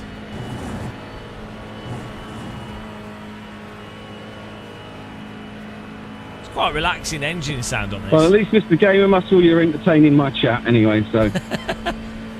Oh, are you live, Paul? I am, yeah. What's your channel name? Right side. Clear on the right. What's your... At Paul G Sim Golf and Racing. Sim Dolphin Racing? You've got about 5 Yeah, at Sim Golf and Racing. Oh, golf and racing at the same time? That's really impressive. Adolf. Guys, check out his channel. Sim Golf. Paul Sim Golf Racing. Give him a... Are you on Twitch or YouTube? YouTube. Yeah, there you go.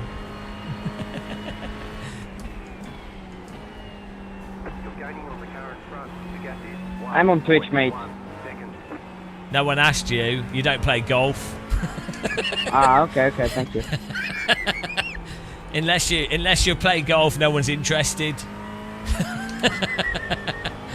Yeah, well, what's your channel? We'll check it out.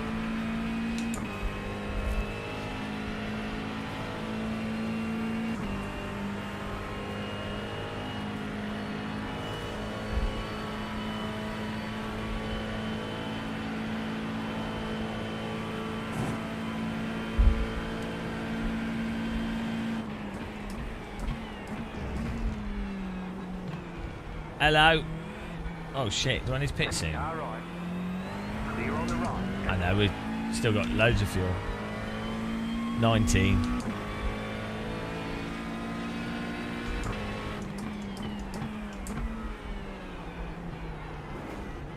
Do you put a treadmill next to your golf simulator so each time you hit the ball you have to walk to the next hole? Don't be silly. How do you simulate the walking part? That's the beauty, you don't. I thought that was... Round of golf in 25 minutes. I thought the point of golfing was to walk and do dodgy business deals with corrupt people.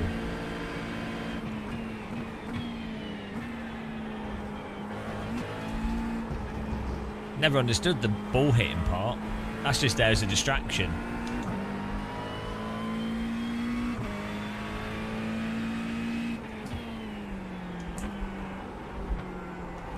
This race reminds me why I never practice. Necrodogs, you say you know him. Tell me something personal about him that could be said on the internet. It's not like I did an hour's practice working out which car to drive, which setup to have. Tell me something I can say to him that will confuse him.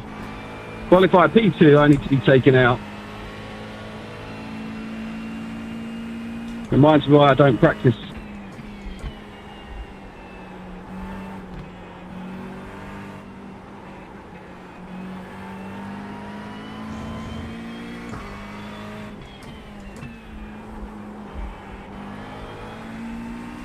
I always wanted one of those virtual shooting ranges.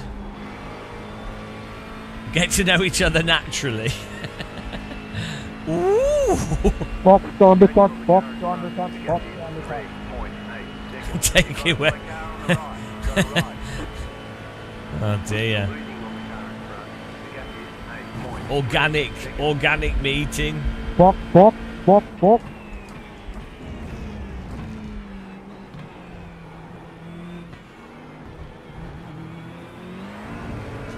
How many more laps have you got left?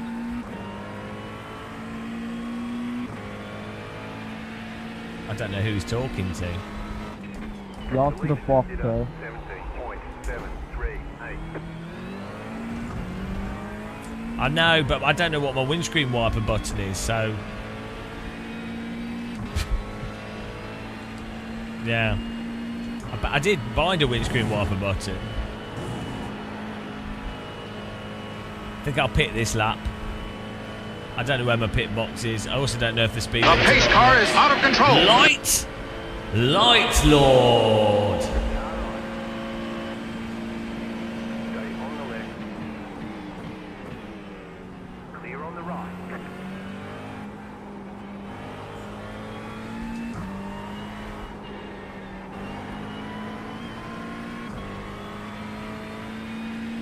Oh yeah, we got a windscreen tear off. So when we pit, your wish will be my command. I'm well thirsty. I need a cup of tea.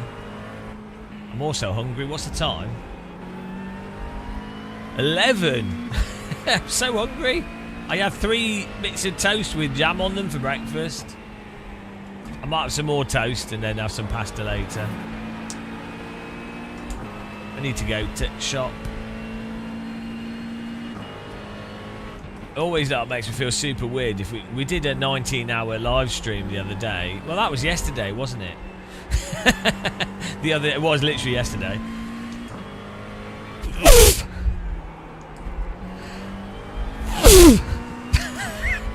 Trying to concentrate on the track here. Yeah, it makes you feel super weird when you do like a 19-hour live stream. Yeah, bless me, blessed be. That's my air brake deployment. Yeah, but it finished yesterday, so technically we did a live stream yesterday. Keep to the right. Clear on the left. You're losing on the car in front. There you go, The limit gap to is it. Oh. 1.1 seconds. Oh, it's there.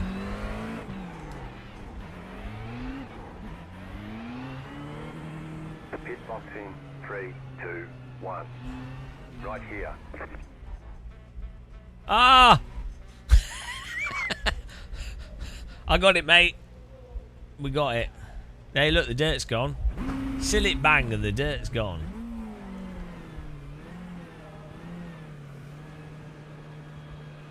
All clear. Punch it. Great pit stop.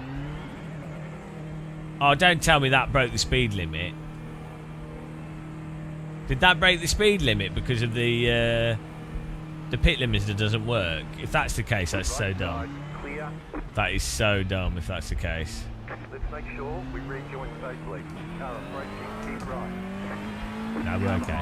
Dude, I'm sorry. Infinite behind. Hey, what the fuck? What the fuck?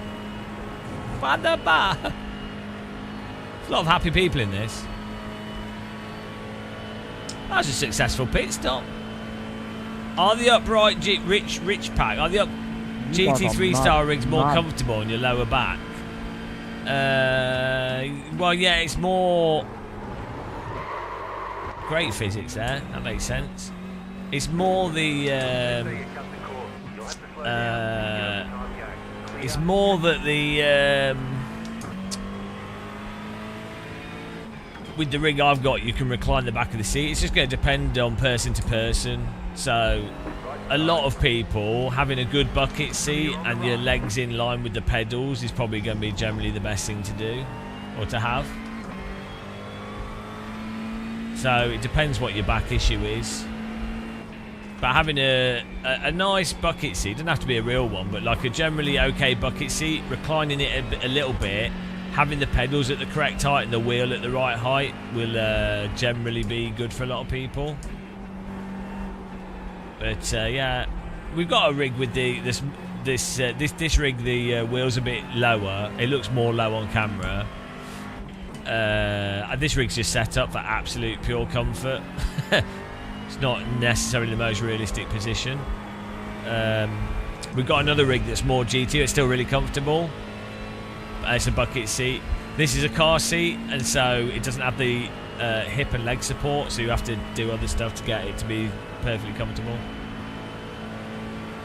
But yeah, it's more just about dialing it in for your being aware of yourself, not having your brake too strong. Wheel angle is quite important for your wrists, like how much the wheel's tilted. Right side.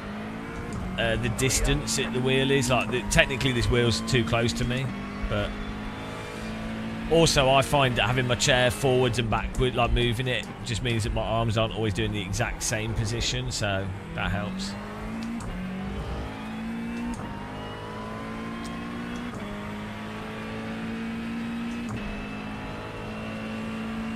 Yeah, just if you're aching, so generally I'm not a doctor, so.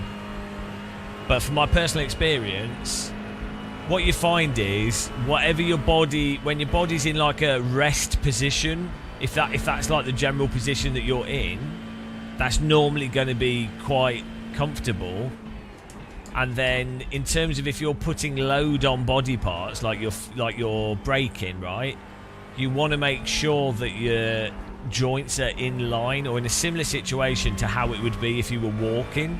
Because obviously your body is designed to take loads for walking.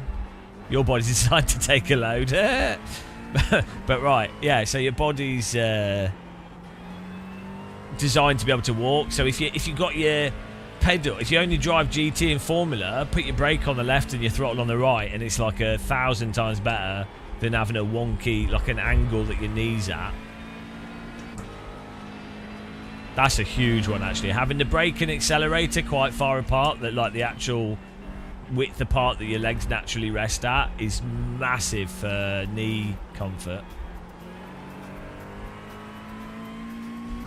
Yeah, you take that exactly. You want to be able to take loads. If your body can't take the load, then what's the point? Yeah, my body's evolved to take the biggest loads. Every day it takes a load. For multiple hours, whole days of load taking. It's relentless. Basically, it's been pounded. Proper, just constant pounding. Constant pounding and load taking every single day. and we live stream it. Lots of men watch us on the internet taking large loads whilst my body's pounded, and they send me money. So, but that's just how the world is these days.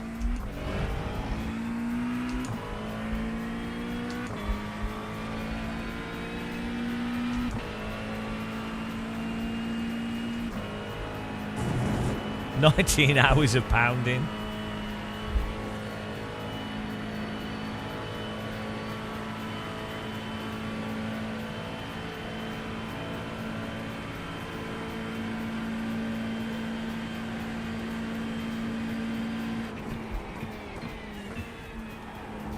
Have you enjoyed this heart-pounding GT action, guys? I can really see why people love driving GT3 cars at Spa.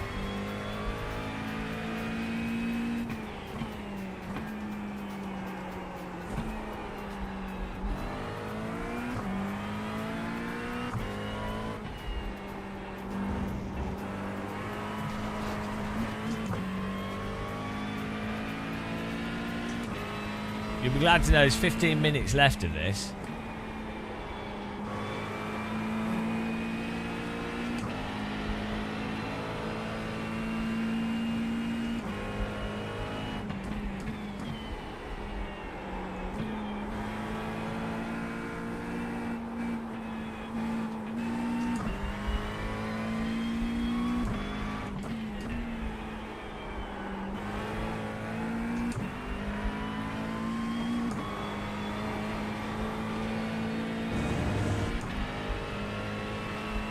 Is your wheel tilted upwards?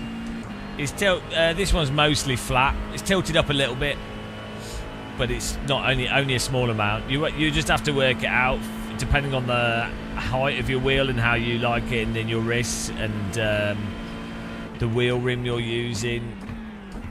You generally want it so that your wrists are not,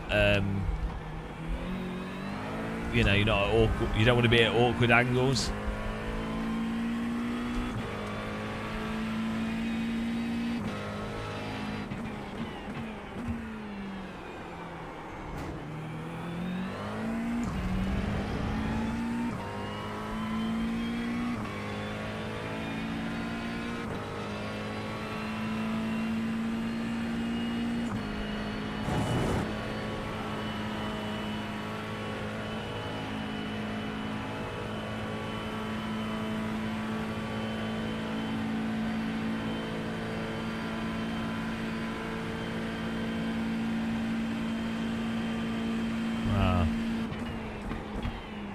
I think all the wreckers have all wrecked and left, so we're just left with the clean drivers now.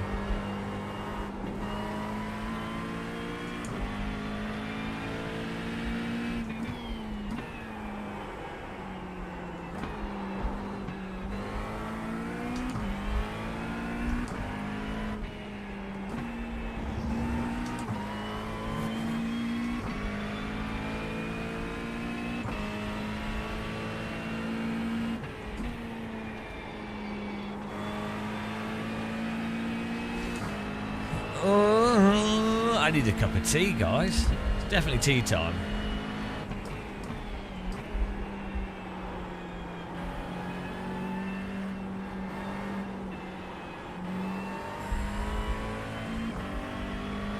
Might get a cup of tea and some toast would be nice. It's really nice weather outside. I should probably go outside. I need to go kayaking.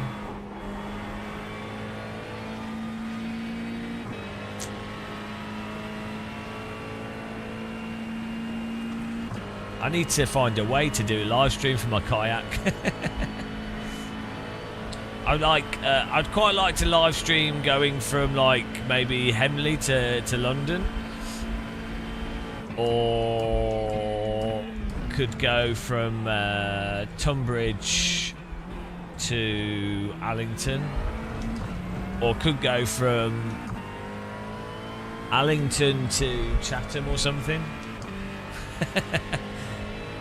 Actually, Allington to Chatham, so that's the river that's below the River Thames, the River Medway.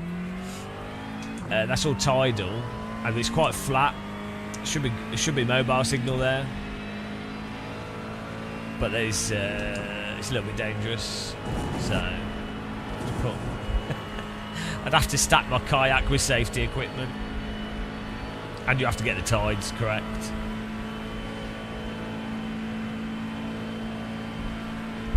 Oh, I'm a pretty good swimmer, and I'm used to cold water.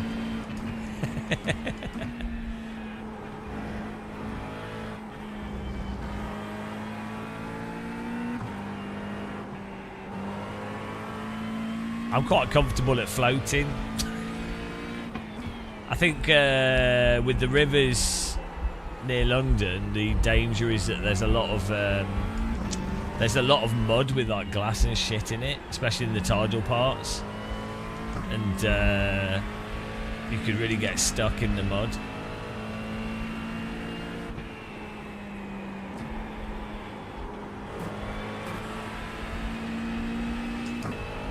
Yeah, it'll be pretty exciting. I mean, River Thames, from like the Thames barrier out to the sea, that'd be terrifying. I'd probably only do that with I'd want at least 2 or 3 other people around me. I don't think I'd do that on my own.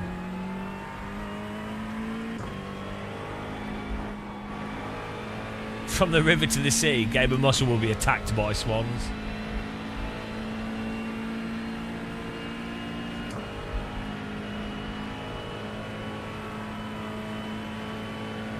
This should have been an okay race for safety rating. That's one of the great joys of iRacing.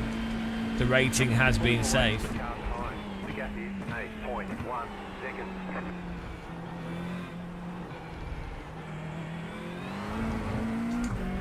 Things are looking good.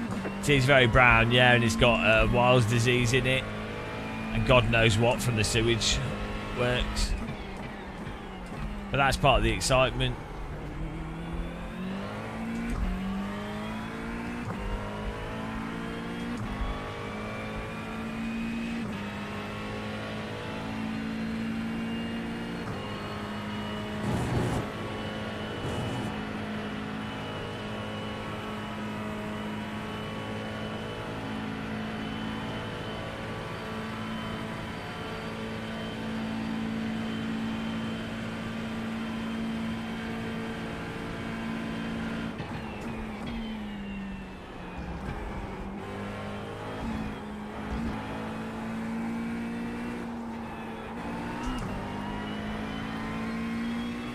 Oh no, we've got a car. It's a back marker behind us, unlapping himself. We'll just let him go through.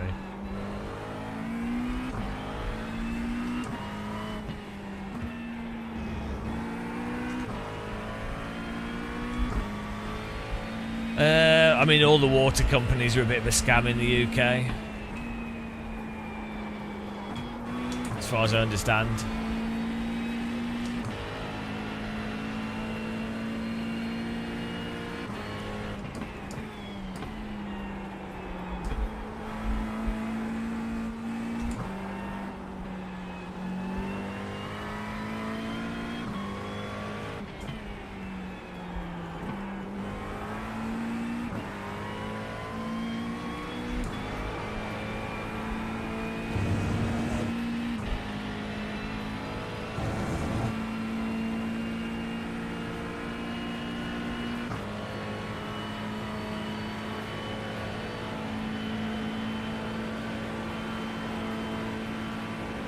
I want him to pass me because he can unlap himself. Pulling away from the car time. The gap is 8.2 seconds.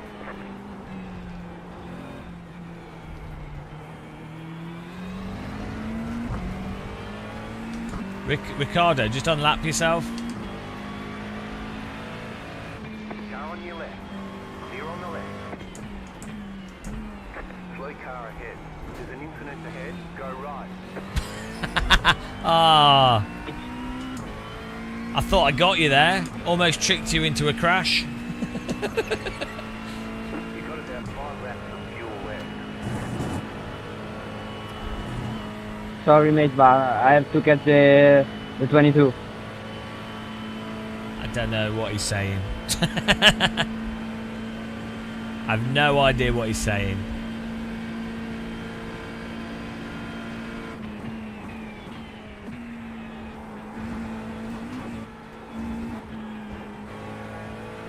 Oh, he has to get to the 22.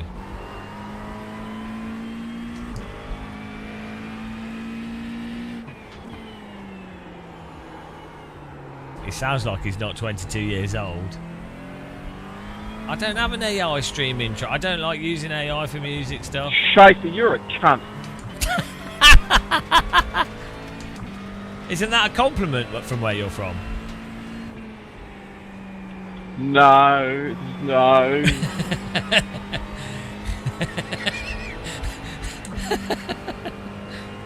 Because people call me it all the time. I thought they were being friendly. Yeah, what does it mean? Like you, James.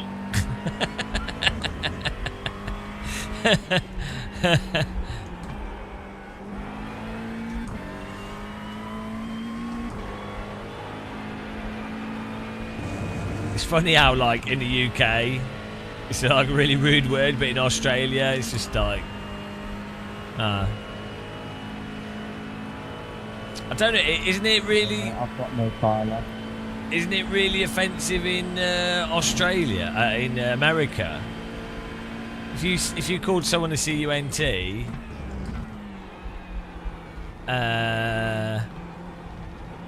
on American TV, you get bollocksed, right? They get upset with like loads of swearing. Can you call someone a wanker in America, or is that offensive as well? It's weird how different countries are so sensitive to different words.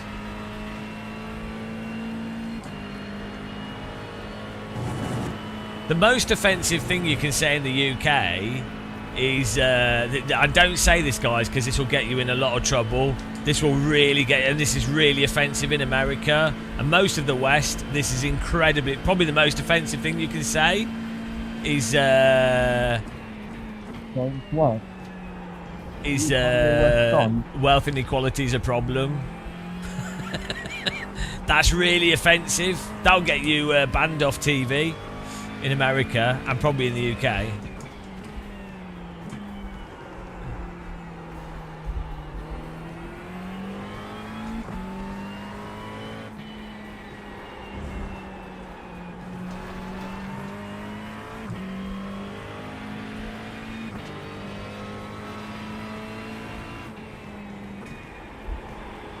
Ban guns.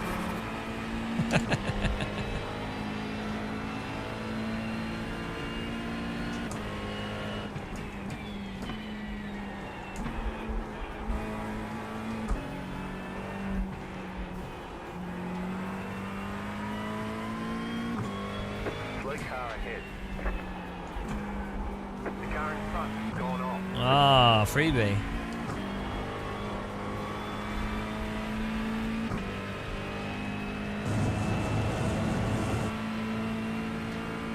I don't know, Matt, but I started this when I had hair. I started this race.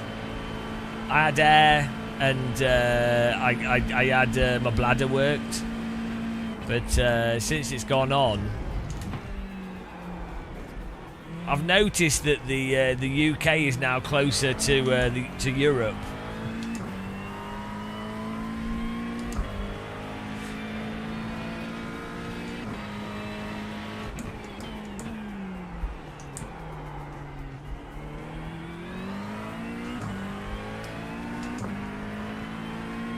Since this race has gone on, the moon is no longer visible in the night sky. Sun's got bigger.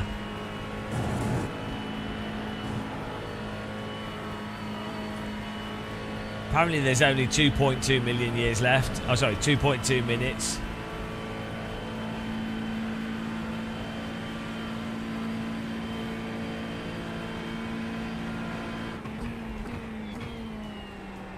Who suggested we do this? What were you thinking, you idiots? It has been quite relaxing. There was some salt, so it wasn't all a loss. We did have a fairly funny crash at the start. Hang on, mate, did we got that in the replay? There you go. You missed this action. Wow, look at the talent. Who else edits replays on the fly? Double yogurt muscle. Look at that, picture in picture. What a talent. What a talented streamer. Don't think other sim races offer that. This quality. Brought to you by 3DFX and Gateway PCs. Does AI? No, I do it all manually. Thanks, Thomas. Oh, look, we gained a subscriber. That replay. Oh, the crowd are loving it. That replay pushed them over the excitement edge.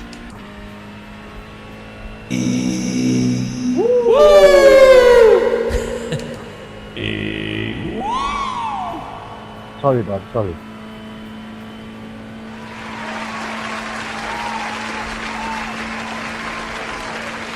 Spin, please move.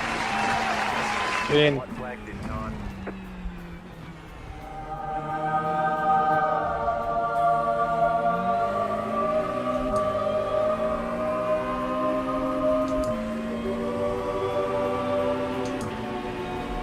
Guys, I just bought a Gateway PC. Do any of you know if it's millennium proof?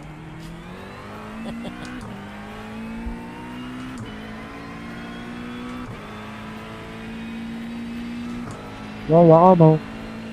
Spin, mate. You're not fucking racing us. Just fuck off. You're not fucking racing us. Fuck off. My bad, bro. What do you mean? I am racing you. Gay. James, I'll fuck your mum, bro. That's not a nice thing to say.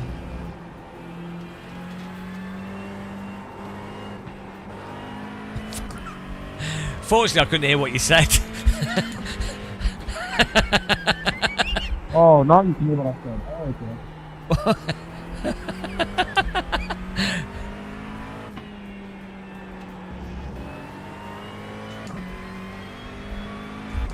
Do you know you have to put the microphone in the same room as you for it to work well?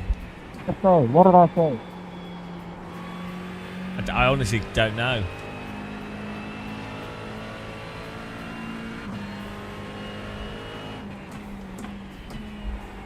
Can anybody hear me? Hello? Oh, good job, buddy.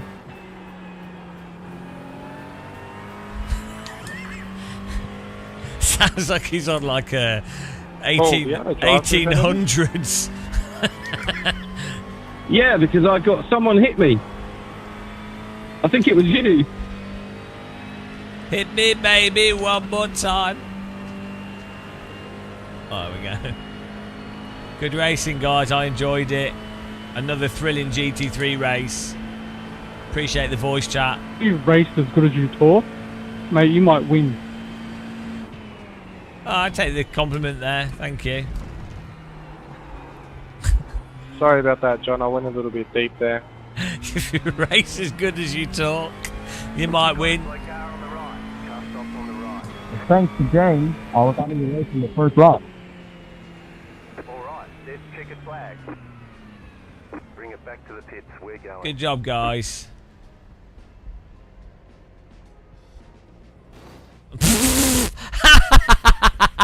Did he drive into me? How did he drive into me? What a penis. How does this guy drive into us here? We're off the track. Probably the netcode's moving.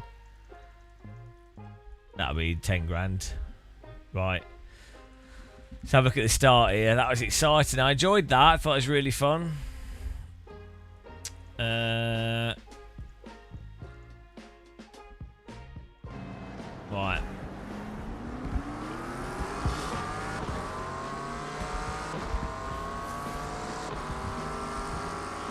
There was some action at the beginning. You went for a walk. You went to walk the dog at the start of that race. The dog's dead now. lived a happy long life. The dog's not only dead, it's one of those mummified dogs in an Egyptian tomb.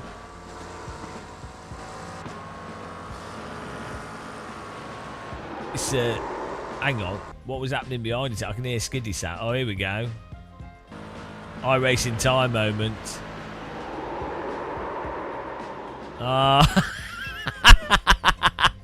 What? Is this car just too low or something? What is this? What is this? No. Disaster. Look how responsive his vehicle is. Let's see his inputs. Oh dear. Oh, here we go. No. Off. That's it. Unlucky, mate. To learn how to drive iRacing, I think. Right, that's that. That's one gone. Right, where was the... These guys were really slow in traffic.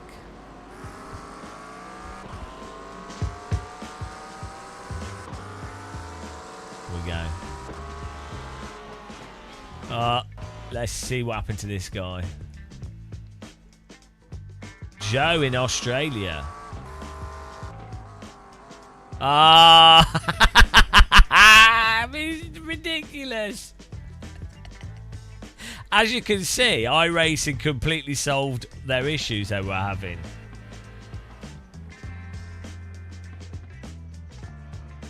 I mean, he doesn't even bother to... Right.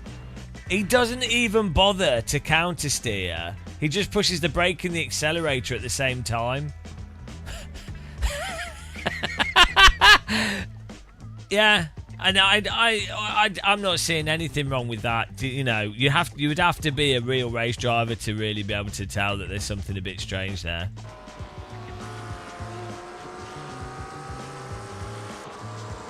Right. Oh, here we go. I did a good job avoiding this. I'm not sure what was going on here. What on earth was happening here?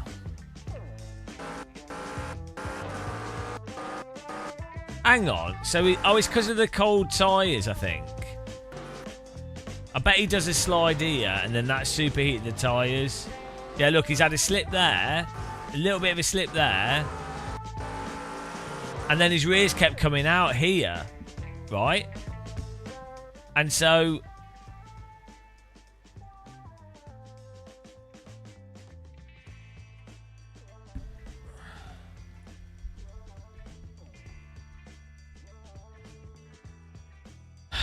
So he's oh, this is messed up.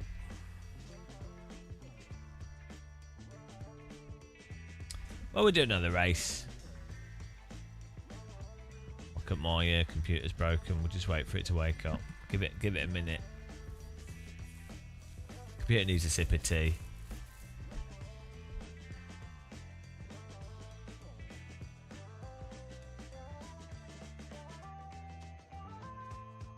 God, take your time. It's quite warm in here.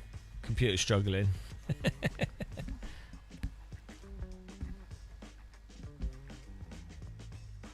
There we go. Right. So, what's happened here is he's taken a tighter line, so he's had to turn the wheel more to maintain it, and then he's slipped out a tiny bit there. And so now, when he turns in, the rear steps out even more because it's flash heated. So he then gets weird oversteer, which he's not expecting. The back's not responding. So he then counter steers it, but then it snaps. And then he taps the other car. But then because the tyres are already around the limit, they just turn off entirely from the lightest of tap. This is exactly what happens in real... I watch a lot of GT3 and this happens all the time. It's really common for the cars to have the gentlest of taps and then for the tyres to just turn off completely. Yeah, you know. And then that caused a bit of a disaster, but we managed to miss it.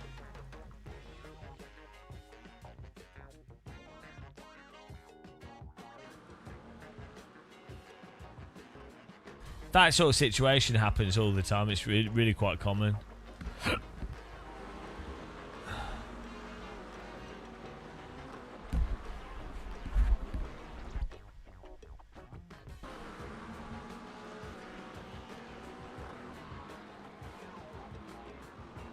Well, hang on. Why is he parked there in the road? What's going on here? Oh, he just blacked out.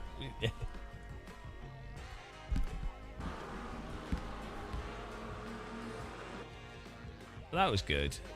What else happened? I think that was about it, really, wasn't it? It was alright racing. Well, I mean, it's more hot lapping, wasn't it, than racing, but our setup seemed, well, not totally rubbish. We started last and we finished in... hang on.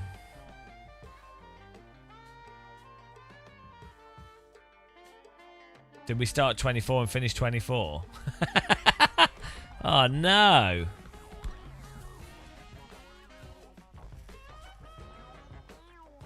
Oh, no. Started 24, finished 15. How many people in the race? 30. Could have gone worse. Could have gone better.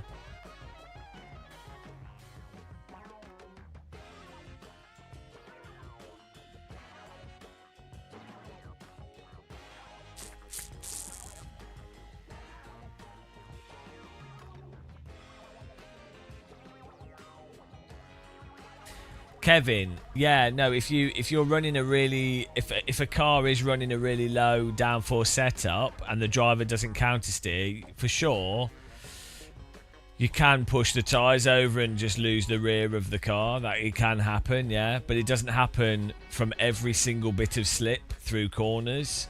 That's the thing.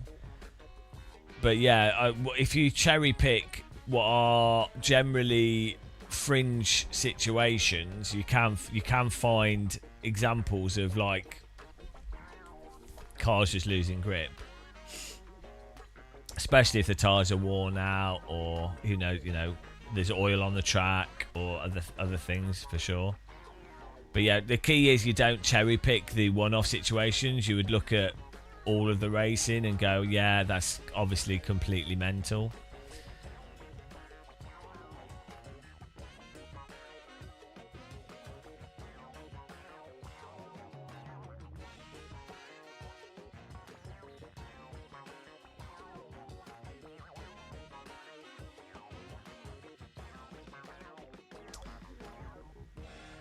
I don't know.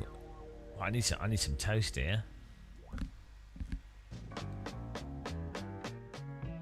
Toast time. Toast. Toasty.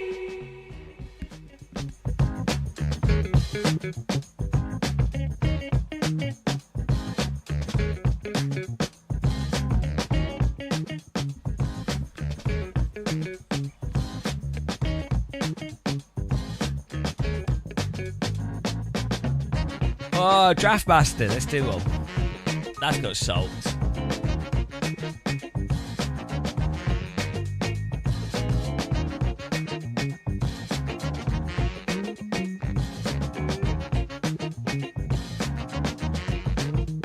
Why don't clubs just play this type of music all the time with like real drummers in the background and a pianist? That'd be nice, wouldn't it? Like pubs wouldn't have gone out of business if every time you went into town and you're like, oh, I'll get a pint or something, or dinner out, and you go into a pub and there's like a drummer and a pianist and a bass guitar player playing this, you'd be like, oh, I better go here every day. You'd be like, when you order your food, you'd be like, can I have some beans and a pie? Beans and pie, give me the beans and the pie. That's that you can only have beans and pie. That was fun, not. Do you mean it was not fun, or it was fun not? Was it not fun? Fun not. Fun. That was fun not. What do you mean? That was classical iRacing racing. That was exciting. I enjoyed it. Do people subscribe to you? Oh, no. Guys, I said flag his channel. I didn't say subscribe. I said flag it and report him for being a golfer.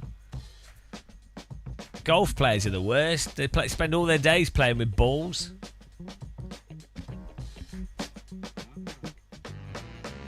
It was fun until it wasn't. Right, I'm just getting some bread, Paul. Yo, Paul. With his golf ball. Hitting his balls on a screen. Making all the women scream. Paul and his balls, Paul and his balls, Paul's and his shiny golf balls. Hitting those balls as hard as he can, but in a room. He doesn't go outside, he stays inside. It's Paul and his balls, Paul and his balls, Paul and his balls, and his screen. Paul's in a screen. Simulated golfing. What's the dullest activity I can simulate, he said to himself one day, and he thought, oh, I know. Golf. I'll simulate that activity. That'll be fun. Why could have simulated clay pigeon shooting, could have simulated horse riding. No. Golf. That's like simulating bricklaying. Well, that'd be quite fun though, actually, because you could build walls in your simulator and then do it properly and then test the strength of them. Yeah, I don't mind golf, but why would you simulate it? You know. I think Paul has anger management issues. He just wants to slap stuff with a stick. Oh yeah, sim fly fishing, that sounds good. I mean, at the end of it, like, look, some of you might say, but Game of Muscle, how dare you be critical and mock Paul with his golf simulator when you yourself simulate gliding? And I'd say, what I'd have to say to that is, gliding is bloody epic, so shut up. Skywalk doesn't like golf because he gets heat stroke. heat stroke. Yeah. What? It's terrible. Deja vu. iRacing tyres are like, okay, yeah, right, yeah. Welcome to Incel iRacers. Okay. What was that story? What on earth was that story? Was that that was at the front of your brain? Sometimes the thing that's in the front of your brain is worth moving to the back. Although ironically, your visual processing, I think, is at the back of the brain. So moving it to the front is actually the back. But Niels, I just drove some more iRacing myself. I decide everything is wrong with the world is because of the tyres. I just don't think you understand it. If you did some real race driving and maybe worked with some real race teams and maybe understood simulators, you would actually understand it. This is the problem, Niels. You just don't know enough to really be able to comment on it. Do you have a driver's license? I mean, you're Dutch, aren't you? You probably just ride a bicycle. So, I mean, honestly, it's a ridiculous statement. This is the problem with the internet, guys. It's just full of people that think they know better. I'm getting my bread, guys. I'm getting my bread and a cup of tea. I'm well excited. I'm going to fill my small teacup. It's Luke, cold tea in there. I'll be back in 2 minutes for this oval race. My mouth's watering. Back in a minute. I'll leave you with the funk. Well, good. If I could play drums, I would spend all day just playing this type of beat.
found some soup. Ah, oh, just put the aircon on. It's so hot today. I don't know why. In fact, I can't see it. I actually I found my old thermometer with the what was it called? The thing that tells you the humidity. It has a stupid name. I found it. No, I don't know. It's probably because the stream's too long. Probably because I'm too cool.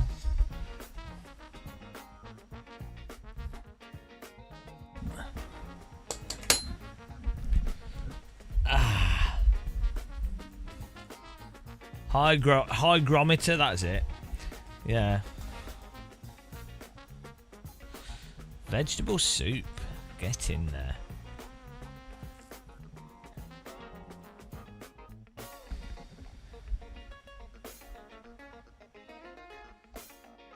Oh, that's nice with the aircon on. Yeah, it's really nice weather today. I should go outside. But instead I'm sim racing. Soup's alright. This is just generic tinned vegetable, chunky vegetable soup. Not bad. Seems to have some chicken in it as well, which is weird because it didn't say that on the tin.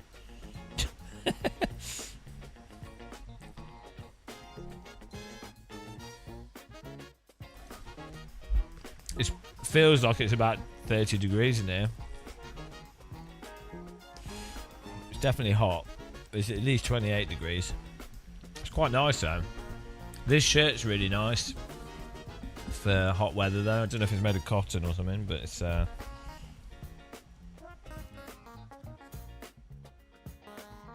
could be cat. I wonder. It strikes me that cat meat would probably taste okay. If it, like, I wouldn't imagine dogs would taste that good.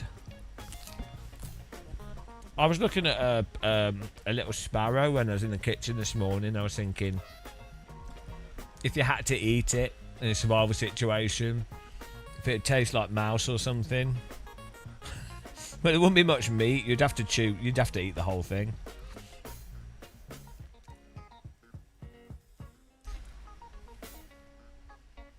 Maybe a cat would be more like a hare or like rabbit meat.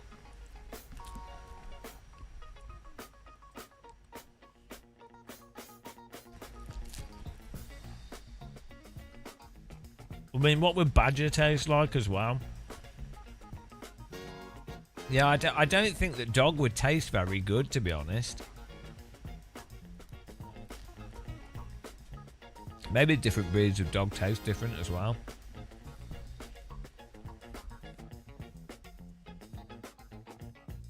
It's like, would a fox taste like a mixture of dog and cat? But yeah, I don't think I'd want to eat fox or cats or dogs. But definitely, I eat rabbit though, for sure.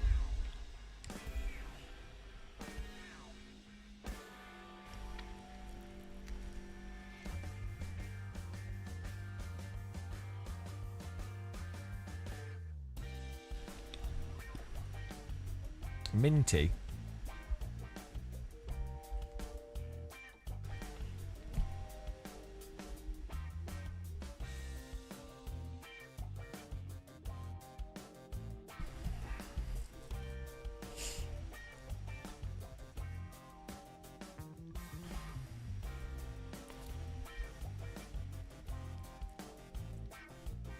Apparently turtle tastes really nice. But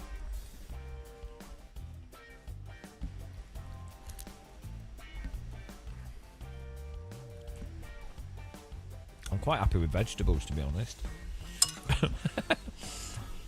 I don't know what they do with some vegetable soups. Like some vegetable stock tastes really nice, and it's not that like the vegetarian ones. But I don't know what they put in it. Probably just MSG.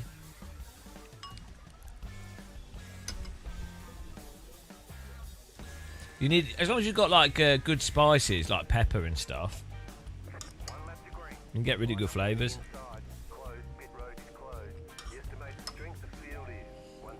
don't know about you, I don't really get like strong cravings for eating meat.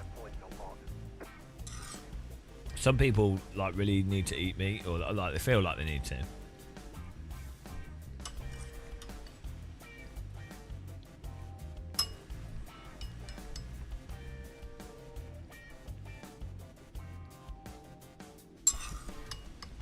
This soup tastes a bit like dog food. Smells. Tastes quite nice though. I'm just hungry.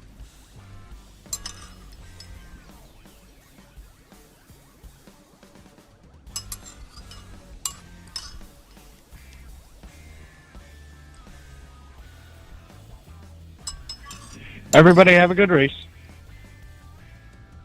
Thank you, Jacob.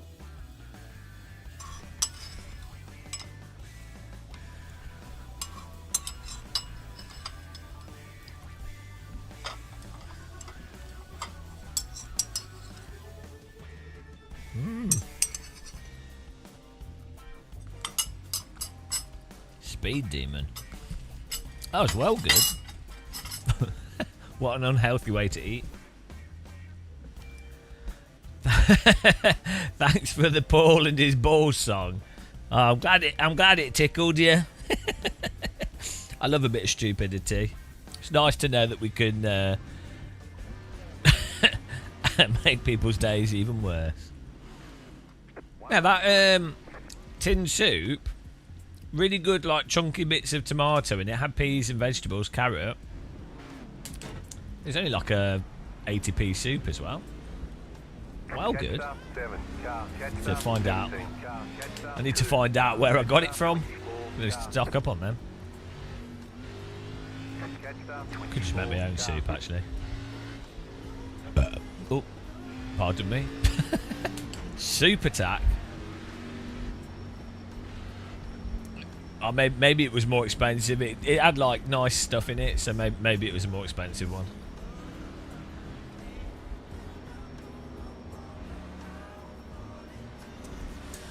I need to stock up on tinned food. It's always good to have like 2 weeks worth of tinned food available.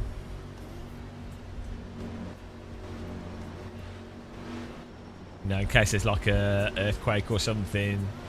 These things happen in the UK.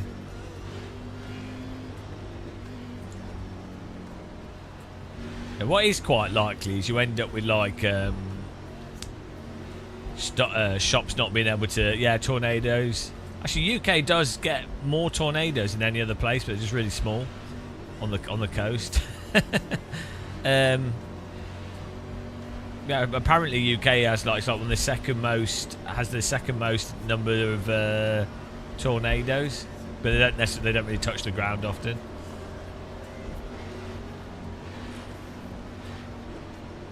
That's probably I read that, so I'm sure it's true.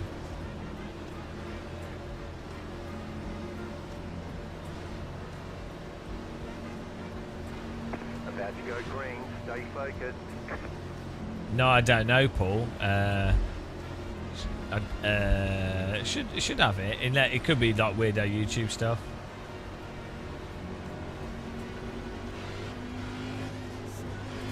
We'll have a look if you want this song. I'll when the stream's finished, I'll be able to link you a timestamp. What's the time now? If you work out the time, we've got a timer on the screen. So it's 6 hours now, 5 hours now. So if you know what time it was at, then when the stream's finished, you'll be able to find it.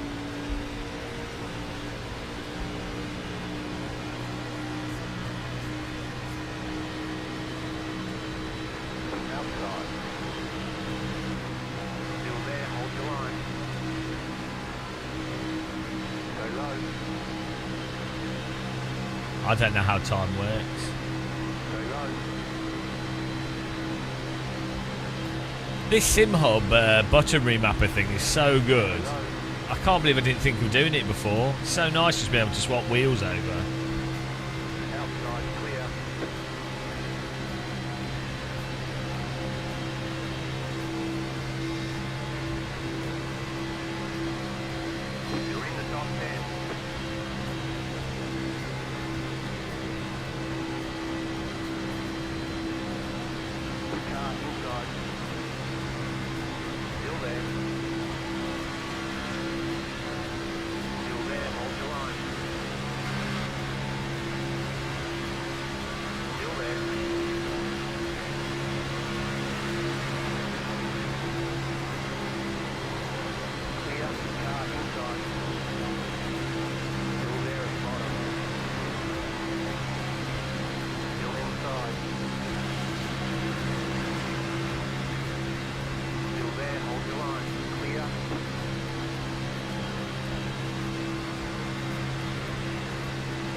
Well, that didn't work out for me.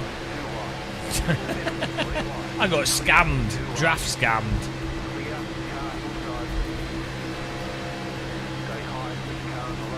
That's like one of my glider streams.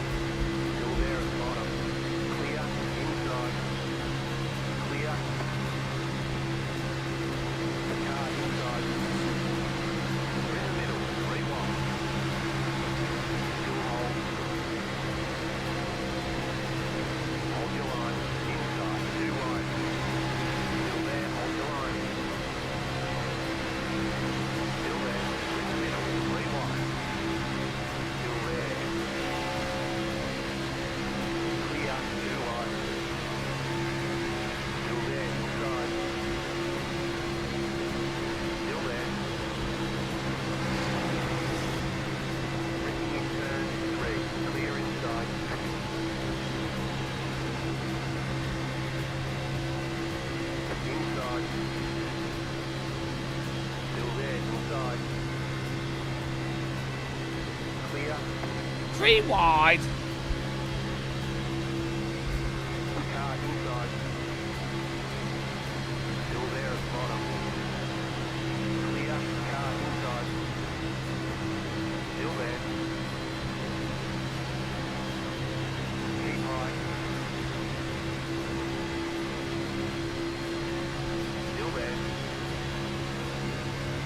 I feel like an accident's about to happen.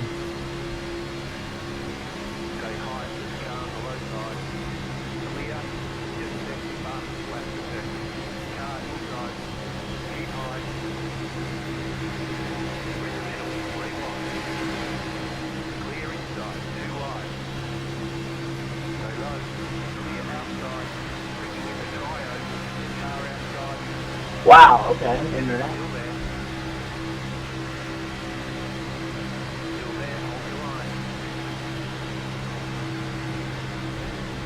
Still alive.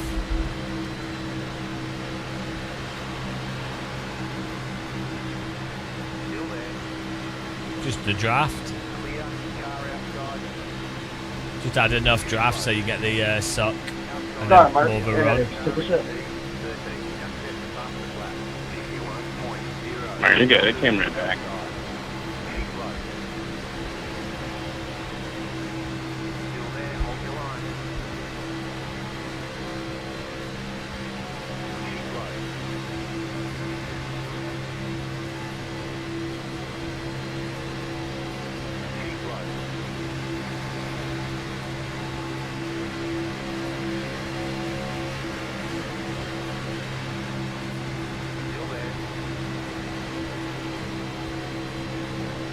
This is tea time. This is salt and tea time.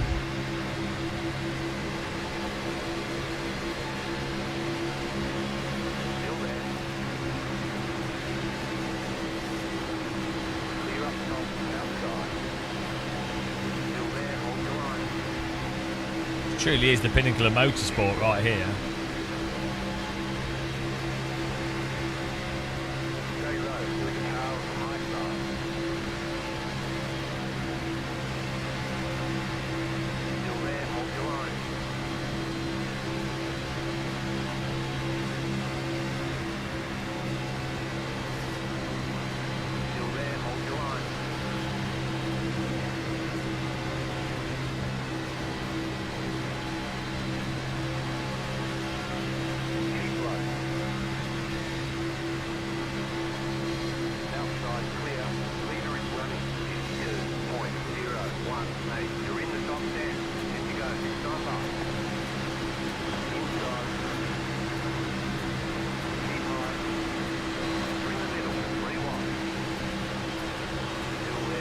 Guys, come down a bit. I've got absolutely scammed here.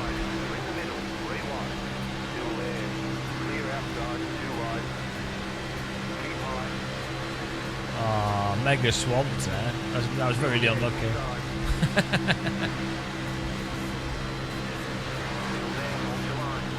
Might still get a run. Oh.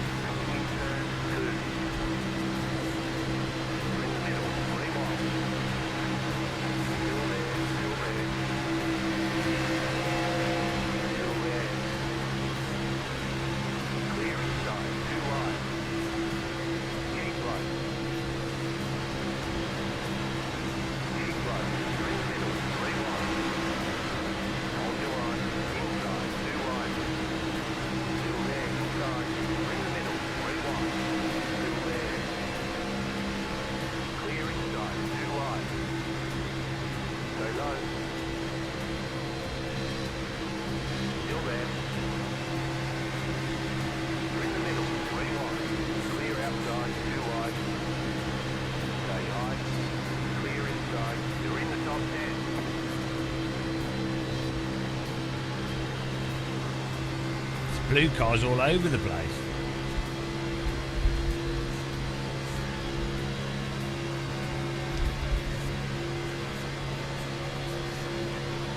My bad. No, sorry, I thought I touched you in the wrong spot.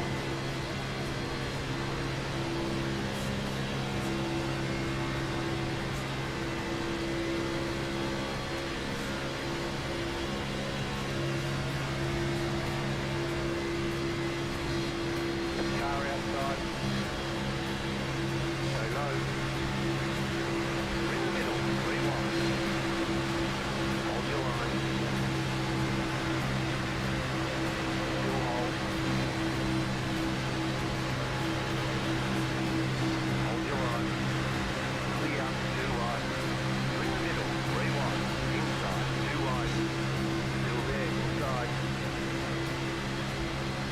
Still there.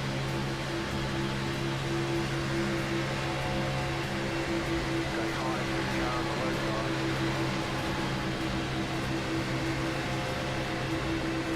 Still there, hold your line. You're in the middle, 3 wide. Still there. Still hold. Inside, 2 wide. Still there at bottom. You're in the middle, 3 wide. Still hold.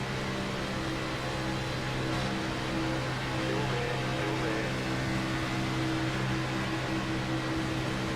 Still there, still there.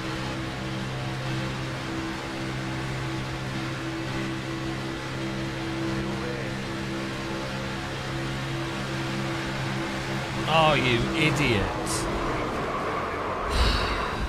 What a read. Nice, mate. Looking good. What an idiot. It just takes one person to just Nice move. turn into you. Nice move. Stupid. How does he like just block? Just you've been next to them for like 10 laps in a row. How do they just drive up into you? It's so dumb. That is so stupid. That doesn't happen in golf. Yeah, I know. It's a shame, isn't it? It just takes one person to like be like that. You're losing on the car in front. The gap Surely you'll be like, right, that's it. You're banned from the sport. If you did that in real life, people would go mental at you.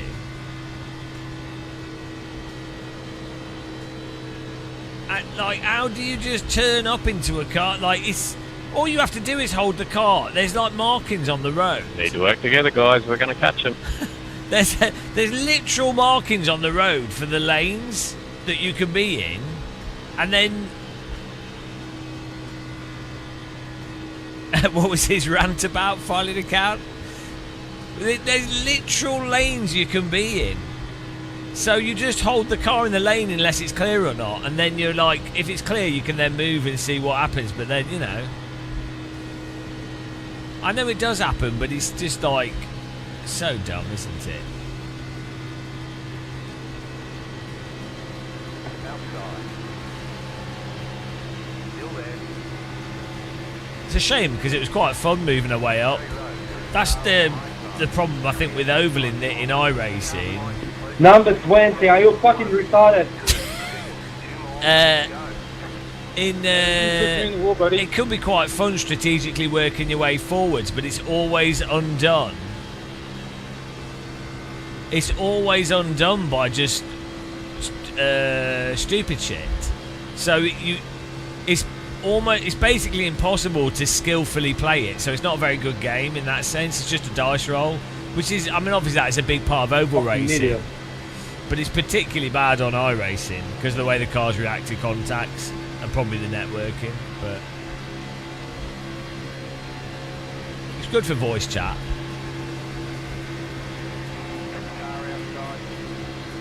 17-minute rant to close out the stream.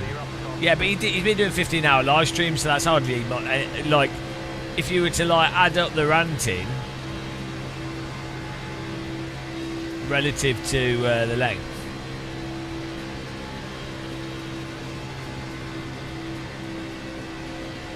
One flag, one more left to go. The irony of it after putting yourself in the soccer hole.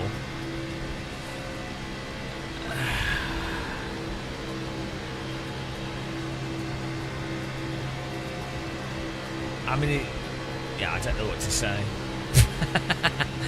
All I can say is tyres. Let's donate some tyres, Rip. You do kind of need the safety car. So for Oval to really work, you do need safety cars and the pit stopping thing to undo a bit of the randomness. And you need a lucky dog. Appreciate it. Yeah, man. Thank you so much, hijo de puta.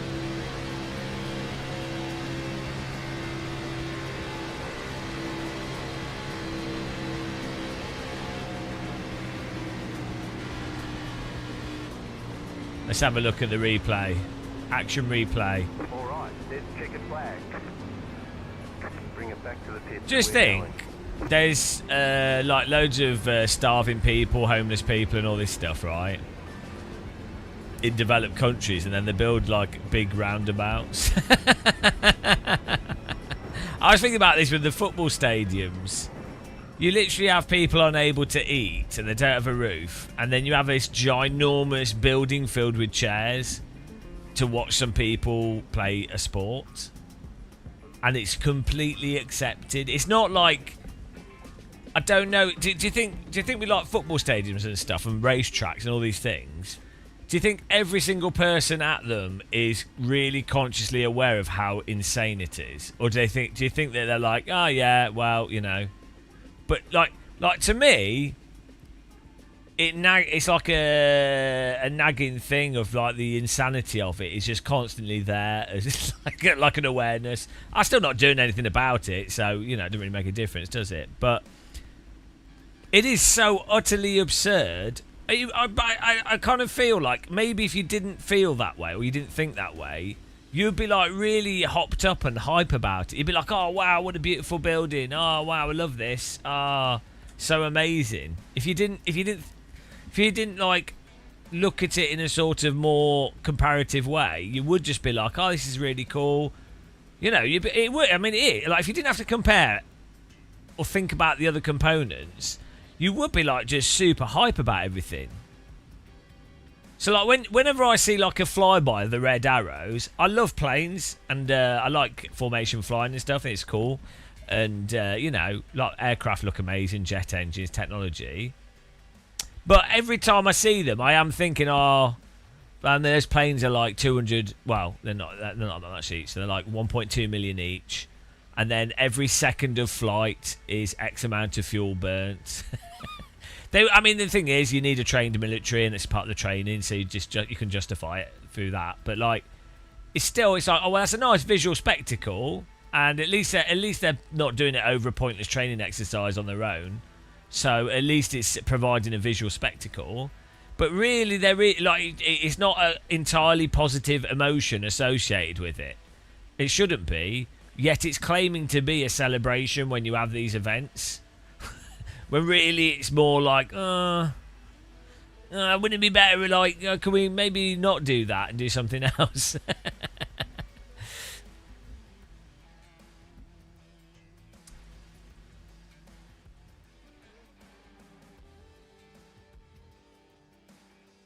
He's saying, why? He drove into me. Mate, you drove into me, Boylan. Please tell me why. Ain't nothing but a lane change. I didn't check my mirror. Probably me driving into him.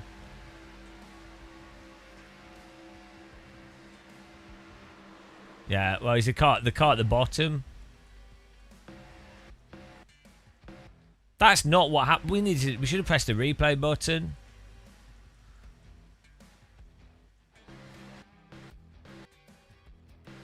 I had to move up for this car, which then caused us to contact that car.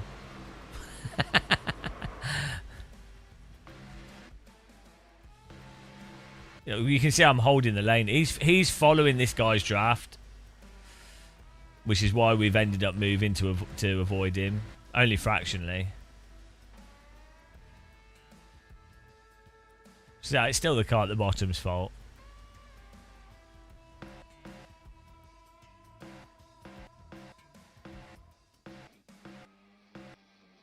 Nah, we're totally fine.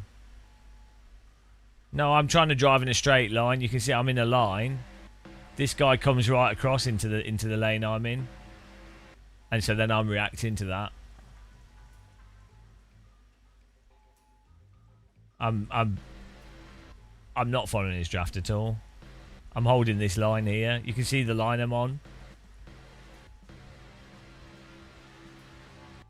And then he comes across into us, so I'm having to move for him. Well, you don't have chase cam view whilst you're driving. Yeah, I should, you know. It was either this car was going to hit us, or we tried to move a little bit.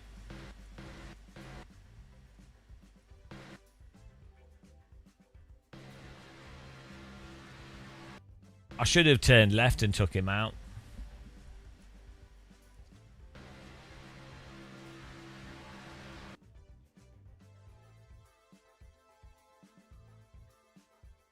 But we had like... How many laps did we have before? We had like 10 laps in a row with this all holding lanes.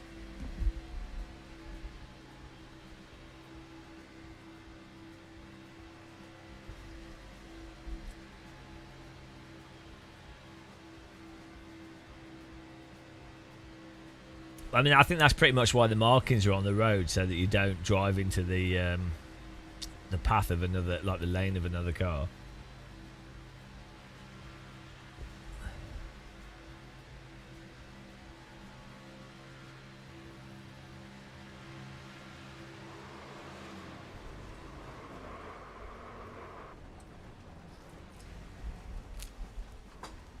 I think the blue car knew. If the blue car knew, the green car knew, he was actually stuck because this guy's moved over here. He's then driving into me. He knows that if he stays in that lane, he's losing the draft of all of them. So he's followed him there into me. Yeah, that's it. So from the external view, I actually had a little bit more space. I didn't need to move over as much as I did to avoid him. Also, it's hard to know what's like. So, I think he did actually hit us on net code.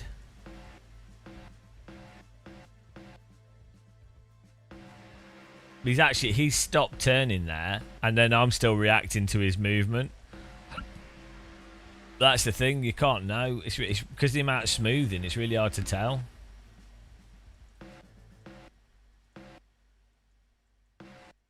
Yeah, I mean, I should have. I mean, it's the blue car. Was the blue car the wobbly one? He has come off the wall as well. In fairness, a little bit, not much. I mean, still, I moved too far to the right. I think this car's trying to get him a little bit. It's the green. You can see we're all holding. It's the green car creates the situation. In fact, it's actually better if you watch it from this guy's view. You can see what's going on, like holding the line. I've had to react.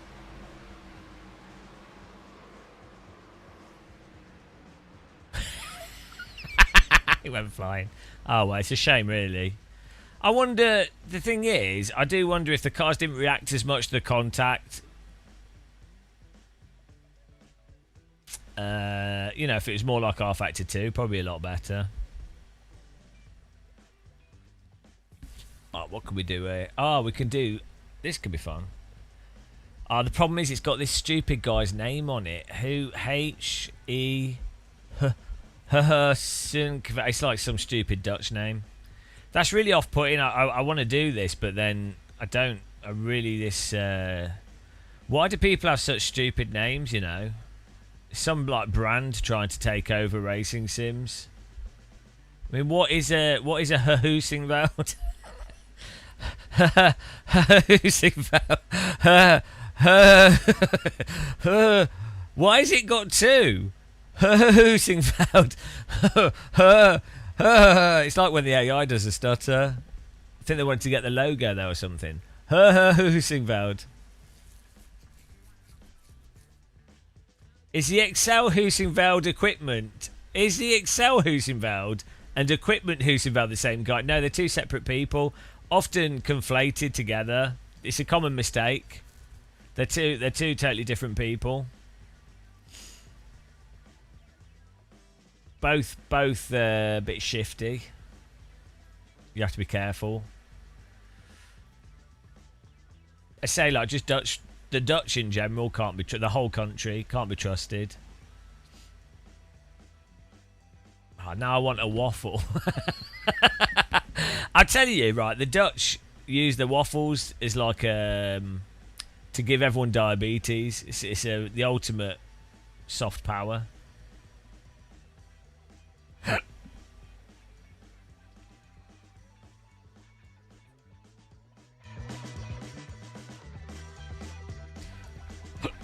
Hang on, why is Euro NASCAR on Brands Hatch? Indy. Do they ship these American cars over to UK? What on earth? Is this Americans trying to take over the UK? Right, I've got to Google this. No, I don't want to buy. I'm not going to buy a car.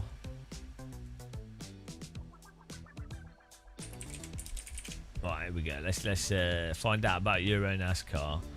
What is Euro NASCAR and why do British people not like it?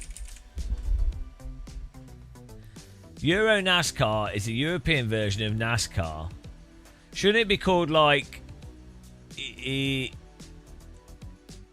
Because it's like North American Sports Car Association Racing, isn't it? That's NASCAR. So it should be called like... I don't know. I'm not clever enough to do that on the spot. It was launched in 2009. V8 engines. Not really. Most British motorsport fans don't pay much attention to it. The main reasons are UK already has strong domestic series. NASCAR culture is seen as very American.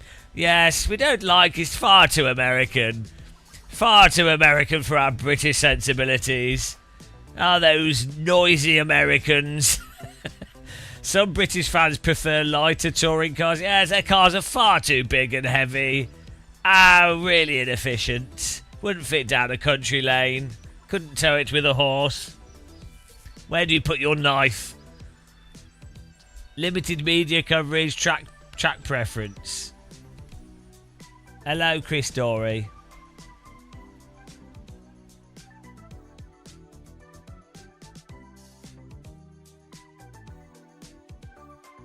I don't. It's that Crow Dog. It's probably a YouTube error because I haven't turned DVR off. It's probably It's probably because of the quality, the high quality we stream at. Hang on. What would be more appropriate? What's it called when you have the letters of something to describe to? What's it called? You know, like NASA. Or like NASCAR, or like, you know, when it's the letters and it makes another word. Is it an acronym?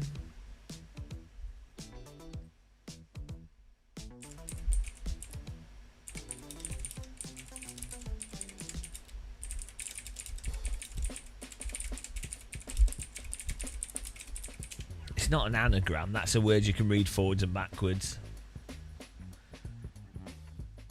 Right. It could be called ENSC, European National Stock Car Championship. EA SCAR, European Association of Stock Car Auto Racing. ESCC, European Stock Car Championship. Euro Stock Car. VAT Car, Very American Touring Cars. Yeehaw GP. Yeehaw GP, I'd watch that. Could be exactly the same. Yeehaw GP. That's a well good name. That's how they need to market it. Yeehaw Euro, what do they call it? Euro NASCAR. If someone said, "Are you going to Euro NASCAR?" You'd be like, "Oh, that sounds shit." But if someone said, "Oh, Yeehaw GP's on the weekend. Do you want to go and watch it?" You'd be like, "Ah, yeehaw." You'd be like, woo!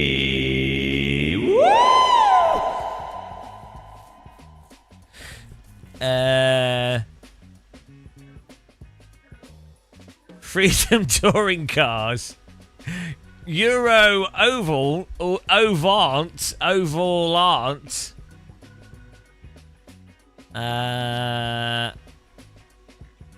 NASCAR. NASCAR in it. NASCAR. NASCAR. That's well good. NASCAR. ChatGPT can sometimes be quite good. Tesco Value NASCAR.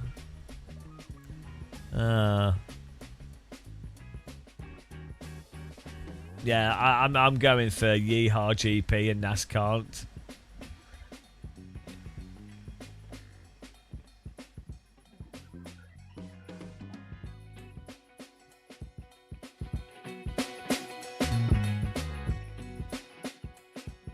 Wow, you can tell he's got slow internet. These are great drum beats. How long we got till our race? Oh, 1 minute. Maybe we can think of something to do to our song quickly. Our techno song. What can we do in 1 minute? Oh yeah, the drum beats.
Improve the clicky clicks.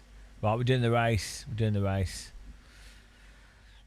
race. Your all European racing stock car experience. Arse. Hang on, you missed the E. Am I musically trained? I've made a lot of music. Does that count? My ear is well good. I've never had any training for music at all. No, but I do play the didgeridoo. Very musical instrument.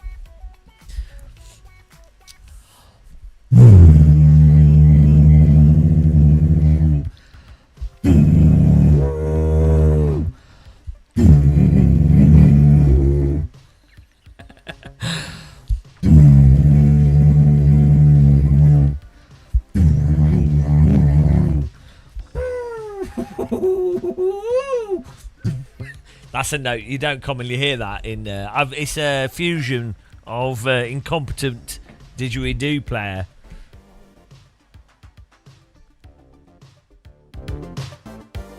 So. Oh, not you. Hey, oh, is he talking to me? No, we're talking to me. That's a job.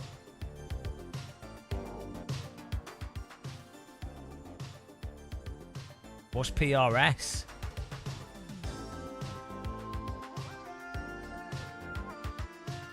Oh, you mean for your terrible suggestion, which we didn't even use? Get out.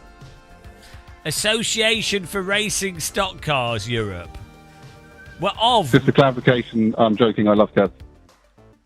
Association of Racing Stock Cars Europe. But you've got an O there. you know, you're going to have to... Association... I don't know. I worked that... I let down the state. I pieced together the puzzle. We got there. You're a bit slow. Of is ignored. Yeah, I figured that of was ignored, but it doesn't really work. It doesn't have a ring to it, does it? Is your day job making music? Well, it is today. No. I did make music for money, but that's mostly because people don't check who they're asked to make music. And they'd be like, oh, yeah. I just say I could make a song, and they'd be like, okay. Yeah. A lot of people don't check.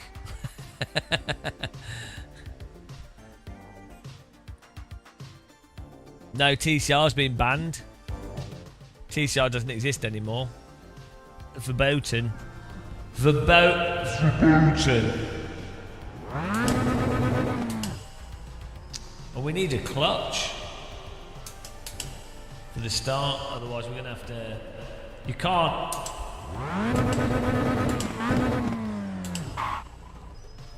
You can't start this car with revs. Hang on, this is also the old MX-5, which doesn't have a H pattern, shift at sequential. Which simmers? I thought iRacing had put the sequential one in the game. Are they not? Or is this just an older version? Which game has a sequential MX-5 in it? Race Room might do.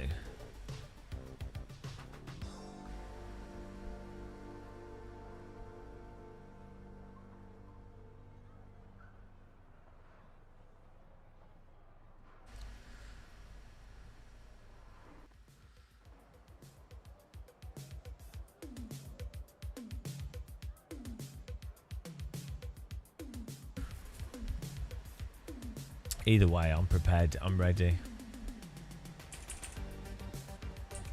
I need to make an Italio disco track.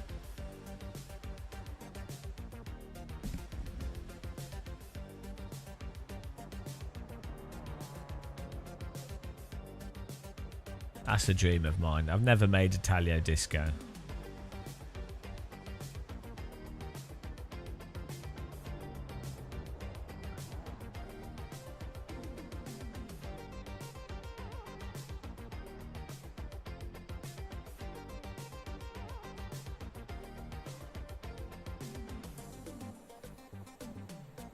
I'm going to leave the band.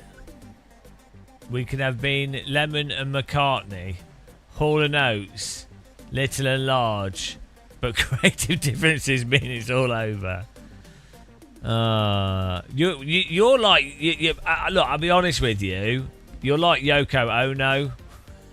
You're just there. You're just tolerated, but really annoying. Yeah.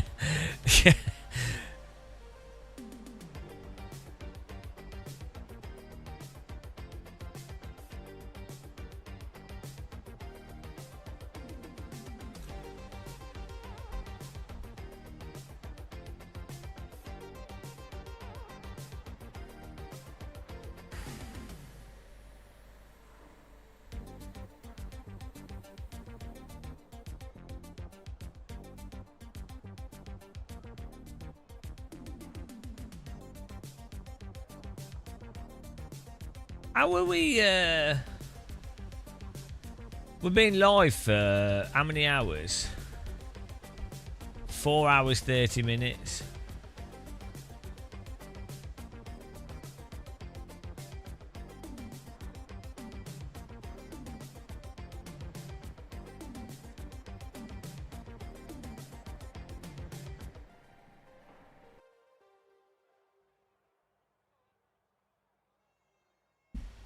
It's weird. Oh, here we go. We're going. I don't think this is fixed setup. Yeah. Oh, it's not. Shit.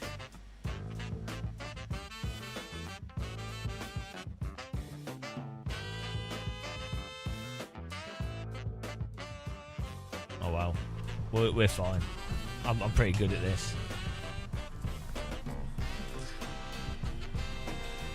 Oh, does it? 5 hours and 49. Well, that's right then. The estimated strength of field is 2,751.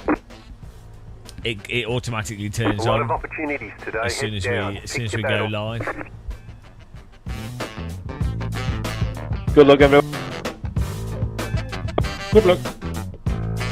This music makes me want to get an electric drum kit and then fail miserably at being able to play the drums. Where's Matt Malone? Here we go.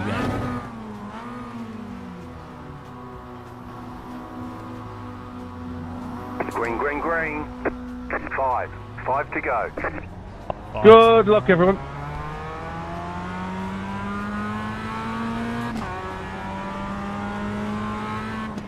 Oh, I need to set my graphics down. Game's barely running. 80 FPS on a 5090. No problem with me. I think. Let's go.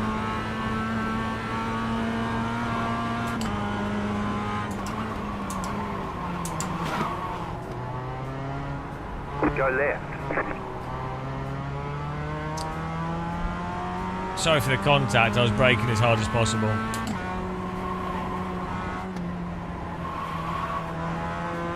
Zero X.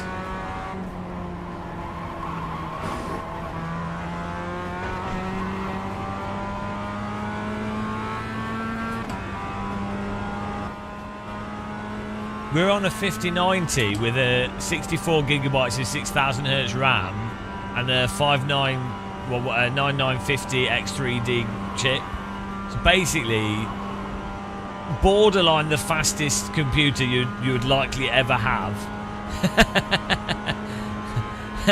And it's barely getting 90 FPS. But it's, I mean, we are using a Voodoo 2 as well.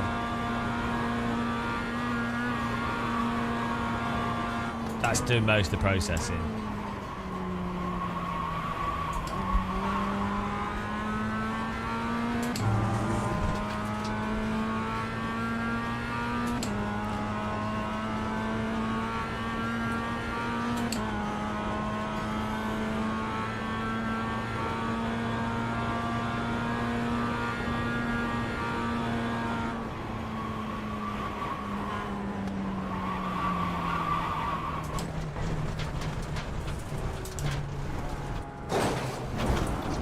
Up the course, you've got to slow down and give up that time.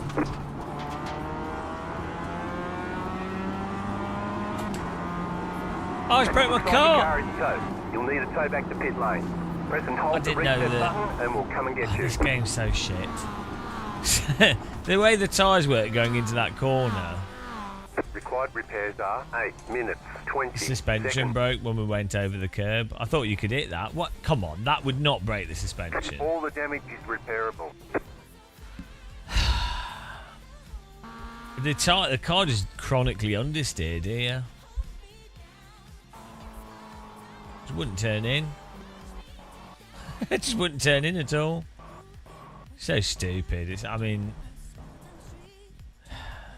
like got the handling of a dump truck.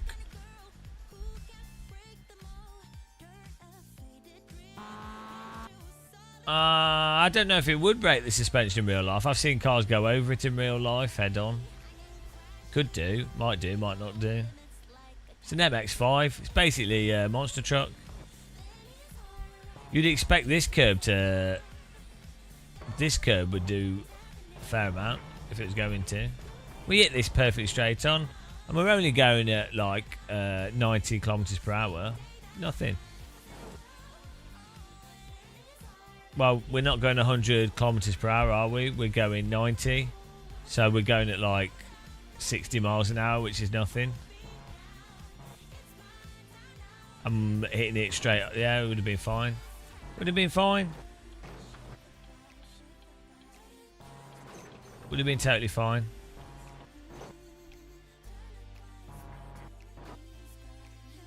Easy. I think it. Yeah, it would have been. Would have. Look how flat that is. Totally flat. The problem isn't really the curbing though. The problem is this. No vehicle understeers like this. It's insane. Because it's because you have to brake here before to get the car already initiated in iRacing. Great. Otherwise you induce the initial understeer and then the tyres flash heat. And then the tyres don't work like tyres.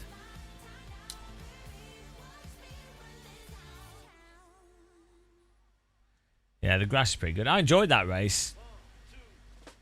I think we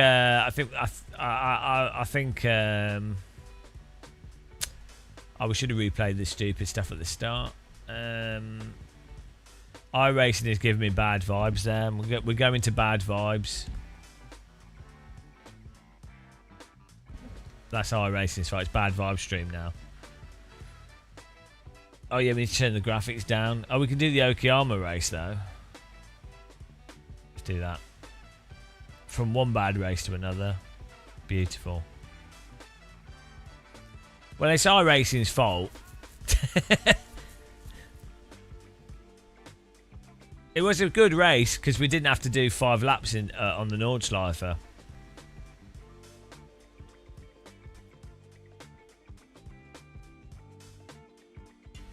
Yeah, wait till you see our CPU though.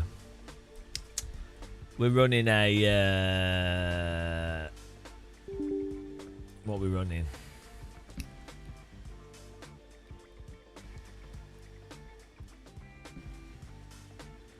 We're running AMD Ryzen 9950 X3D on a high-end Mag Tomahawk motherboard. All of it's all up to date and everything. Latest BIOS and everything. 64 gigabytes of DDR5 RAM.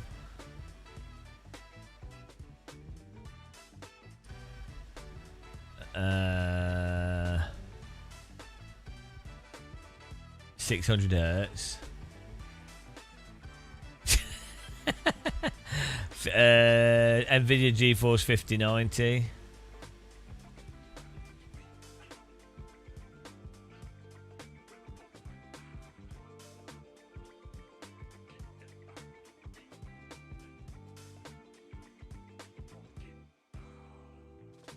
I was mentioned by you're not aligned on the LFM TCR. No, I mean if you like TCR, then your brain's not aligned. No, but we're not facing FPS issues. iRacing is just a badly programmed sim. It's just how it is. Do we have graphics on full? We can turn things down.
iRacing actually runs worse than Evo. It's quite funny.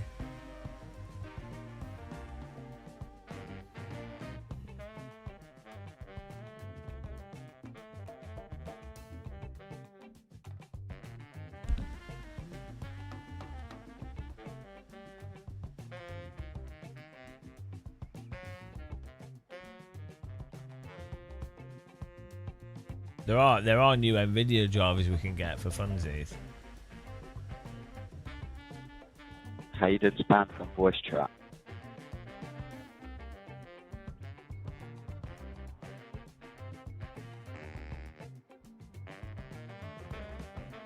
What did he do to get that done? Foveated rendering is in a bunch of sims now, though. With that, OpenXR basically does it.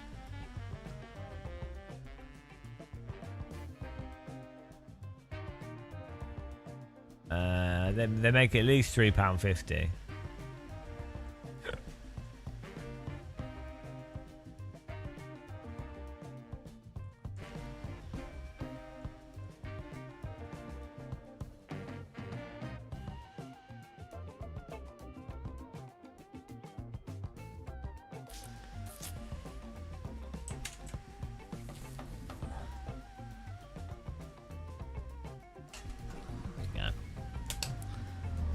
Beautiful.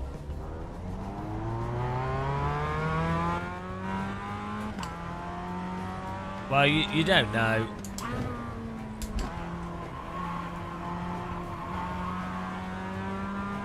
We've been doing some good sledging today. It's been good fun, actually. It's been some nice. We've had some nice sledging. I need to put my seatbelts on. I keep forgetting.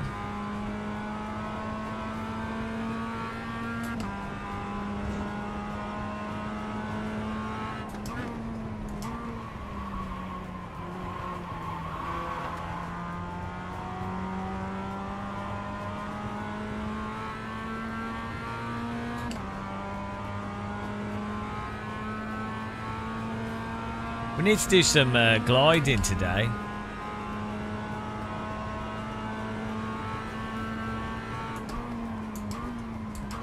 I need to fix this pedal. We need to clean up as well. Where can we go for a glide?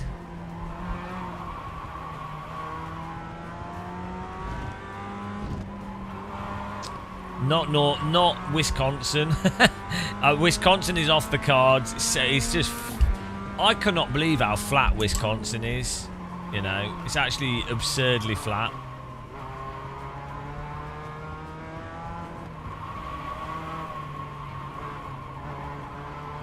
Cyprus, where's that? Is that the island, isn't it? Who owns Cyprus? Isn't it both Turkey and Greece? It's its own country, right? But they have part of it's owned by Turkey. Is that Cyprus? There's a little corner of it that belongs to another country. Okay, here comes your first time lap. Is that Cyprus, or am I mixing it up with somewhere else?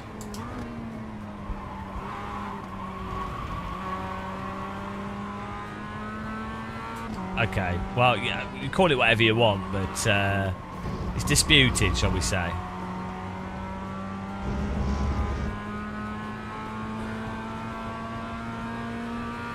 I mean, isn't everything illegally occupied? I'm illegally occupying everyone's time here with this live stream.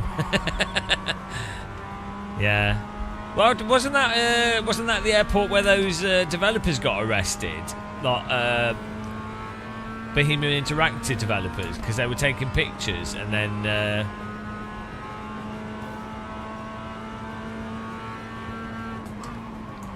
They were arrested because someone said they were spying on the airport or something.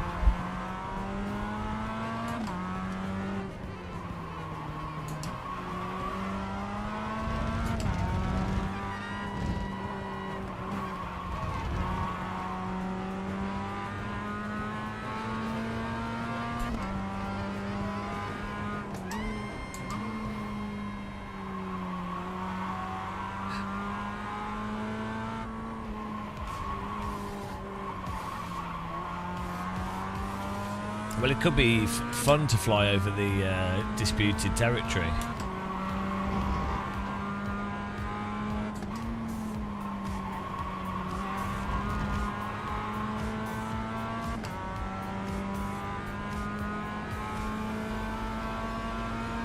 One more lap. Always in a glider. Why would you fly anything else? Is there any type of air vehicle other than a glider?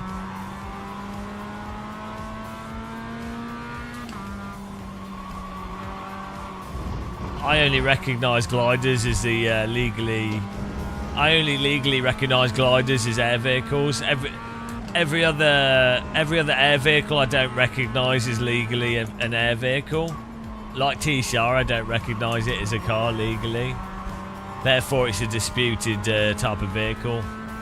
Only gliders. A bit like OnlyFans, but just gliders.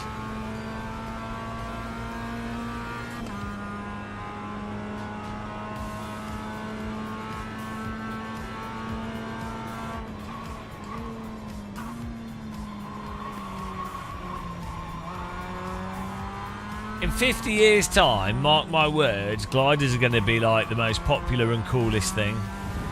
Everyone was going to say, I can't believe gliders weren't so popular in the past.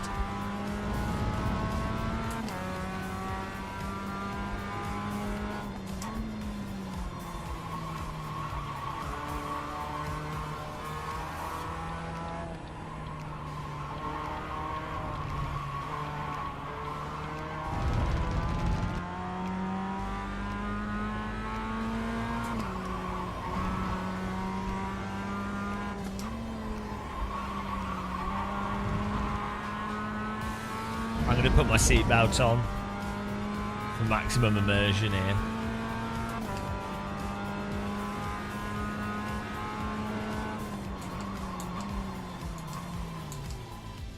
Alright, there's the checkered flag.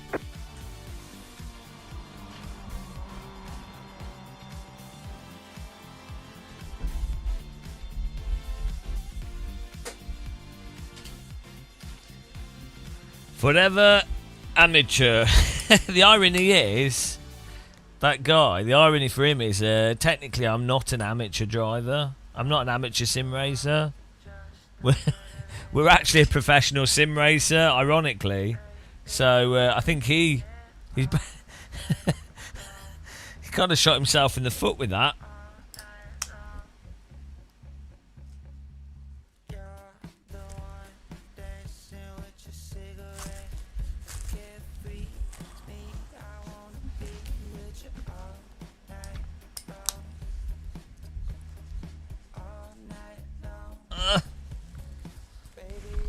These seatbelts are so heavy.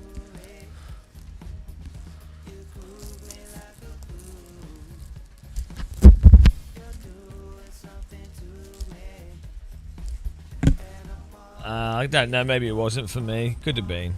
I like to think it was, it makes it more funny. Forever amateur.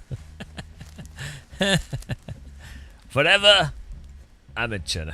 Mark my words.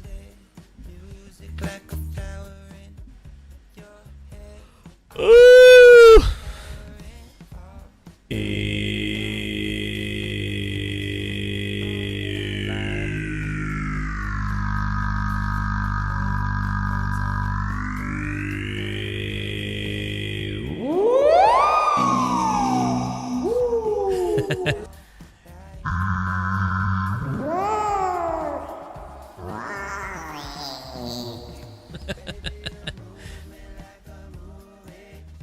Should we have a whale? Woo! Should we have a whale here? Ready?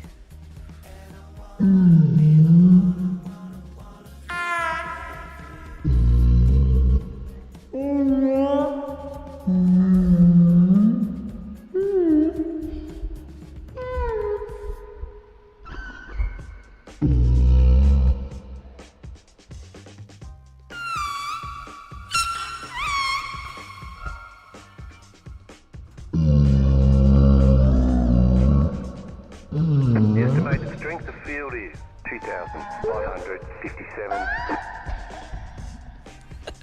There are a lot of points on the table.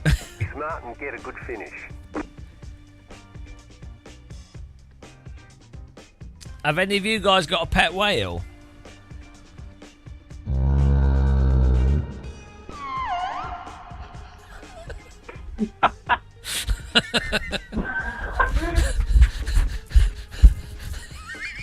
How big's your tank, mate?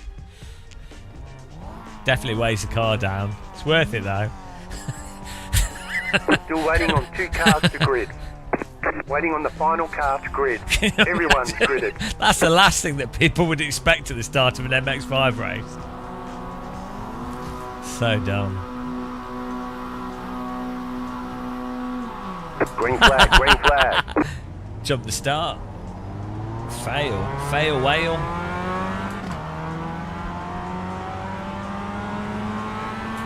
Right side, clear.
We're closing in, guys.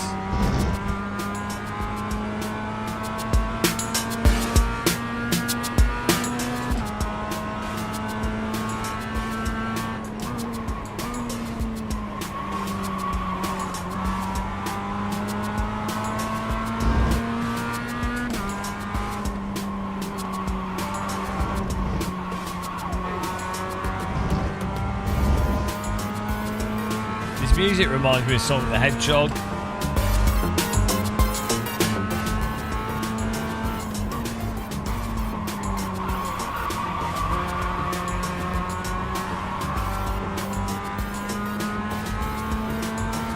I'm just weird. Well, I'm not used to this car.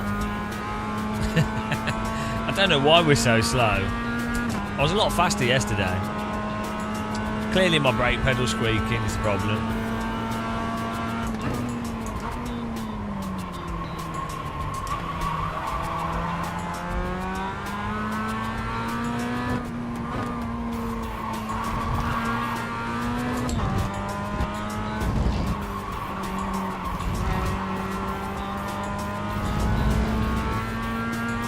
Oh no, racing with migraines. Sounds like a good YouTube channel name.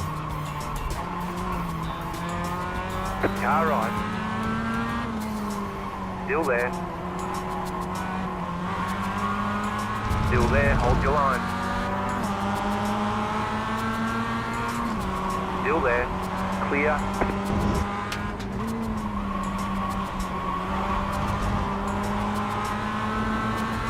Left side. Still there, hold your line. Stay on the right.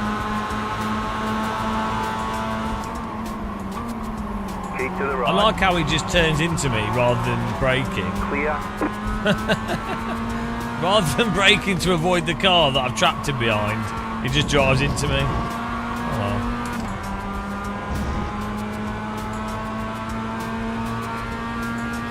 Oh, he's just having a barbecue.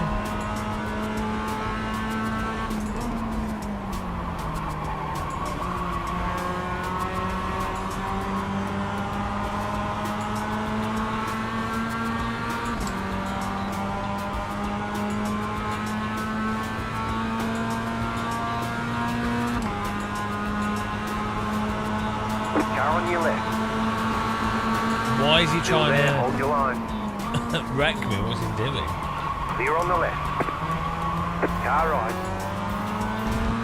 Clear on the right. The battle for last Car place stop on is the right. really exciting. Left side. Still there, go left. Clear. The leader's gone off. The next car's the leader. Next car's the leader. Slow car ahead. Car stopped ahead. Go left. Left side. Bloody hell. Keep to the right. Clear on the left.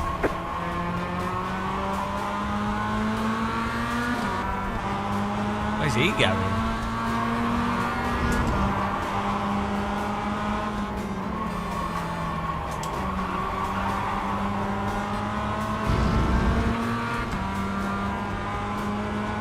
A little butt tickle.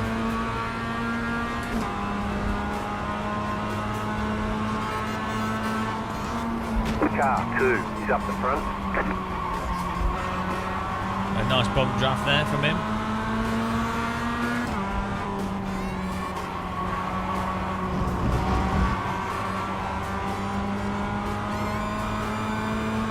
This is called, this is Zandvoort. Oh no, sorry. It's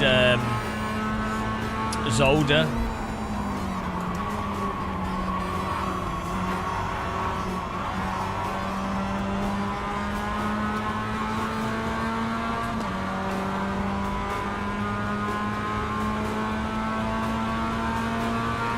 Left side. Still there, hold your line. Stay on the right. We're on the right, 3 wide. Car on your left, 2 wide. Clear on the left, still there. Clear, you've got wheel damage. I think the damage works in this game perfectly fine, and the racing's great.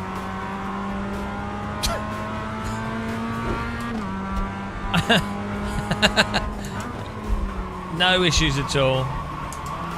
What on earth happened there?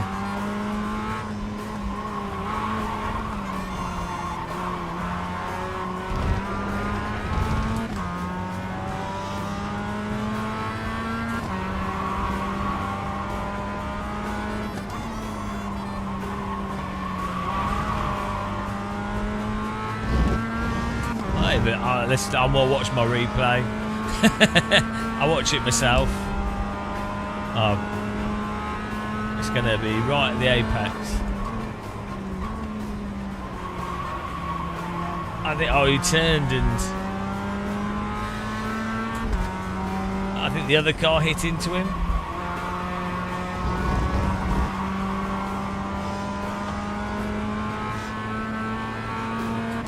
Very strange. It's very strange. It's nice and sunny though in the game. The stern brow. Oh, I do like a stern brow. I'm used to it now.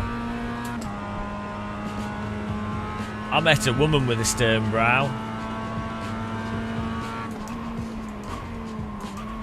Turned out she had a caterpillar on her face.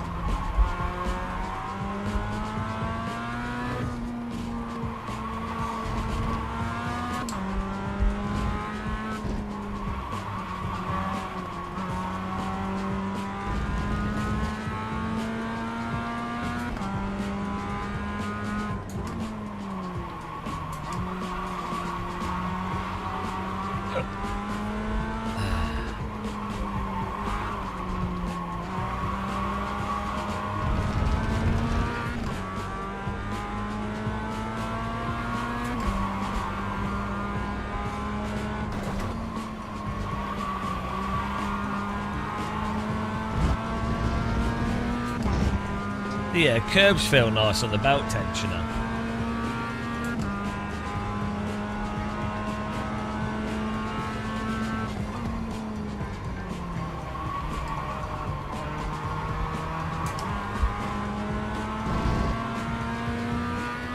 I think we have done occasionally. I need to update the server with more tracks. We need some like more random custom tracks. I could just spend like an hour installing tracks on the server. We could have a look and then I can chat whilst I install them. It's just something I don't get around to, and then when we're live streaming, normally racing.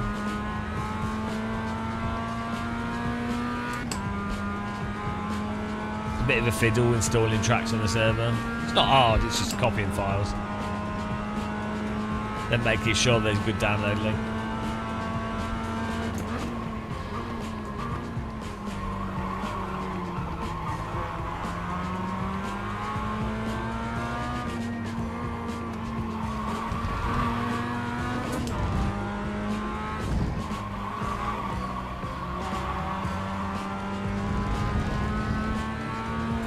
I'm pretty sure their new engine will run a lot better. It's just a fact of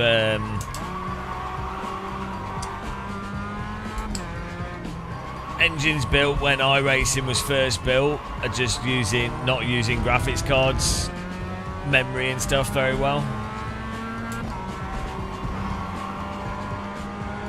So like even AC Evo doesn't run very well, but it's got a hell of a lot more going on, and but you can see it's using the graphics card.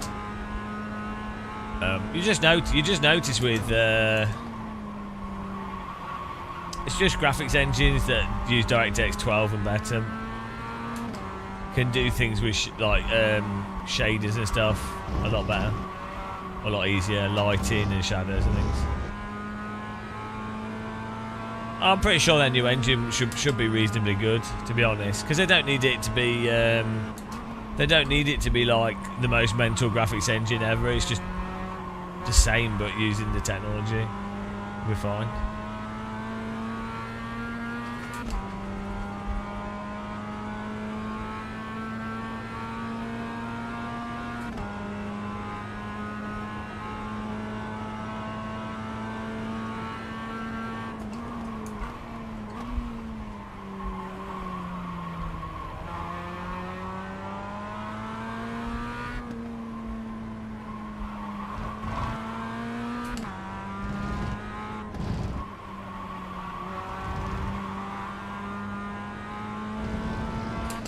I would imagine it'll be within the next 2 years.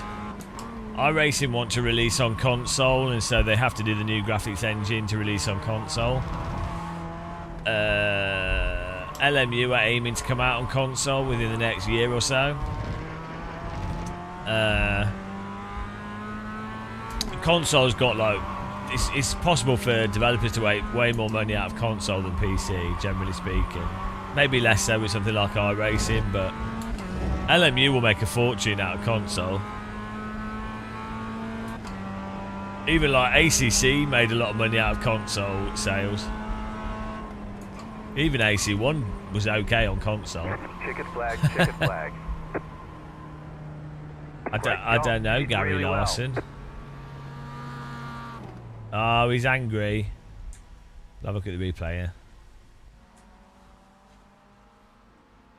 Yeah, well, the reason I don't use Kick is that it promotes gambling. I don't mind gambling myself, but I wouldn't promote it. I know. I think it's a very exploitative industry, so.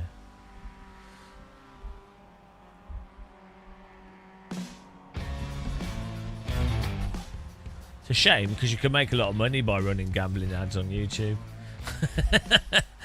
Ow! What a shame. Right. Let's have a look at the crash here.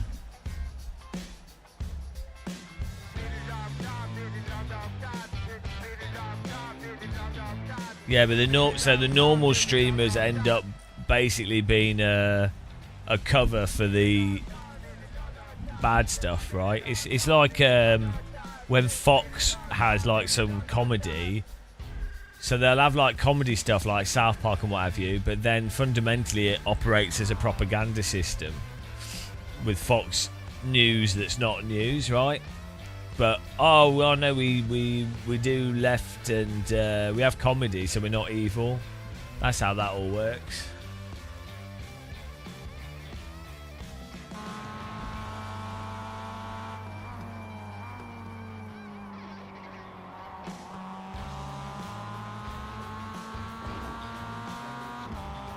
It's not even morals, loose wheel. It's just right.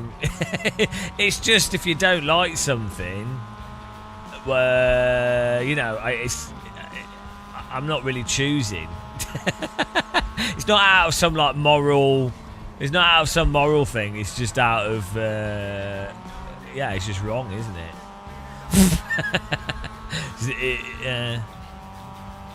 I would 100% be immoral.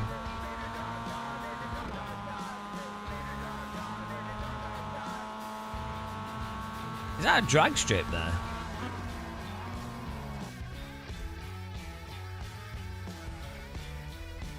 Oh, here we go. I think he was annoyed with this. I think this is what wound him up.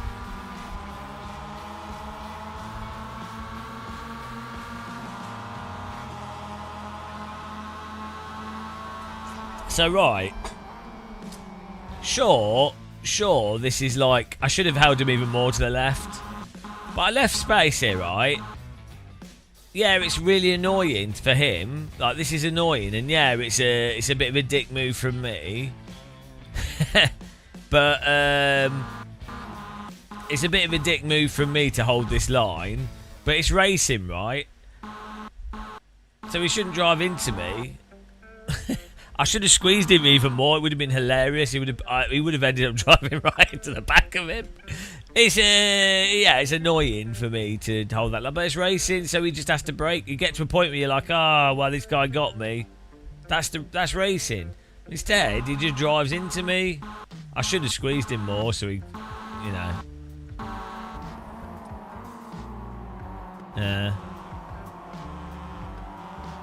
But I think that's what upset him.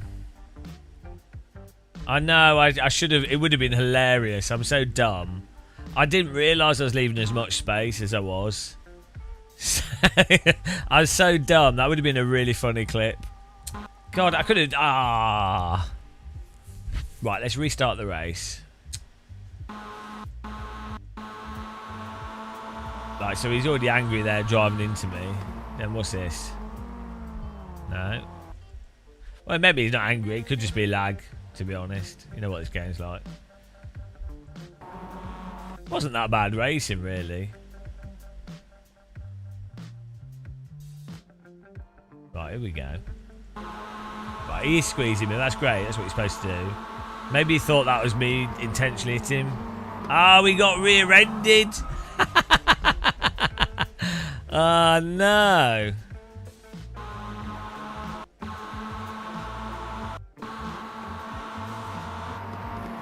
Lol. I took it like a champ. Yeah, no, he didn't really do anything bad, to be honest. It's just this is the thing with iRacing. Everything is like over-exaggerated because of how the contacts and netcode and stuff work. It makes it look like other people are intentionally doing really bad things, but they're not. It's just iRacing. Like this here. This is all like just lag and smoothing between our two cars. It's all like just lag and smoothing, but it comes across as like a massive intentional knock. You know? And then this guy is actually broke at the same time, but maybe just a little bit less hard. But then look at how his car reacts to that really mild contact because the tyres are around the limit. In reality, you'd expect nothing to happen or maybe a little bit of bumper damage. They're both really, like you can see their speed relative to my car.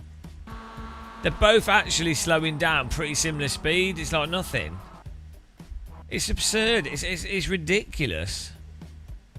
But it is what it is. It is what it is, guys. It's just important for people to call it out and just point it out so that people driving don't... How many iRacers do you think feel bad about their driving skills or think that other iRacers are intentionally wrecking them when it's absolutely the game's netcode and tyre stuff? you know.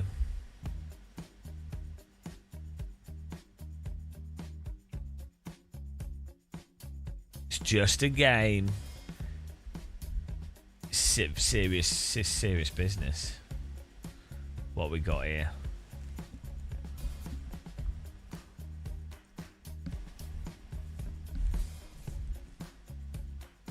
We could try another Nordschleifer. We need a setup for this. Oh, actually, the other guy did.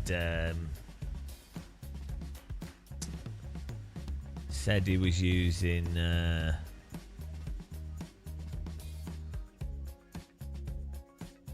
Just the Ringmeister as right.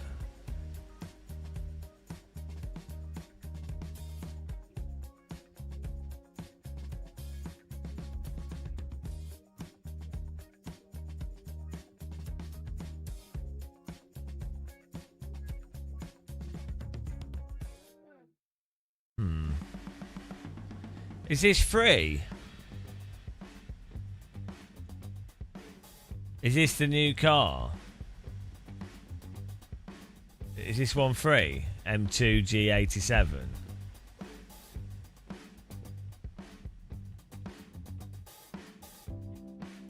We could try this. Is this a new car or not? I don't know.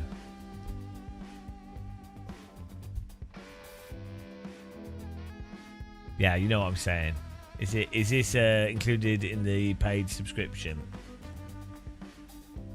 Is it new though?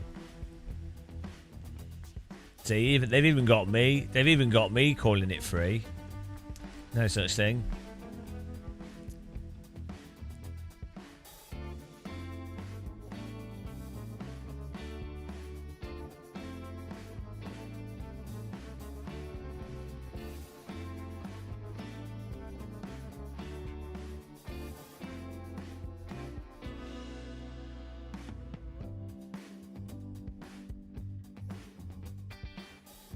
Oh, it's not shiny, yeah.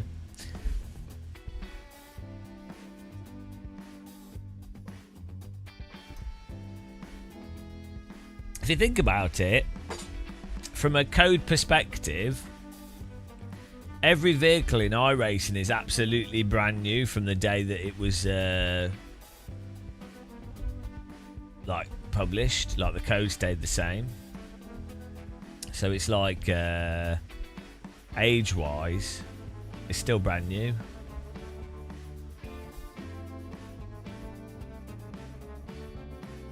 Can you believe it? How is it 2 PM already?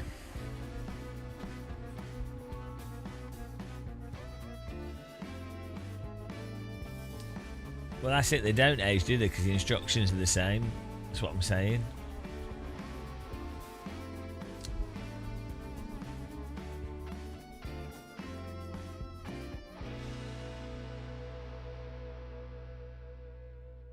From memory on patch notes, it's another introductory car in preparation for GT3. As if you need to prepare for GT3. Because it's the danger and the cost. Oh no, wait a minute, it's the same price. Is this fixed setup?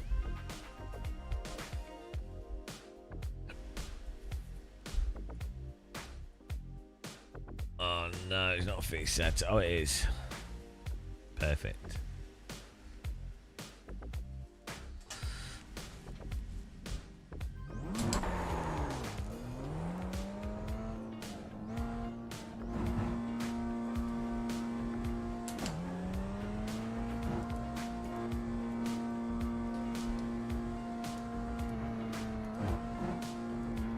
Oh, that's just. I thought pit limiter was on. It's just like, no, this car is that This car is that underpowered. I was looking for the pit limiter button because I was like, must be the limiter must be on for it to be accelerated so slow and nothing happening. Nope, it's just a shit car. Oh, that's unfair, isn't it? Oh my goodness, this feels terrible.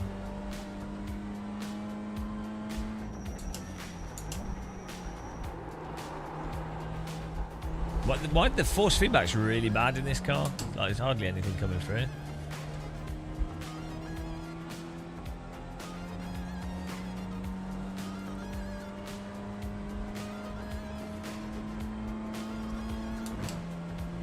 This car sounds terrible.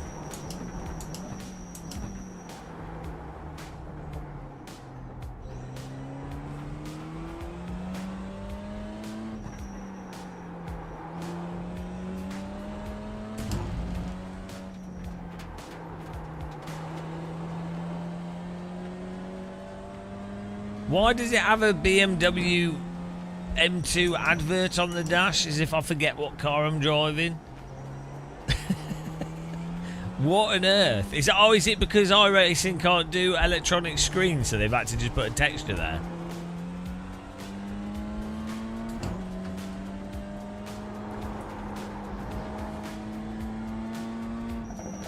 BMW probably paid iRacing to put this car in the game.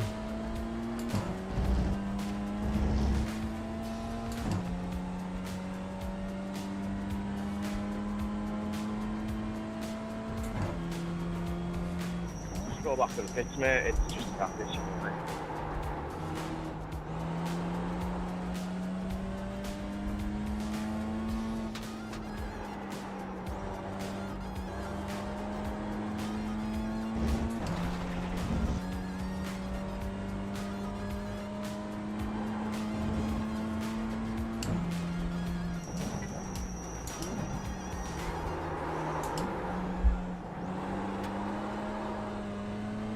This is a really bad car.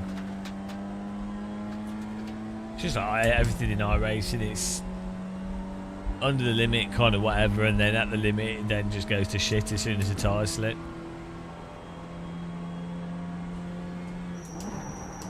And then as the iRacing weirdo TC, where the TC cuts the car in a lock trajectory.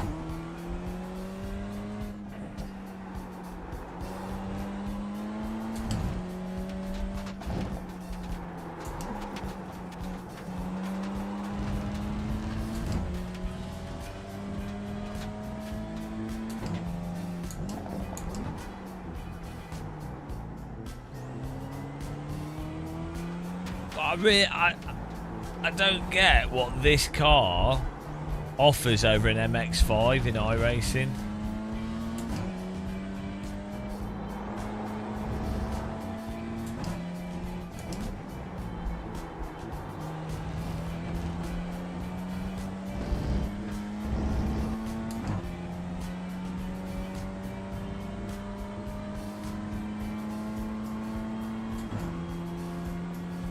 Just set your fastest lap of the session.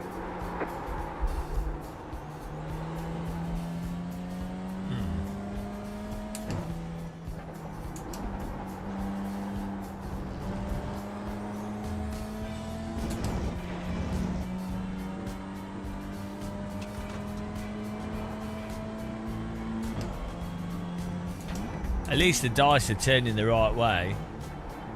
Look at them. Look at the dice load up through the corner.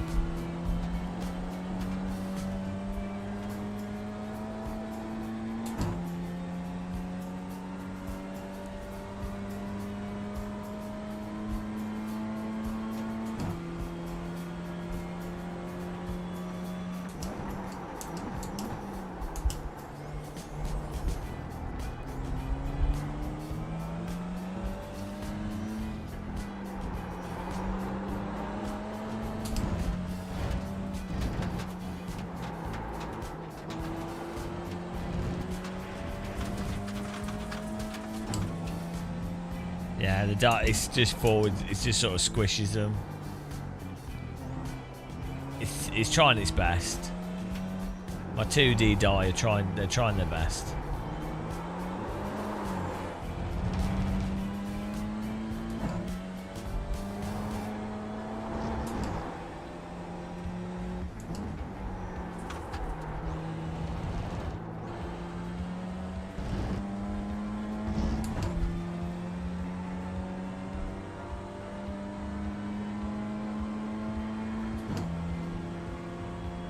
Just set your fastest lap of the session.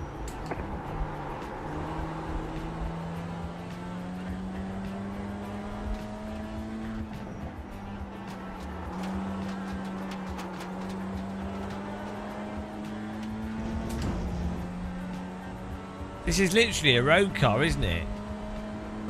It's basically a GT4, but it's worse. It's actually worse than GT4. Left side.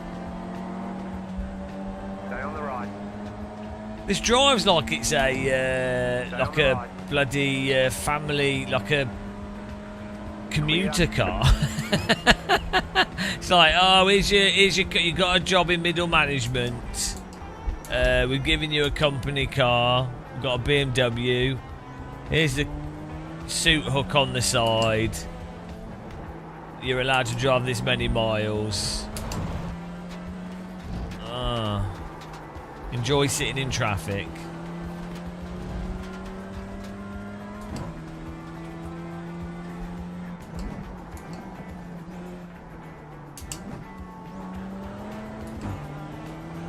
Left side. Clear on the left. Why would you put this car in a racing game? Oh, I killed him. Clear on the right.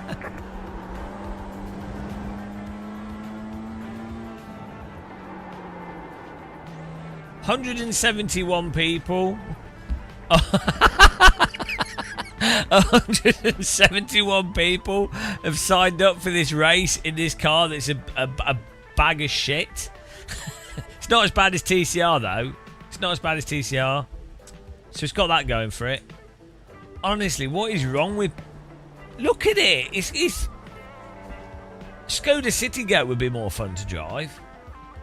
Yeah, I mean, at least it's rear-wheel drive and it's not TCR, so...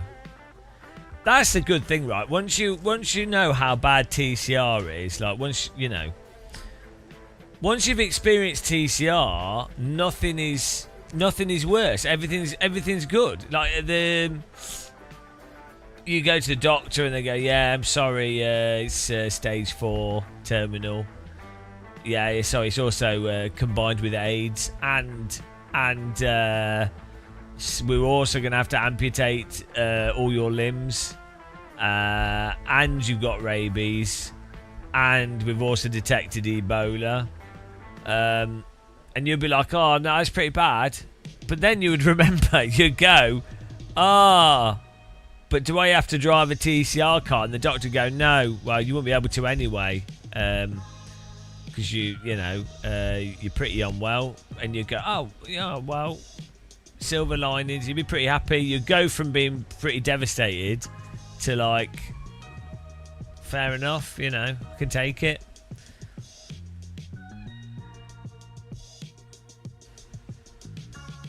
Backwards Sim Racer, this is actually a seat, my life jacket. I have a irrational fear of drowning in a sim rig. So this helps me stay afloat. It's quite good. Do we need to get a whistle on here? I'm going to get one, guys. Whoop, whoop. We'll get a whistle. It's more like a aircraft life jacket. What else can we get? We need a whistle. Oh, we need the LED light. With the that normally has a whistle on it as well. I think my kayak one does. It has the torch and a whistle, and it has something else on it. Oh yeah, it's like a different flashing modes.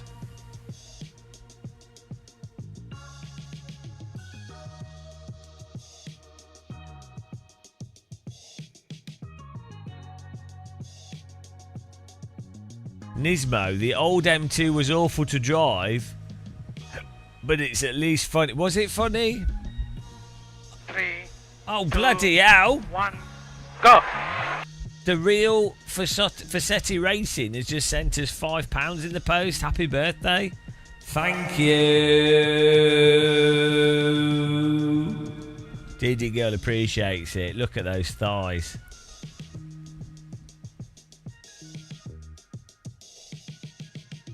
Some say Dee Girl's a vampire. She stayed the same age for 10 years. Thank you very much. I do really appreciate it. £5 is really generous. It's a whole box of Yorkshire tea.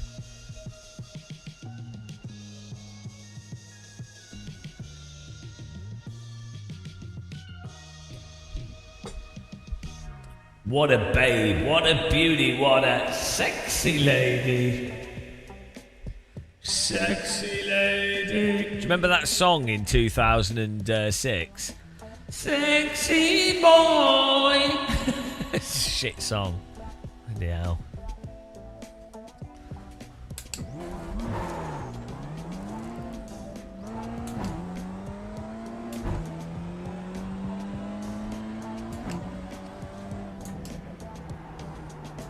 I mean, I can see how this car would be all right as a commuter car. I don't get it as a race car.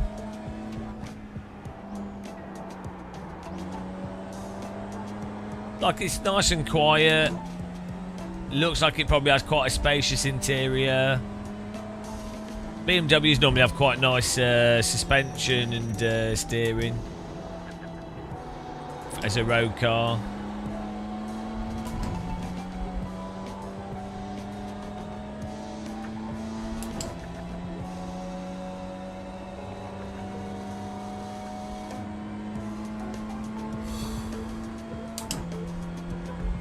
Still slower than a glider.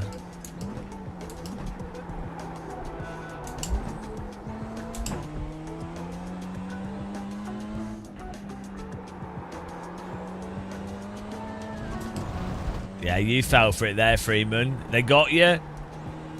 They Orwelled you. George Orwelled you. Double talk, think, double speak. See, that's how Big Brother gets you. No, it's too late. They got you. They're now going to turn your girlfriend against you and put a rat on your face.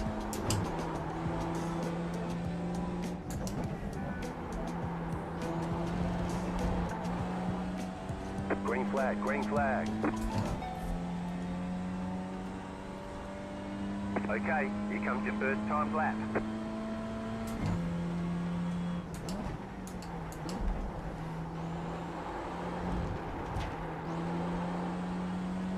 $20 ago. 20 years. 6 years before AC1 came out. What was I doing I was at university.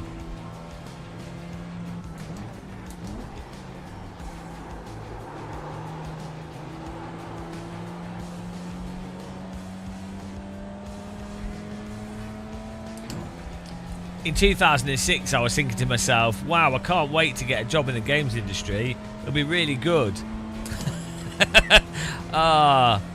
Games. Games development is really fun. I'm sure it's not a completely toxic industry.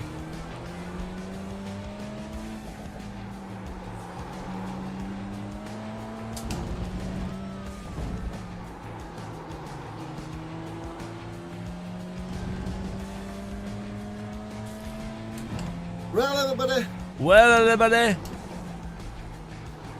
Thank you, Rhino. Played like a fiddle. Fiddlesticks. I enjoyed university myself. I had good friends, and there's some really funny stuff. I can't say because I get in trouble. But yeah, some really funny things happened. They're hilarious. There were some really funny things. One more lap. Yeah. No, good. University was really good.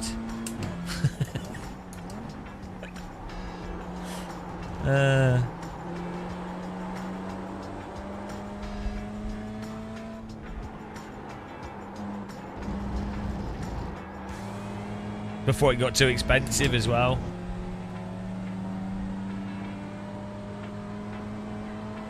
As a mature student. Ah.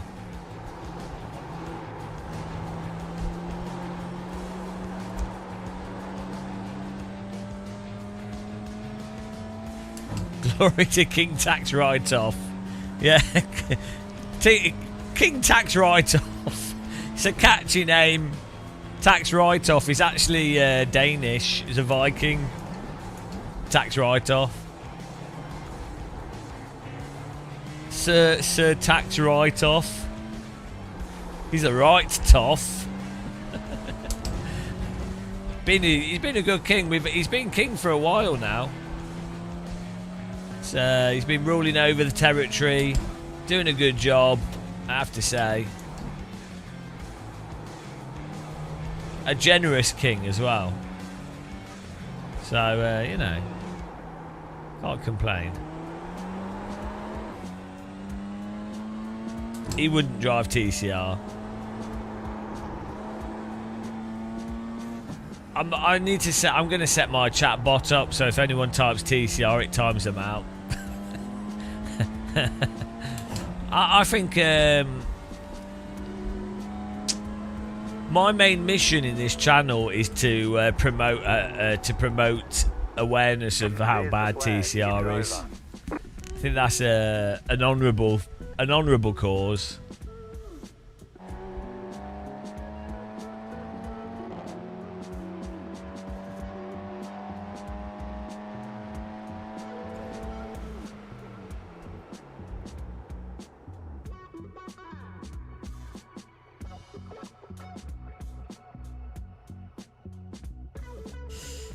I'm excited, guys. I think this could be a heart-pounding race. There's totally not going to be cars slowly understeering into each other.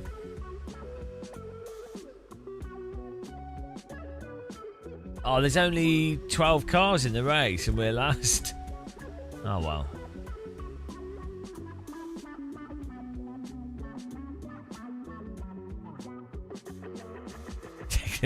We've been ranting about TCR all day today. I tell you what, because of that donation we just had and just in general, and we're not driving TCR, this is now a good vibe stream.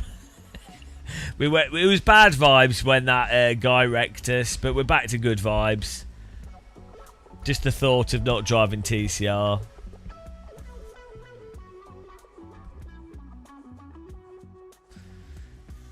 That's the advantage of having really versatile terrorism laws. I'm going to charge half of our chat under UK terrorism laws. Say something I don't like, I'm offended, you terrorist. Anybody that says TCR's good, it clearly is. It's highly offensive.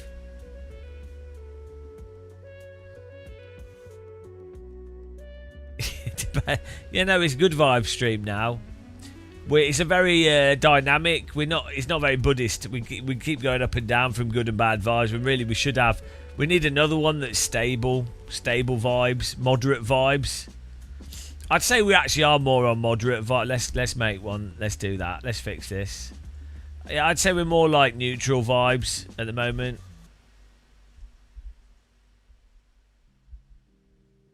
How do you spell neutral, guys? Is that correct?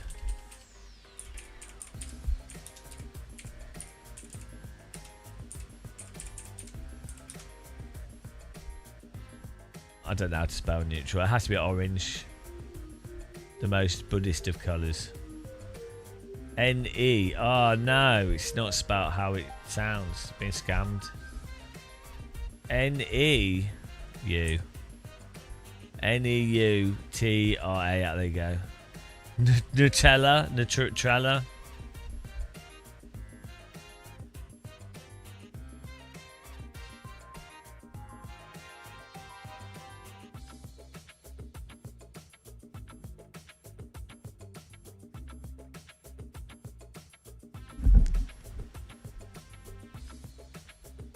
There we go. We're on neutral vibes. We're back to neutral. The estimated SOF is 2,152. Let's go points racing.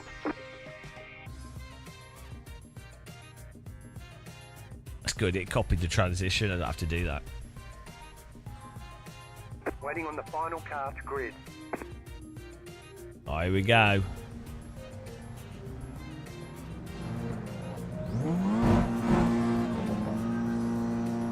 Green, green, green.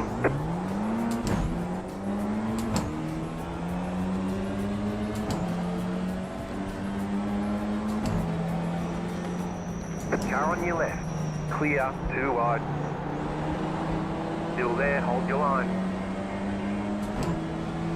Keep to the left. Clear on the right. It'd be funny if the racing turns out to be good in this.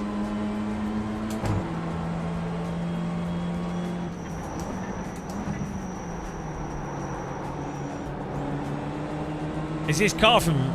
When's this car from? Why has that guy got a sellotape on his car?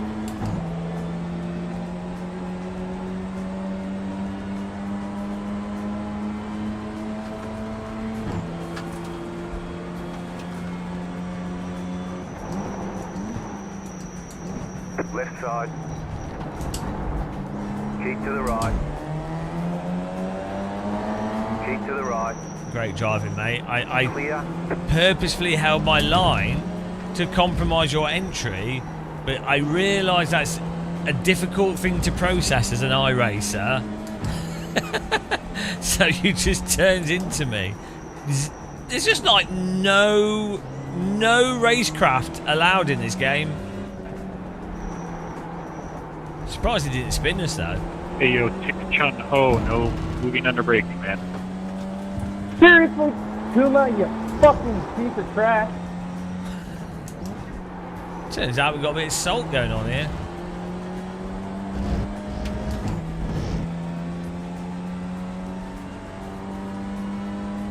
Oh, even Dragonfires. TCR is better than Assetto Corsa.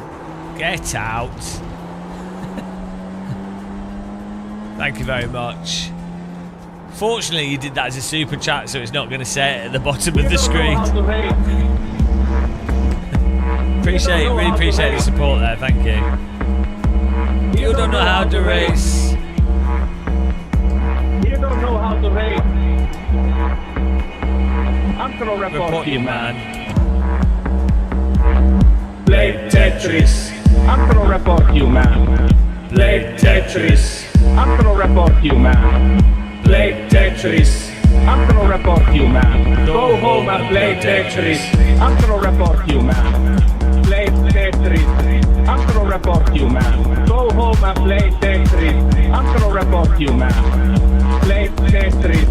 I'm gonna report you, man. If you don't know how to race, please go home and play Tetris. Tetris. Thank you very much, Rhino, as well. That's a bannable offence.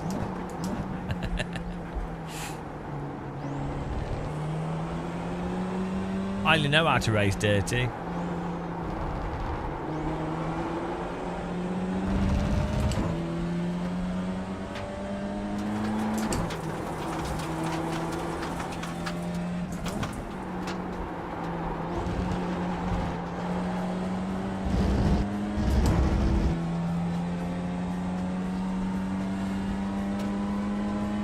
What doing?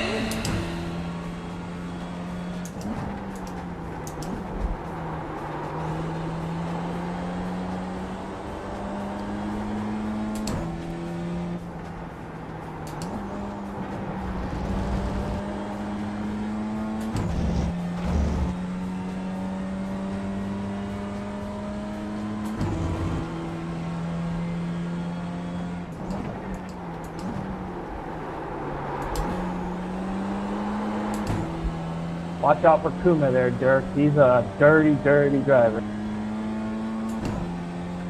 Ooh.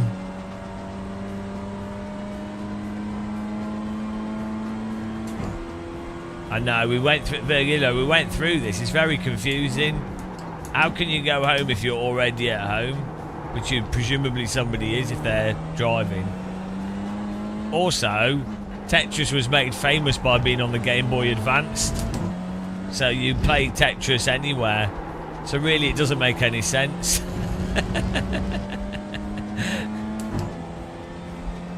Like, that was the license that made Tetris really big, was the Game Boy license.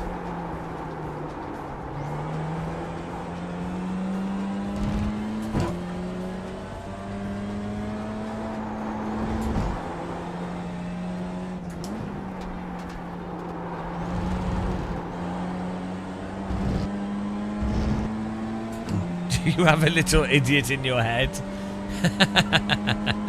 That's pretty good. The car in I have a big P1 idiot just in my entered head. fastest lap. 43.404. New fastest lap for you.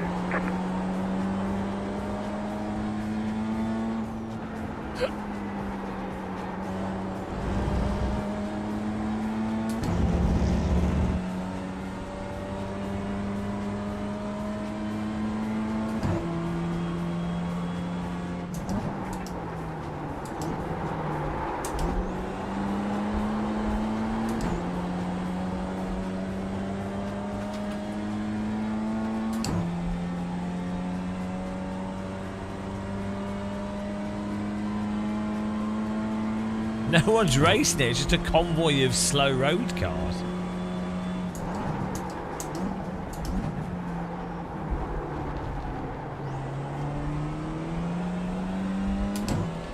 I mean, this is a lot better than TCR.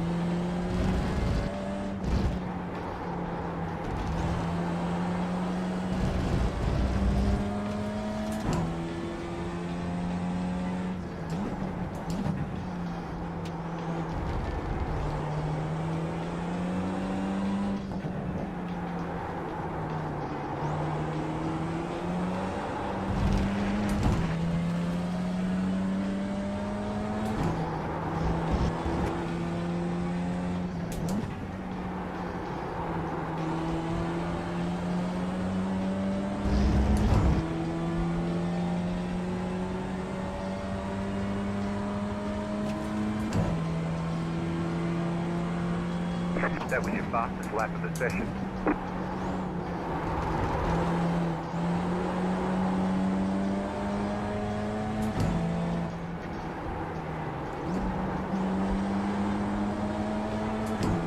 Oh, the car behind's faster.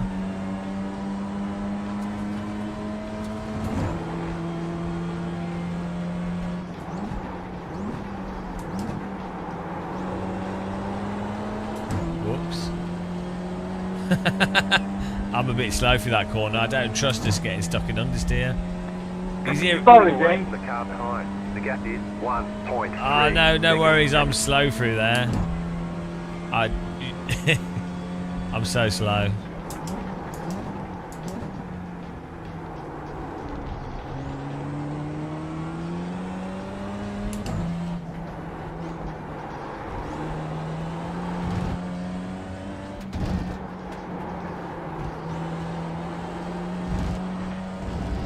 Just can't close in on these guys.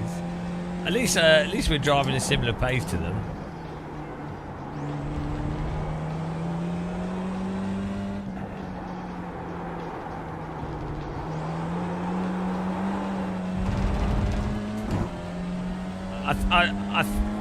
It's very spacious, Thomas.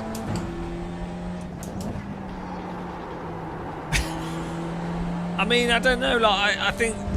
I mean, the dash is a bit obnoxious, isn't it? I think if I was buying this as a road car, I don't like these LCD dashes. 43.262. But it's clear. But then this shape, like, it looks. Oh, to be fair, it looks a little bit like a Star Trek shuttle pod screen, so I quite like that, like a TNG shuttle pod. So I quite like that actually. But like. The dash just looks shit. It just looks like a tablet stuck on the front. It's so shit. If I'm buying a car like this, I want real dashes. I want it to feel tangible, and I want like knobs and buttons. Yeah, it's all at angles. It looks like something from a Romulan spaceship. There is an aspect of me that finds that appealing from a sort of science fiction perspective. But yeah, whoever designed this was an absolute moron. There goes my BMW sponsorship. But honestly, what were they thinking? It's like the grills on the front of the car just looks terrible. Like, these companies need to employ me as like a reality check. They just bring me in, they can wheel me in on like a chair or something. They put a blanket over my head, and they wheel me in, and then they unveil me with the designers or whatever, and I just go, yeah, that's pretty good. No, that's complete shit. And then they put the blanket back on my head and wheel me out, and then they go, well, look. 43.52. The miserable git's spoken.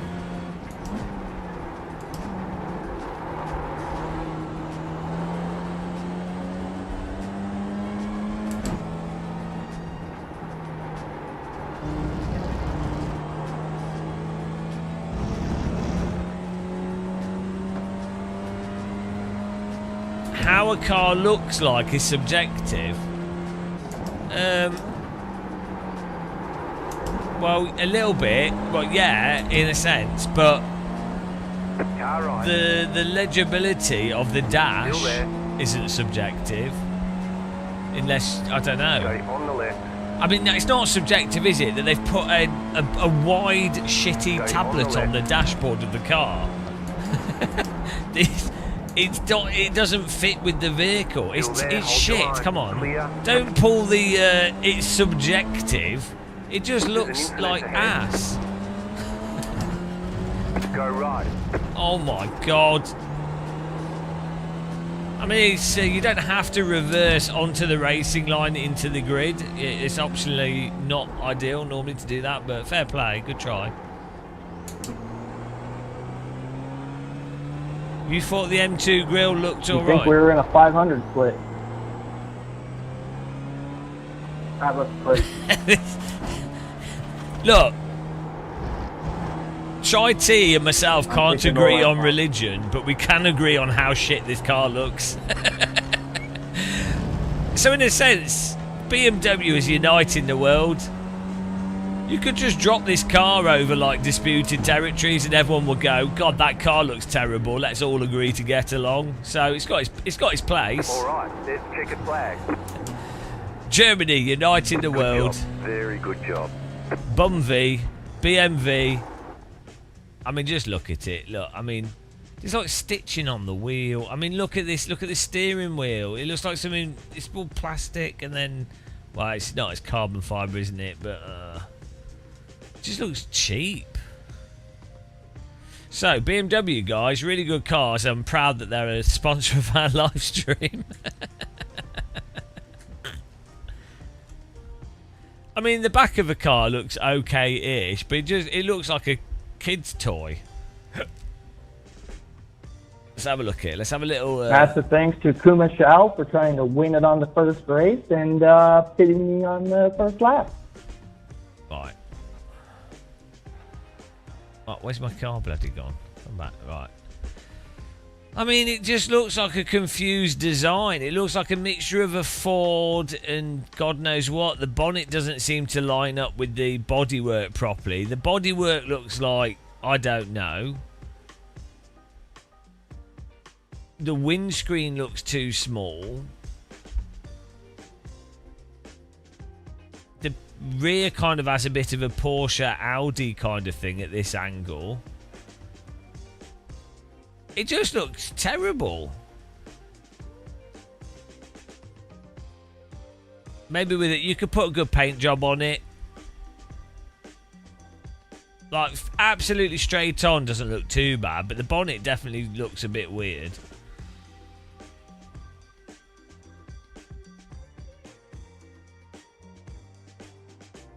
Compare this, right? Compare this car to a Shelby Cobra. Like, again, like anybody that's going to defend the design of this car and go, oh, well, Game of Muscle, you don't know about cars. I do. Yeah, I don't. I really don't. Look at these wing mirrors. They look like they've melted off. Who thought that was, oh, yeah, look, this little accent here is really nice. It's like, no, it's not. It's absolute shit. What does this connect to? Like, visually. Well, also, look at this line for the edge of the windscreen. It's terrible. It's just...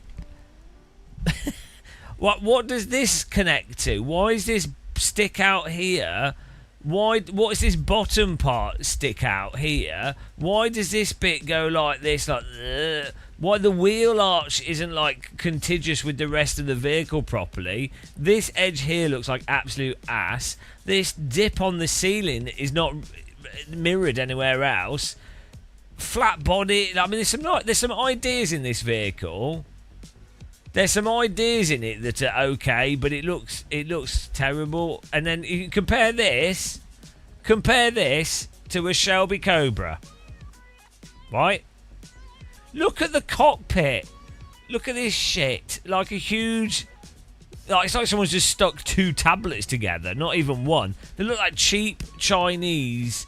Not that Chinese stuff's bad, but like cheap Chinese weirdo screen stuff. Like this should be, if this is going to be one screen here, it should be a contiguous screen. It shouldn't have like this. It's like someone's got beveled monitors, but then they don't. The middle doesn't line up. At least you've got some physical buttons down here. But what a mess. And then you look at this, and you look at a Shelby Cobra. You know?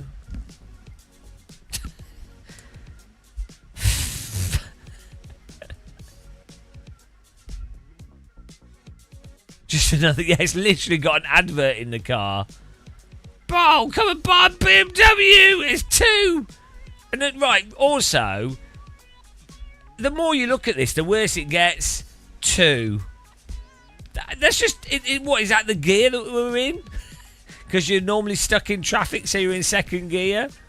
Why would you want a 2 and the car there? It's so stupid. It's so dumb. It's so bad. It's so corporate. It's what, like a business, they'll be like, oh, well, this designer did this one, and we're proud of the heritage of the BMW M2, and it's the brand identity. I said, oh, my God, just please, just shoot me, please.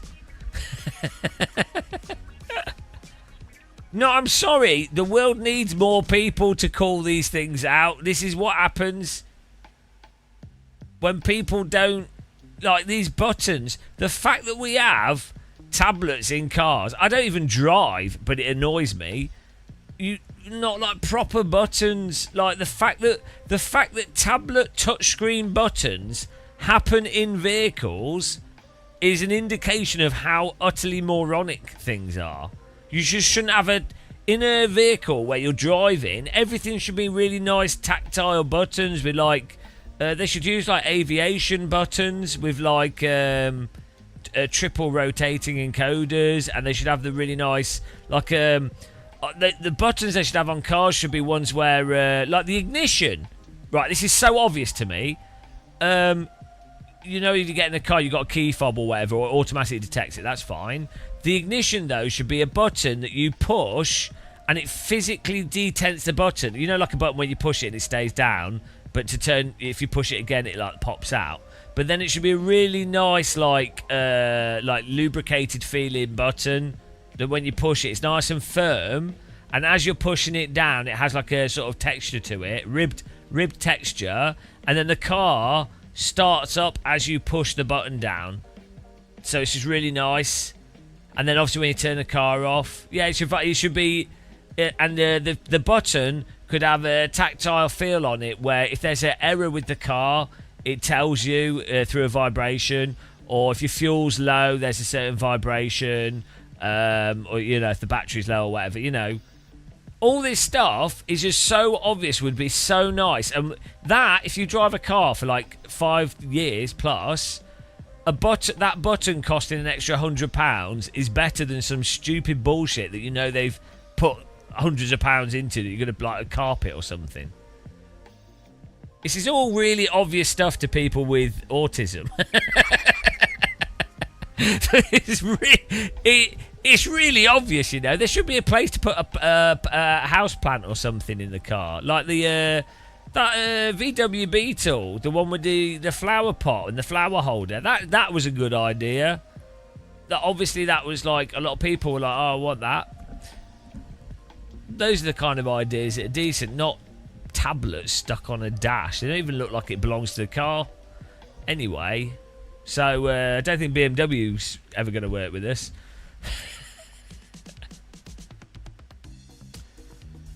The things that you put in a touchscreen menu on a car, if you're going to have a big screen, would be the passenger's entertainment system for the rear passengers or the side passenger.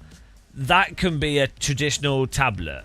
But anything that the driver is using that's specifically for vehicle functions and things that you would change whilst driving, aircon, like all this speed control, all these things, all radio controls, all those things should all need to be physical buttons that feel really nice. And then obviously really good button layout on the steering wheel as well. So ideally you shouldn't have to take your hands off the wheel.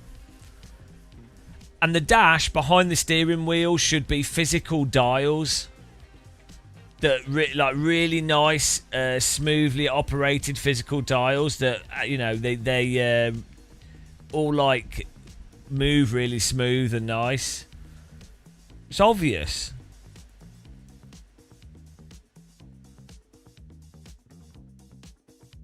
Yeah, the only place you should have a tablet in a car is for the passengers. I can understand having a really good angled like sat nav type display, but you'd probably be better off having some sort of mild projecting system, or something that's just really clear that the driver doesn't have to stare at or be distracted by. But yeah, passengers can have tablets for watching films and stuff. That's fine, because they're not trying to. You can be slow; it doesn't matter. Well, that's the other thing, isn't it? Actually, most people would rather use their phone. Some cars do have quite good sat nav stuff, and actually having a dedicated well, the problem is car systems are often shit, aren't they? And they're slow and laggy and don't work properly. But let's assume you actually put money into the development of the car system. You'd make sure that the car system is absolutely super snappy, and that the sat nav automatically does stuff like work. Like the VW and stuff have this. Well, I think most cars have it now. Where they know what your last journey was, and then they help. They automatically would do that, give those options and things, but it's still they're still a bit of a mess. So if it's done really well, it's actually better as a separate device, so your phone's totally free, or you're not needing to fiddle. You get in the car, you sit down, and you push a really nice button, and it goes, "Oh, welcome back, gamer muscle. Welcome back to your car. Loading techno at the volume that I normally have it at," and then yeah.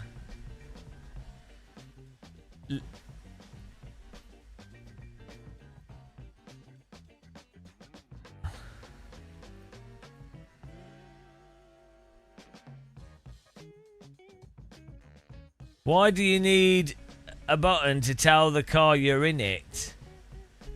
What?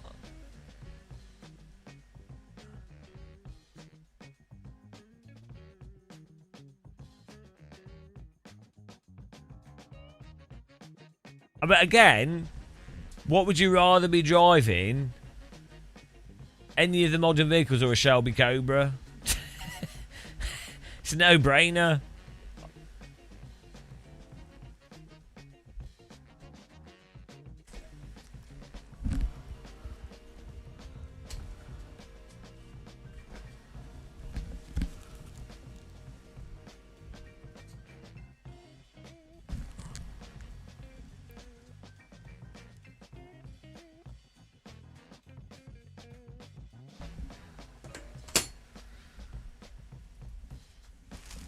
The point of the button isn't. So the point of the button in the car is it just feels nice to turn something on using a button.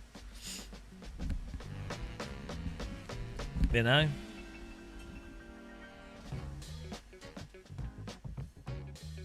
And also turning it off. Like, you might be sat in the car and actually want it all turned off. So having a specific button, you're sat there and you're like, oh, I want everything off.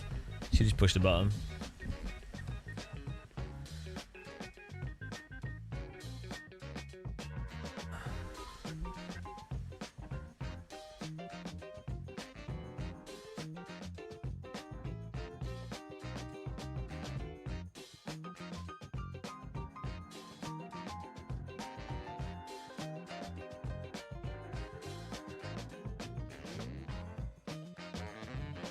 Well, last time I was in a Tesla, the screen was bugging out, and all the like interior of the car looked really tacky.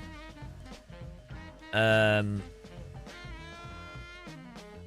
seemed to have quite good visibility out the front window, but that's about it. Everything else was just like a bit, didn't make any sense.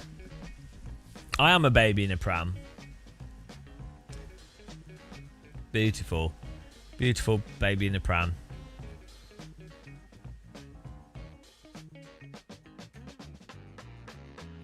Who's taking a stand? Who's taking a stand out of iRacing? Who said they're taking a stand? I'm allowed to say that Laguna Seca being made pay when it was part of the subscription is anti-consumer, and still take advantage of my subscription that I've got so I could review the update. You can say something's a bit shitty while still using it. It doesn't, just because you point out issues doesn't mean that you have to like do a boycott.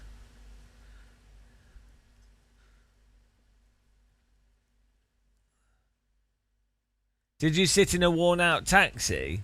No, it was a brand new Tesla. It just comes across as like low quality. The interior, like, just not nicely. Like, if you compare it to like the cars that I normally go in, like McLarens. Funnily enough, actually, we do. I don't own any nice cars, but I know people that do. So I weirdly get to experience very nice cars that I have no interest in.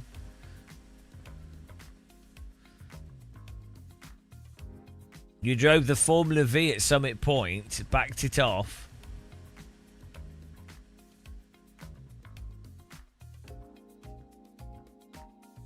Tesla interior is super simple. Tesla interior, it's not, the minimalism is great. The quality of the finishing isn't. What you want is minimalism with really high quality finishing.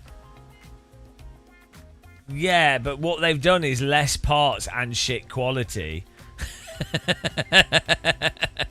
So they like.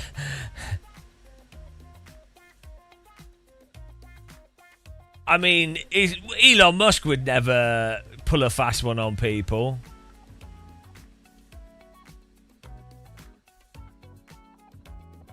That's a company that you can trust. That's everything that guy does. I you know, people that do salutes at business events, they're the type of people you can trust, right? People that put their business on the stock market for incredibly inflated prices. That all makes sense to me, yeah.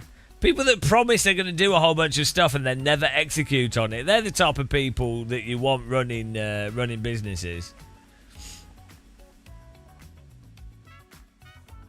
Tell me, I don't own a car. You're arguing with the wrong person here. I don't own a car. I hate road cars. I don't like the car industry. I like bicycles and walking. I have zero interest in road cars. I like race cars. I don't even have a driver's license. I don't drive. So I just have no interest in road cars. Yeah, I agree with you. They're pretty much terrible. Car industry is pretty awful. It's a late stage capitalism industry. All the companies have been monopolised into small companies, into a small selection of companies. I'm sure there'll be aspects of them that are good. There's good departments in the companies, but there'll also just be a lot of terrible stuff. Bicycles are where it's at.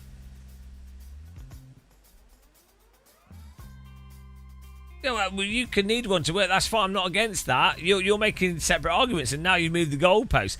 Apex Bandits, Bandit Raid.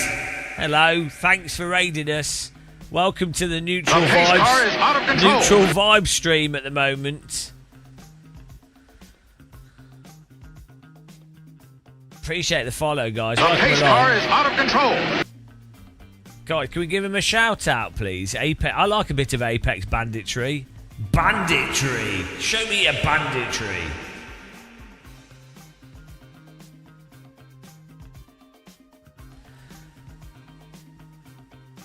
Yeah, like I think when road cars could impale your face on the steering wheel, that's when they were exciting. When they had picnic campers at the back, and when a 20-mile-an-hour crash would result in everyone being folded into a cube, that's when there was real excitement. Now you can drive a car into a wall at 40, 50 miles an hour and walk away from it. It's just boring.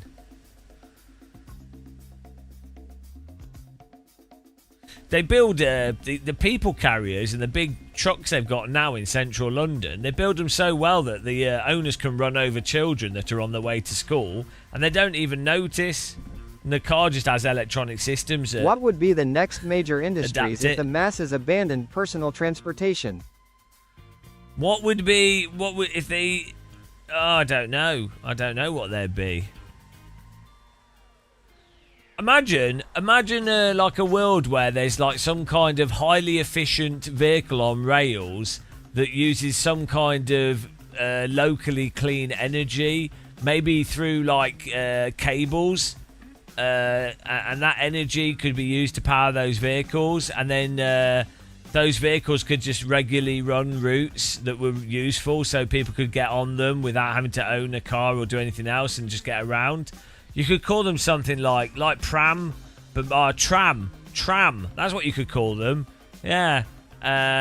Imagine if another industry came along with a less efficient, rather annoying to maintain, highly expensive vehicle that requires additional insurance and a whole bunch of things. It's actually a complete pain in the ass.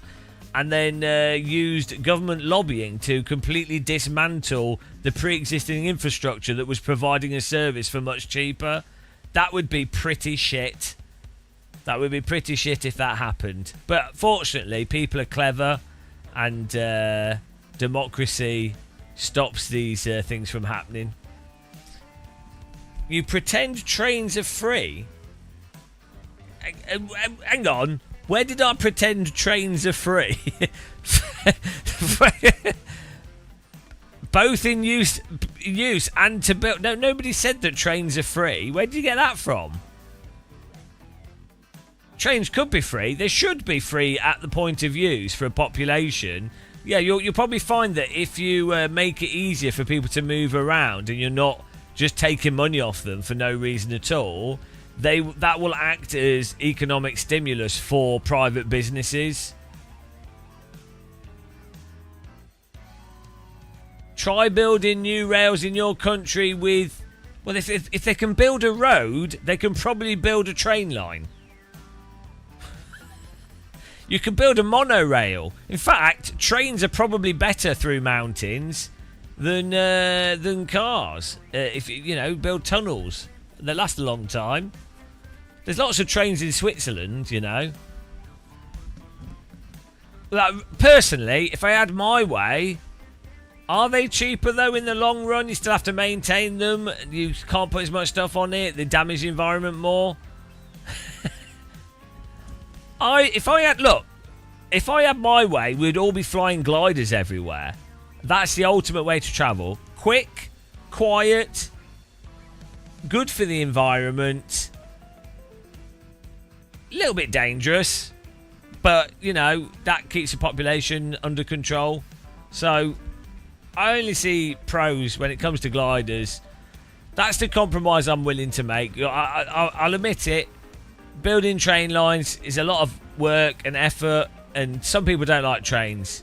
I do personally. I quite like. I think they're pretty cool. The big things on rails, especially monorails. Even though monorails are not very good, maglev trains, though, floating trains, that's well cool. That's almost basically a maglev train is actually a glider. White, often. You look at the Japanese bullet trains; they're like white plasticky things floating. But yeah, no, I'll compromise. We'll compromise, and we can go for gliders. No, but you can all have your own glider, and you can fit them in a trailer. So.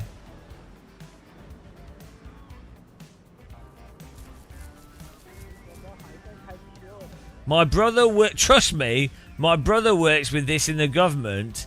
The government wants trains, but it's so expensive compared to roads, and with electric cars getting you there pretty green. Right. Well, I mean, I don't know which government you like. I don't know what country you're in.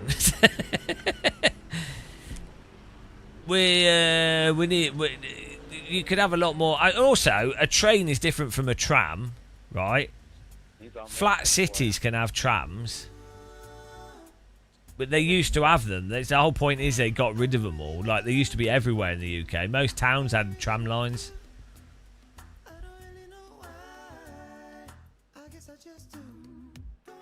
How would you move the glider trailer with no...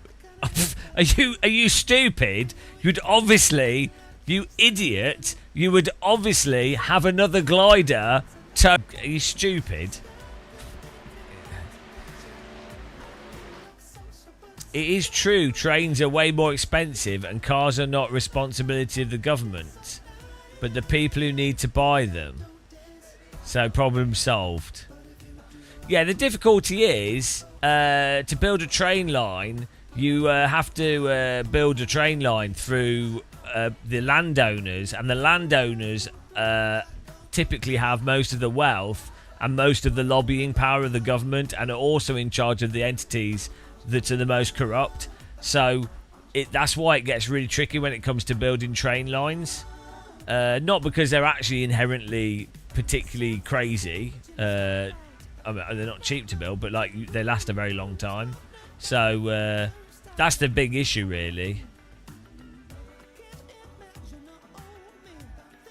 Maybe we can make trains pulled by gliders so we can combine both into one, which is amazing. Well, the train could pull the glider. I think you've got it back, a bit back to front there. For the situations where you could have hooks off the side of the trains, and you sit in your glider and you put your hook somewhere, and as the train goes past, it latches onto the hook. That's your tow launch. So yeah, and then that's a good idea.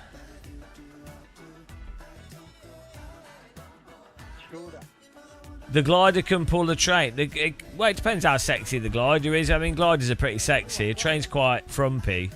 So if you were a train and you saw a glider, you'd probably be like, oh, bit of a hottie. My point is, here in Norway, trains are really stupid outside the flat country of Oslo area, and the trains are destroying the roads of Oslo. Or the trams are destroying the roads of Oslo. Even the concrete ones, too heavy, too expensive. Well, hang on. We can see about this. Let's see what ChatGPT says. I mean, in Oslo, why do you need trains? You can just get dog sleds. I don't see what the problem is. To be honest, you don't even need cars. So really, it's a non-issue. Just get a sledge and some dogs.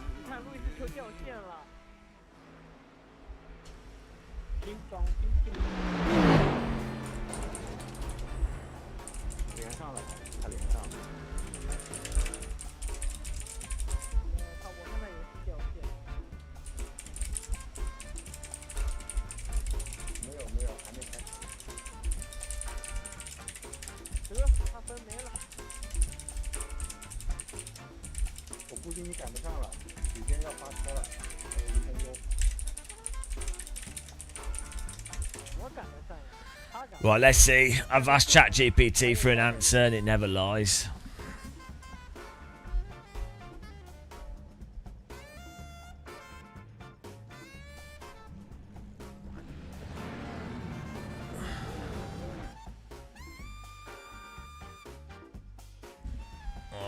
Hang on, we've got to go here. This is fixed up, isn't it? Oh my goodness. 1 lap to green. Line up on the left side. Pit road is closed right now. The estimated strength of field is... everything ChatGPT says is true, yeah. Don't question it. Big AI. Get a good finish. ChatGPT. Yes, I agree. Trains are less sexy. See? It will. If I ask it, what is more sexy, a train or a glider? Let's see what it says. That depends on entirely by what kind of sexy you mean. Surely it's obvious. By engineering elegance, a glider wins. Pure aerodynamic efficiency, no engine noise. That's well sexy. Uses invisible currents of air, and again, really sexy. I'll be honest though, I met a girl once and she used invisible currents of air, and I personally didn't find it very sexy. Has graceful, almost bird-like quality. Trains, hundreds of thousands of tons moving smoothly. I mean, it depends what you're into. Some people do like hundreds of thousands of tons moving smoothly. It's quite impressive. Massive engines on electric locomotion. The romance of long distance travel, yeah. Impressive infrastructure. I mean, hundreds of tons moving smoothly is pretty sexy, I have to say. So,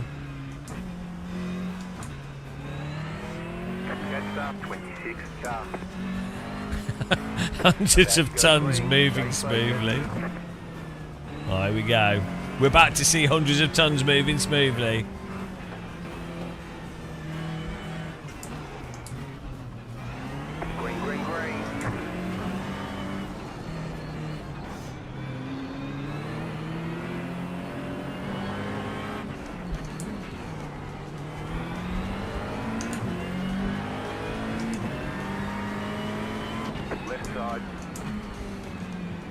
Still there. Hundreds of tons.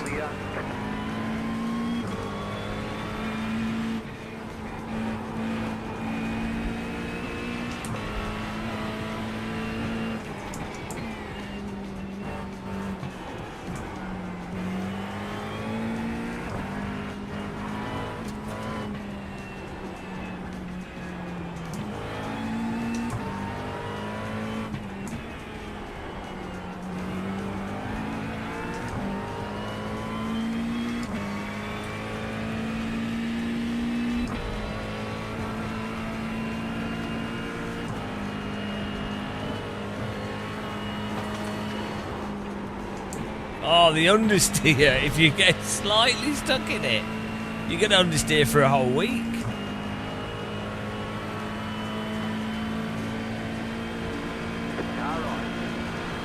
Good luck going around the outside of that. There's an incident ahead. Keep to the left. Keep to the left. Go right. Stay on the left. Okay. Fair play to him. He got round us. Good overtake. There's an incident ahead. Slow car ahead. Left side. You're on the right. Rewind. Left side. 2 right. Still there. How does he hit me? How does that guy hit me and not the other people? how does that guy hit me? We got damage on the front end. Nah, the car's fine. Of all the people, no, it wasn't me. The actual accident was from the other guy driving into me after we got past him. Car's fine. Oh no, we got front damage. That's how ridiculous iRacing is. We managed to ludicrously avoid everything, but you can't avoid the car driving into your ass.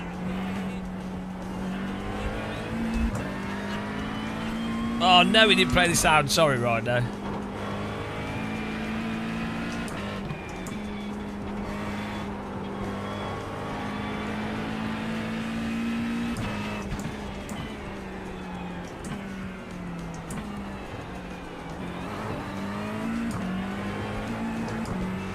Oh, maybe we are. Maybe we survived it. Maybe the car's fine. We'll see.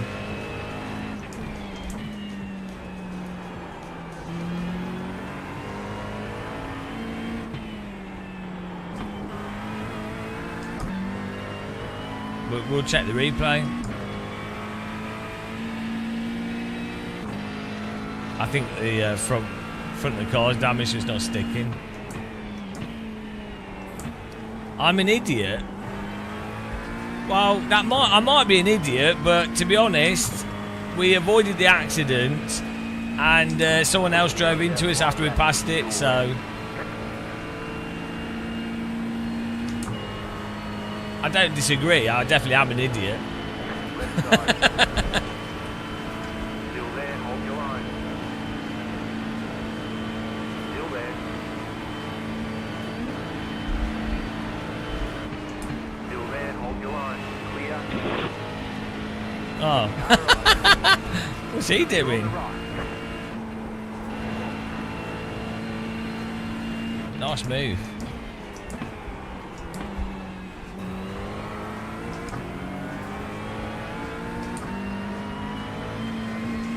We're still going.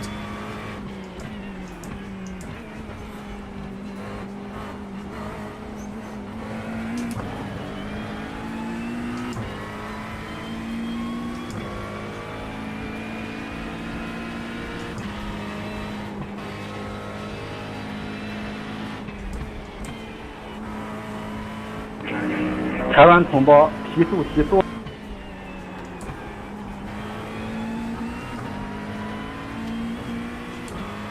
我好饿啊！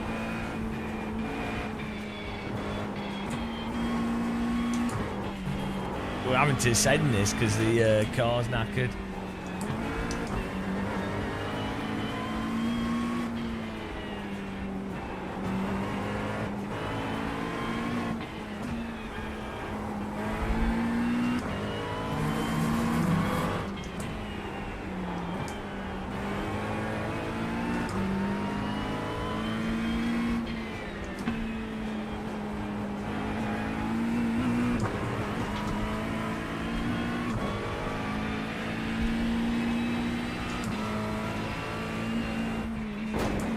Jesus, in front of the cars, the plane.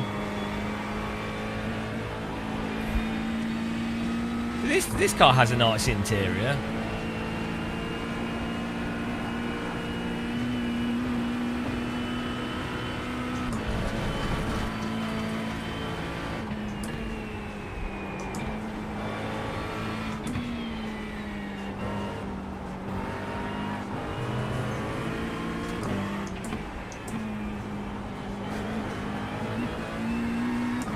This is the McLaren, yeah.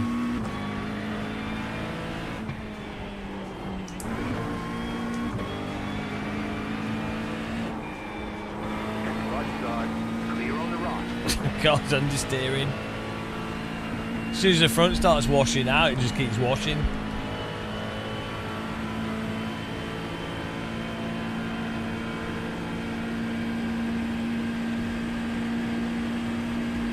You've got 2 laps to go. Car right. You're in the middle, 3 wide. Still there. Clear on the right, 2 wide. Keep to the right. I don't know why he's... Clear on the left. I don't know what he was doing. Got wheel damage. Clear on the left. I mean, I don't know why he just took himself out on us. Like, why is he overtaking off the track?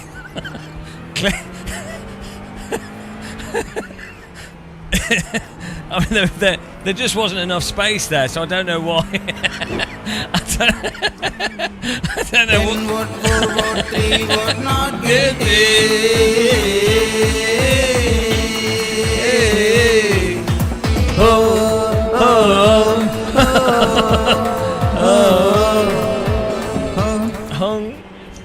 I mean,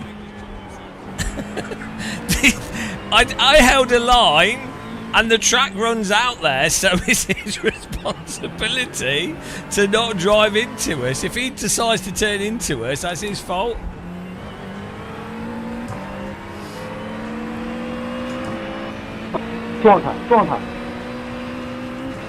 He's flashing his lights, this guy.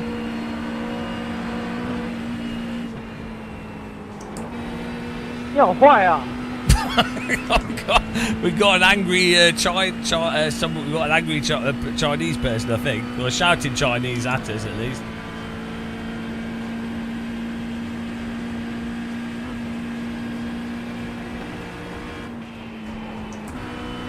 Car on your left. My car's a little bit understeery. Clear on the left. Ready for more. We're not surviving this. Our car's really slow because I have to brake to get the nose in through the corners.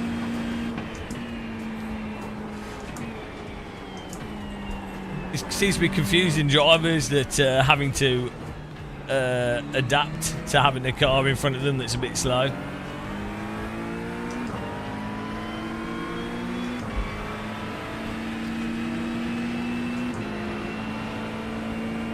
This guy's literally going through my vehicle. Right side. Clear on the right. Oh, he's definitely going to drive into us. Yeah, I don't mind though, it'd be pretty funny. Car right.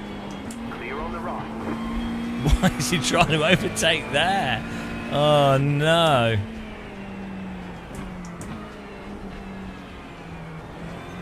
Car on your left. Still there. Clear. He's still driving into us. We've got like 3 contacts.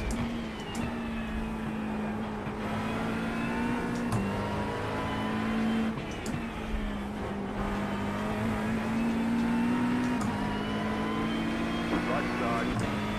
There's another one. Stay on the left. 车又掉线了。 Clear on the right. 不是，刚才不知道说什么，然后直播又被他封了。 Why didn't he just... Oh, he's lost it. He's driven off the road. Why didn't he just wait for this uphill section to overtake us? iRacing is well good. 刚刚应该又是说到 iRacing 买地图的那个。哎，那第4名死吗？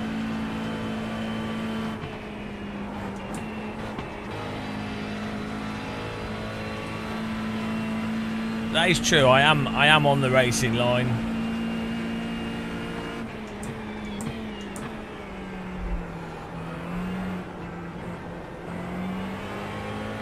I just want to see the replay of that other BMW driving into me.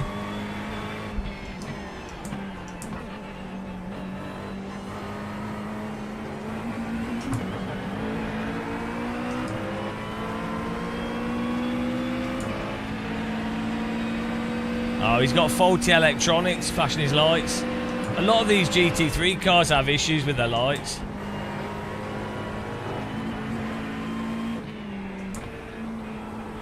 I think it's just how bumpy the track is. Causes a lot of problems.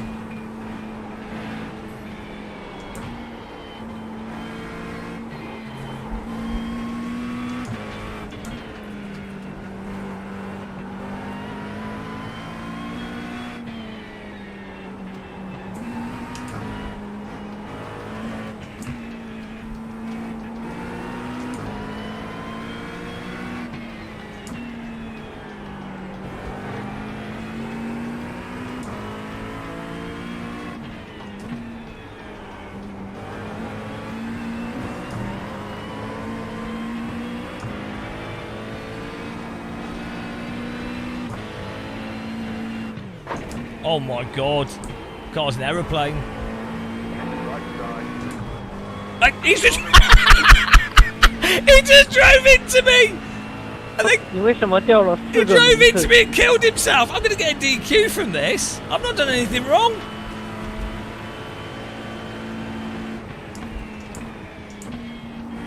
What are they doing?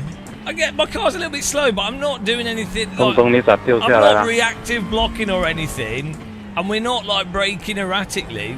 We're a little bit slow because we've got a bit of damage. But but I'm not like I'm driving as fast as I can with this car, and I'm holding the 台湾这 most 哥们儿 obvious 输入了，把我眼泪了。 line, the most obvious line to hold. It's like there's zero racecraft in iRacing because people just keep ramming into you. 他自己没事儿，我车坏了。 No, we're going to get a DQ though because the way the safety rating system works. Car right. Stay on the left. Still there, hold your line. 听到最快全播报了吗？我帅不帅？ See, it's not that hard. Right. That was a good overtake by him. Just had to wait for the straight and then get in front of us. Nicely done. 哥的纽北猛不猛？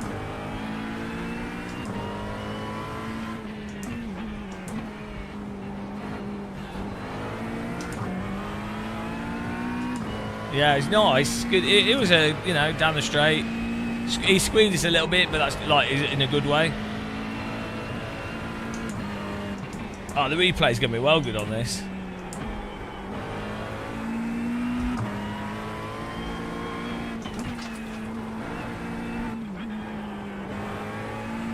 Oh, it's close. Close one.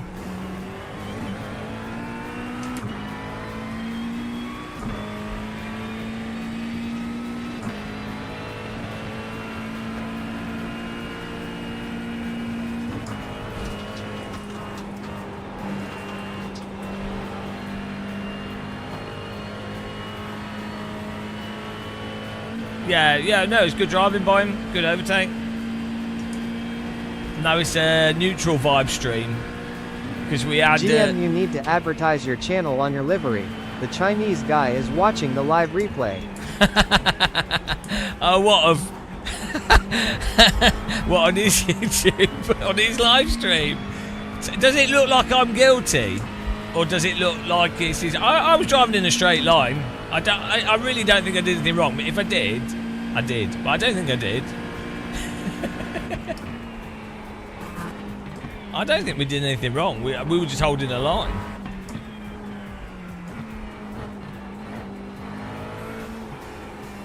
We'll see.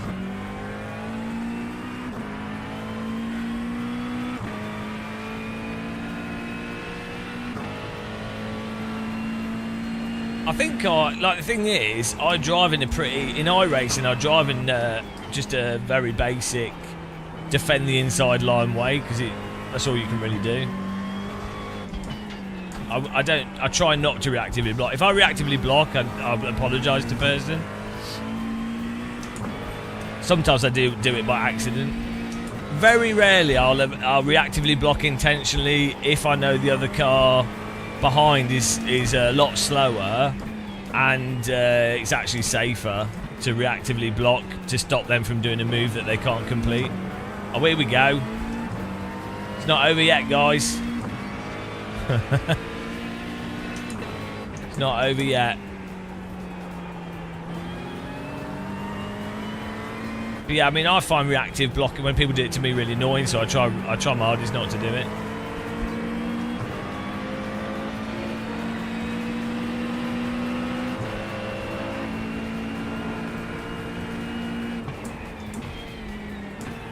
Thing is, on Nordschleife, it's such a narrow track. It's just not really, normally the car in front's just driving the racing line.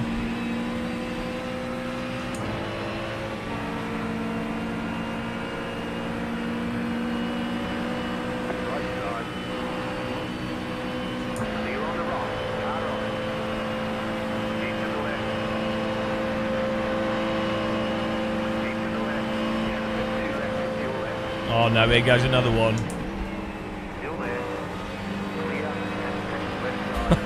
Both got through it. Good driving by him.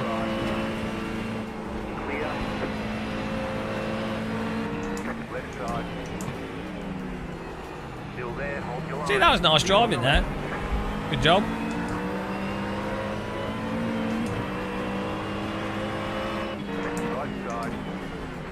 Why is he driving off the carousel?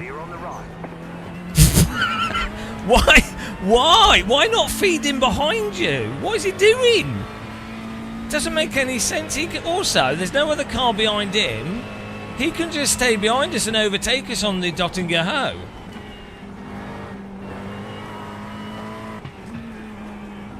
That was some pretty good... Well, maybe he just wanted to use the outside of the carousel. He's worried about the bottom of his car.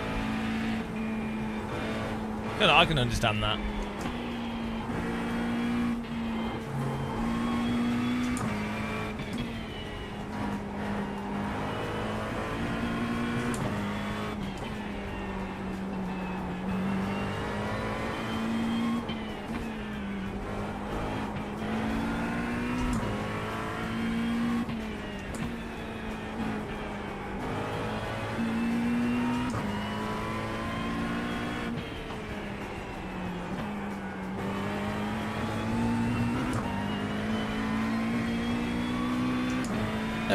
Should you get iRacing? It depends what you want. It can be really entertaining. It can be good fun. But you have to be aware that it costs like £250, £300 a year. And the physics are a bit weird and the netcode's a bit weird. But you can have quite fun races and a lot of funny stuff happens in it. And you've got oval. And then if you're fast, any time of the day you can probably find a top split in something where you'll be able to find other drivers to hot lap with.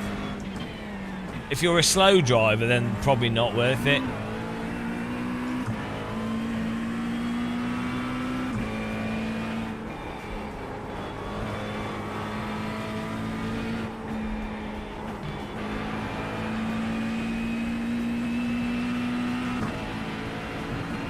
Right, he should just pass this now, see? He's actually thinking. But he's drafting us too soon, so we might be able to redraft him.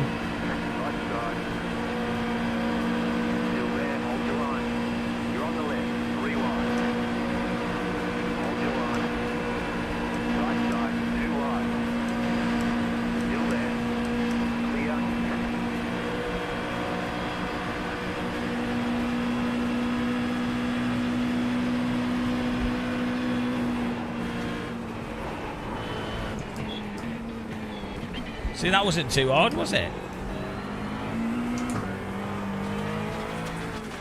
Left side, clear. You got a slow car on the left. That wasn't too hard. Ticket flag. you can just overtake. Oh, here we go, guys. Let's look at the criminal. What lap was it on? Oh, that was pretty entertaining. James West, hang on, why am I a terrible driver? Alexander Perez. Let's see. You seem to be driving into me a lot.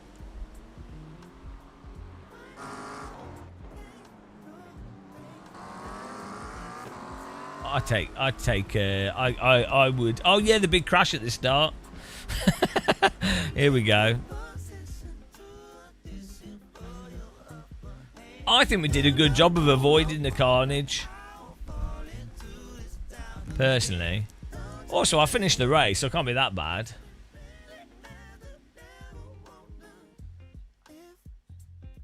Right, who's that? Oh, this is the I can't read his name, but yeah. Right, here we go. Here we go, guys. Night, Silver Cyclist. Have a good one.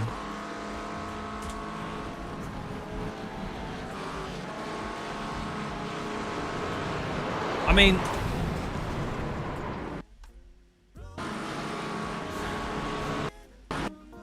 it's netcode, really. Like, the curbing has unsettled my car a tiny bit, but he's also gone really far to the right. He's hit me before I've really come across.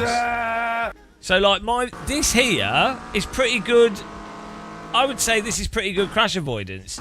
He's slowed down shitloads for no reason. I've, like, avoided it.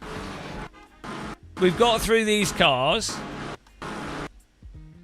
He's just driven into us. It could be netcode. That is on him.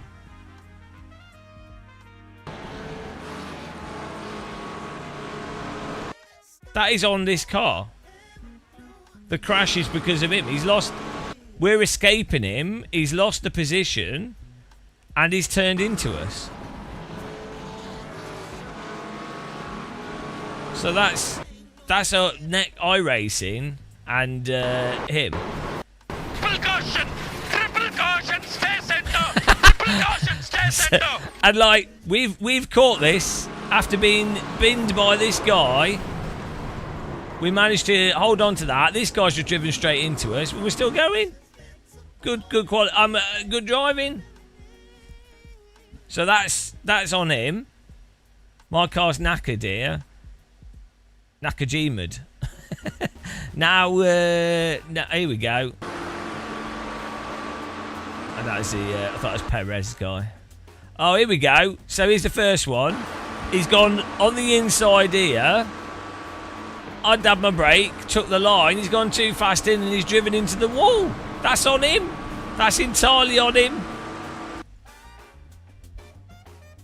Right, this guy, he just keeps sniffing my ass.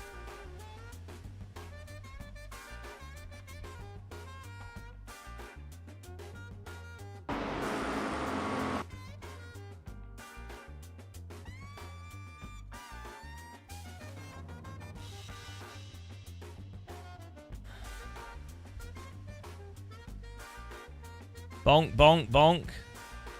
Right, here we go. Here we go.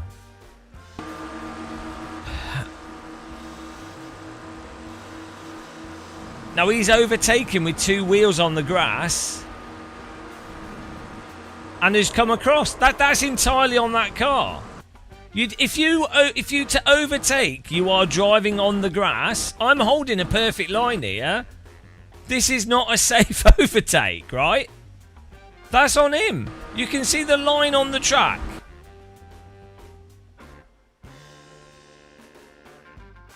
Look at my rear diffuser. I'm absolutely holding a perfect line. And he's got two wheels on the grass here. And then he's come off that started to drive into me straight away. That's a contact.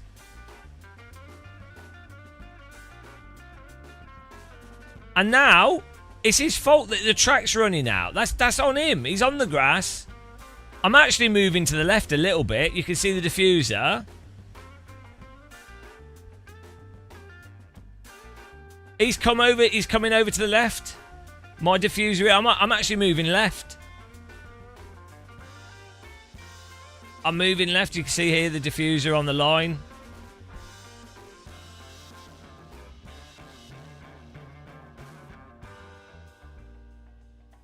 Now if I move right a little bit.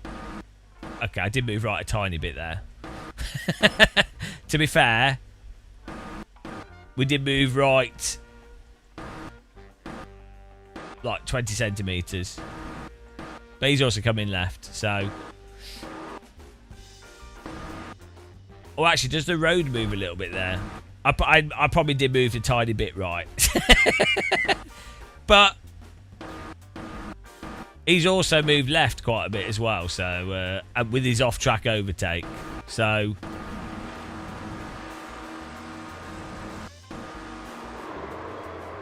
actually, look at the front of the car.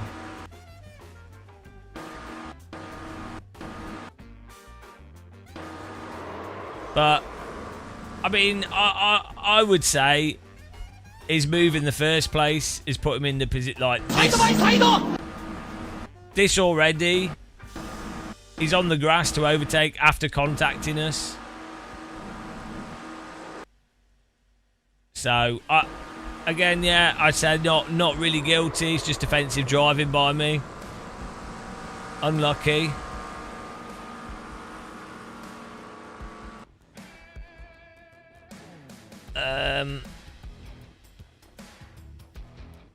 I mean, if you put your wheels on the grass to pass someone, you're risking it for a biscuit, and so it is what it is. Like I'm not too bitter about him hitting me, but if I was him, if I was doing his move and tapped the inside car, I wouldn't be. I'd be like, oh well, you know, it happens. Like, exactly a testament to tech. That's exactly what happened. Definitely not anything to do with my driving. This guy is like hammering our ass. Oh, here we go, and here's another one.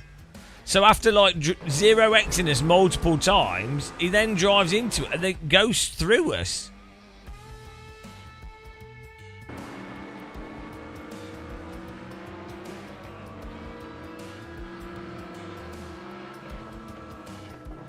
My car launched in the air there.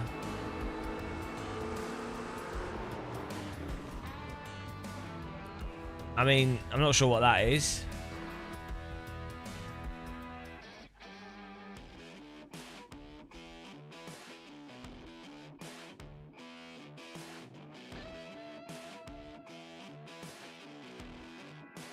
Why was this guy? This guy was hating on us.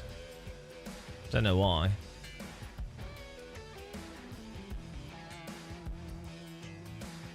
Oh, is it a real job? We did 19 hours yesterday.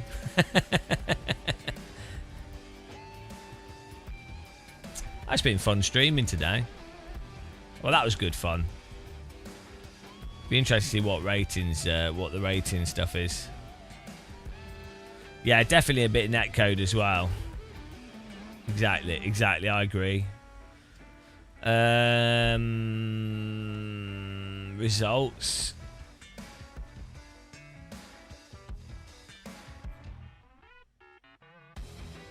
Oh no, we lost safety rating and I rating. Terrible. What a disaster.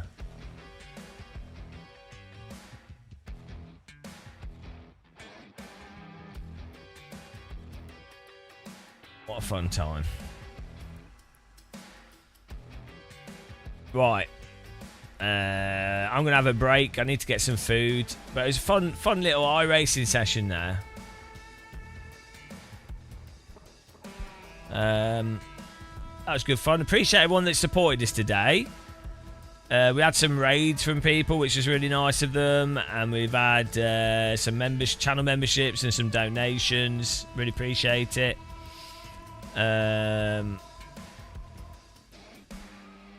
It was enjoyable. Fun. It was pretty funny. We had a little bit of salt, but not really much. But it's been pretty nice down the mine. I had good fun, actually, on iRacing. The BMW is a terrible car to look at, but, you know. It was quite fun. Just the driving. Right, I'm going to send you to my brother from another mother.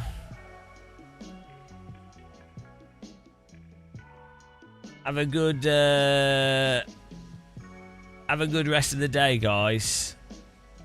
And I'll see you soon. Bye!